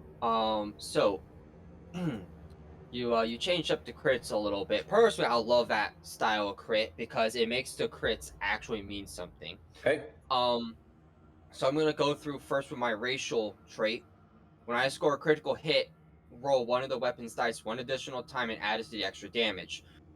Is that still rolled or is that maxed out? No, that's still rolled. The only thing that gets maxed. Still rolled. Okay. Yep. The only thing that gets maxed out is the original weapon damage. My feat, right? Mm-hmm. It does not apply. It applies to any attack I make. When attack using a simple or martial weapon, you can roll one of the weapon's dice an additional time and add as extra damage to the damage of the weapon's damage type. Okay. So this is applied anytime. Okay. I can only do it once per rest, but that's once per short rest, but it's applied anytime. So I can apply it before the crit effects. So would that be maxed out? Wait, I say that again. I think, Jacob, the way the crits work is it maximizes the dice from the weapon and nothing else. Yes. So Yeah. So re-rolling isn't going to do anything because you've already got max. Adding the weapon's damage die again, you are adding dice, but it is not the weapon's original damage dice. Does that make sense? Yeah, that's again. Yeah, but I just want to confirm it because this is applied before the crit would take effect. It would count as part of the damage for the weapon. That's why I was wanting to verify No. with it. No, it's I just the think crit. what Of, yeah, I think What I'm about? I'm pretty sure the intention is when you look at the weapon in the player's handbook, Yeah. because it does 1d8 or 1d10. That is maxed, and anything else you add normally. yeah. Okay. What about stuff like brutal critical?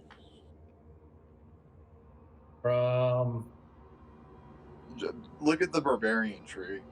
Brutal critical just gives you weapon damage dice bonuses whenever you crit. Can you just add it like you normally would? Yeah. So again, it's still just Wasn't gonna. sure if that counts as max, because that's technically the weapon damage as well. Yeah. It's just average. Yeah. No, No. I'm not trying to get where every dice is max. I'm just saying whatever where The base damage whatever the dice for base weapon. damage is that you would have to do, you just automatically get max for that. Everything else has to be rolled as normal. Okay, yeah, Spartan. Brutal critical will follow the same stuff as mine is. Yeah. All right. Yeah, that's So- why half orcs are really good with it. No, Gomran. I will fix my yeah. Only the you weapon can get up to itself. 3 additional. You can get up to 3 additional die added before you roll the crit. Yes, I understand, but I'm just saying the whole Yeah, I just thing want- is that's what I I wanted don't to care check. about any bonuses, any feats, or anything. If your weapon does 1 die 10, then when you Yep. crit, you're going to roll the weapon damage. You're going to get 10 because that's the max weapon, and then anything else that you have still has to be rolled. Yep. So Makes perfect sense. I don't know how much more clear I could make it, and I understand your guys' point. Well, this is weapon damage, blah blah, but it's just the base weapon damage before any feats, crits, special abilities, all the other stuff get rolled into Yep. it. So. Okay, that's all I need. That's all I need to double check with you. I Because had another. yeah, go ahead. I had another question that's related to a later part of my build. How do you handle reckless attack? Since that grants advantage, but it also grants everyone else advantage against me for a turn. So I don't know what you What's mean. the confusion? Yeah, I'm just checking if that's fine. 'cause Yeah, I know no, it's that's playing how it here is, later on. right? I wasn't So, sure if yep. that would be taken out as well. Yep. Because I know. no. So you get Okay. reckless attack, then you get advantage on attacks for them, but everybody else attacking you gets advantage against you, right? Yeah, I wanted to check if that hasn't been changed at all because No. I wasn't sure how you're doing with it. And Now, I don't disadvantage. have a whole bunch of like customizations. The big things I have customization wise are long rest, short rest, and healing. That's probably the biggest And thing that cantrips. I've got. Well, cantrips, yeah, that's the one that affects the wizards. And even then, I'm thinking about modifying that to make it even more stringent, but that's just. I was gonna ask about that. That works really well for like clerics and wizards. What happens to if you're playing a warlock though? That kind of gimps the entire class. Yeah, a little bit.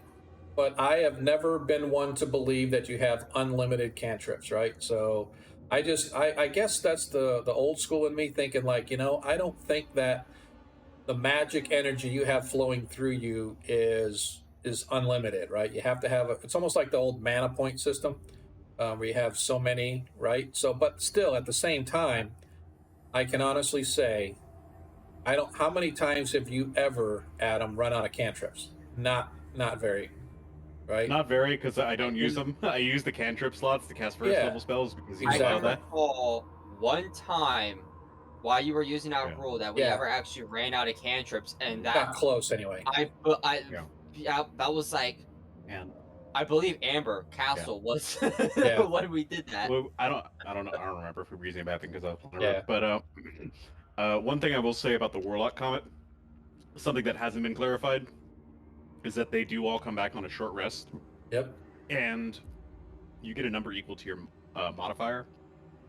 So if you have a 20 in int, it's 20. If you have a 20 in charisma, it's 20. Yeah. Yeah. So yeah, but in And so- late and game, so- that can get like you could end up burning through that in like mid to late game really fast as a warlock. So, No, I mean that's I just from don't. prior I experience. don't. I know. I don't disagree with you, but what I am saying here is that because Eldritch Blast is one cast for multiple beams, it's still just like usually one cast a turn. If you multi-class with Sorlock, then yeah, you're doing 2. But generally speaking, for most of the game, it doesn't really give them because most encounters don't last 5 turns. That I is don't. hard to say because that's kind of based on experience. Yep. You know, if it were to become honestly, I go ahead. don't disagree with you. I've don't been in disagree. games where short resting is almost impossible for between 4 to 5 combats, so it's sort of like an experience thing. Yep. Like, Well, yeah, yeah, I'm sure. sure that in normal like things, like you guys short rest a lot more often. I'm used to dealing in games that are low magic, and then you have to basically Actually, we grind don't. and save It's everything. actually the other way around. The way our short rests work is you can take a short rest, but there has to be 4 hours between short rests, and you can only have 3 rests per day. So it's either going to be short, short, long, or short, short, short. But that's the most rest you can have in a day. And if you want a short rest, you got to wait 4 hours before the last short rest. Yeah, I So didn't really remember that, but yep, frankly, we don't have that many encounters in an yeah, adventuring day. It's usually yeah, like 2 or 3. yeah. And again, Yeah, like I You said, know, like, it's just a difference in yeah, like experience. yep, Like I'm used to dealing with like I get you. much.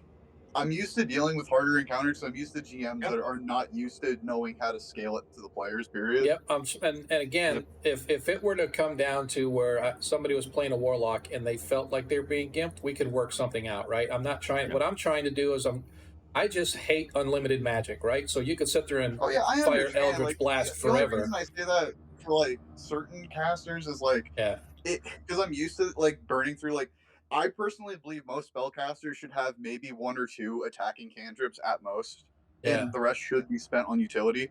But if Mhm. you have a limitation to that and you need to use attacking spells reliantly, you end up having to burn all your cantrip slots on attacking spells. yeah. Well, Well, frank, frankly, if you're playing something like a wizard, it's different for warlock, and I fully agree with you that yeah, it can get like really bad, like I late guess levels. I If guess you the have best rituals, like example of Agamrend, that are is totally separate sorcerer from everything actually. else. Rituals are yeah, still handled as rituals, right? I don't worry about the rituals; they can they still take a cast long them. time. Yeah, Yeah. Yeah. but and like Agamrend mentioned out there, another bonus is you can convert between spell slots and cantrip slots, right? So if you want to cast a first level spell, you could just burn 2 cantrip slots to get a first level spell slot back, Oh, or they have It's or yeah, if it's they you have great. want the cantrips, sorcerer ability by yeah, yeah, default. yeah. So I Kind allow of. you to slot, right? So It's kind of it basically the way his homebrew ends out working out in practice is that casters have a lot more spell slots because very rarely are you going to spend your cantrip slots on cantrips when they could be first level spells. So you get a lot more spells, but you don't really have a guaranteed at will ability. And so when I'm playing with this homebrew, typically what I end up doing is I'll drop something big like a web that's like, all right, this will last most of the combat and probably take a few enemies out of the fight for a good period of time. And then it's up to my martial companions to actually take those things down and incapacitate them. Well, And every once in a while, I'll assist if somebody goes down, cure wounds. You know, if Burn somebody it. if somebody burns it, then I'll flip the fuck out, well, mute that myself so I don't say when you things. describe it like that, like even here, that's just you're just adopting the warlock mindset to combat. Yeah. Yeah. No, sorry. Well, I mean that's also like the wizard mindset to combat is you cast one big spell per encounter because you're expecting 8 a day. Frankly, we don't have that many, but I mean, in my experience playing wizard and sorcerer, it's literally fireball every other turn and then haste or something like that to break up the yeah, I Okay. company. mean, yeah, So, you can play suboptimally if you want to. That's totally fine. um, No, no, so, I so, mean that's how it usually works out. Period. Because I shit you not, I've been in situations where I've had to be all the damage, Mhm. all the buffing, all the debuffing, and the healing all at the same time because Mhm. I had a I mean, a party with a nope. bard and a Here, warlock. here's what it comes down to. I come to this game to play a role. My role and this is a tongue-in-cheek quote, God Wizard, end quote. It's very tongue-in-cheek, and what that means is my job is to line up the enemies upside down, facing backwards, so that everyone else who's really good at killing things can do their job well. exactly. And if that means I cast 1 spell per encounter, then even better. Like I said, so, that's fine. I'm just saying, like Yeah. that's the warlock mindset of combat. Like that's how you need to ration your spells really well to do it effectively. Yep, exactly. so, I am here to get the most out of every spell slot I cast as a wizard. Yep. I trust Sean. He's always been fair. And yeah, Warlock is the only class that I can think of that in most games would be gimped by that rule, and at that point, we would have to look and go, okay, what can we do to make this work? Do I need to give a few more lots maybe to balance it out, or perhaps provide some other rule? But There's- that's only with the warlock though, because Yeah. everyone else functions as normal. Exactly. So the other way to look at it is that a warlock has 12 first level spell slots every short rest. Yeah. That's how I look at it, because that's what it is. There's 12 arms of a Hadar now. Exactly. Like, Jesus Or Christ. if they want to giving a blow, warlock sorcerer Yeah. abilities is scary in general. giving Yeah. anyone like the ability to use their cantrips to cast first level spells instead of cantrips is it's quite a thing. No, it's especially scary with warlocks because if you go Hexblade, you automatically start with like medium armor and shields and everything. You're Yeah, stronger sure. than a bard then, by default. but you don't have the skills. You don't have the Yeah. skills, that's true, but you have better spells. Yeah. I don't And know about armor. that. Glamour I don't know card, about death that. card. All right. Anyway, guys, we're getting close to time here. I want to see if I can't raid into Greg Hansen Yeah, sure. before he's offline. I do, man. I appreciate everybody that's hung out with us all night long. We've had a pretty solid number of folks that have been watching us. I can't believe the love that you guys showed the stream tonight. Like I said, if you haven't clicked follow, please do so. If you haven't subscribed, I'm not going to beg anybody, but every dime that we make goes back into the stream. If you're not one of those ones that likes that has or feels comfortable with Twitch or whoever re-upping every month on you, the tip jar is there. Give whatever you want. That goes right to the stream. Comes right to us. So, like I said, man, I really appreciate everything that you guys have done for us. And so what I'm going to do now is I'm going to set up a raid into Greg Hansen. We're going to move this over to where we're getting ready.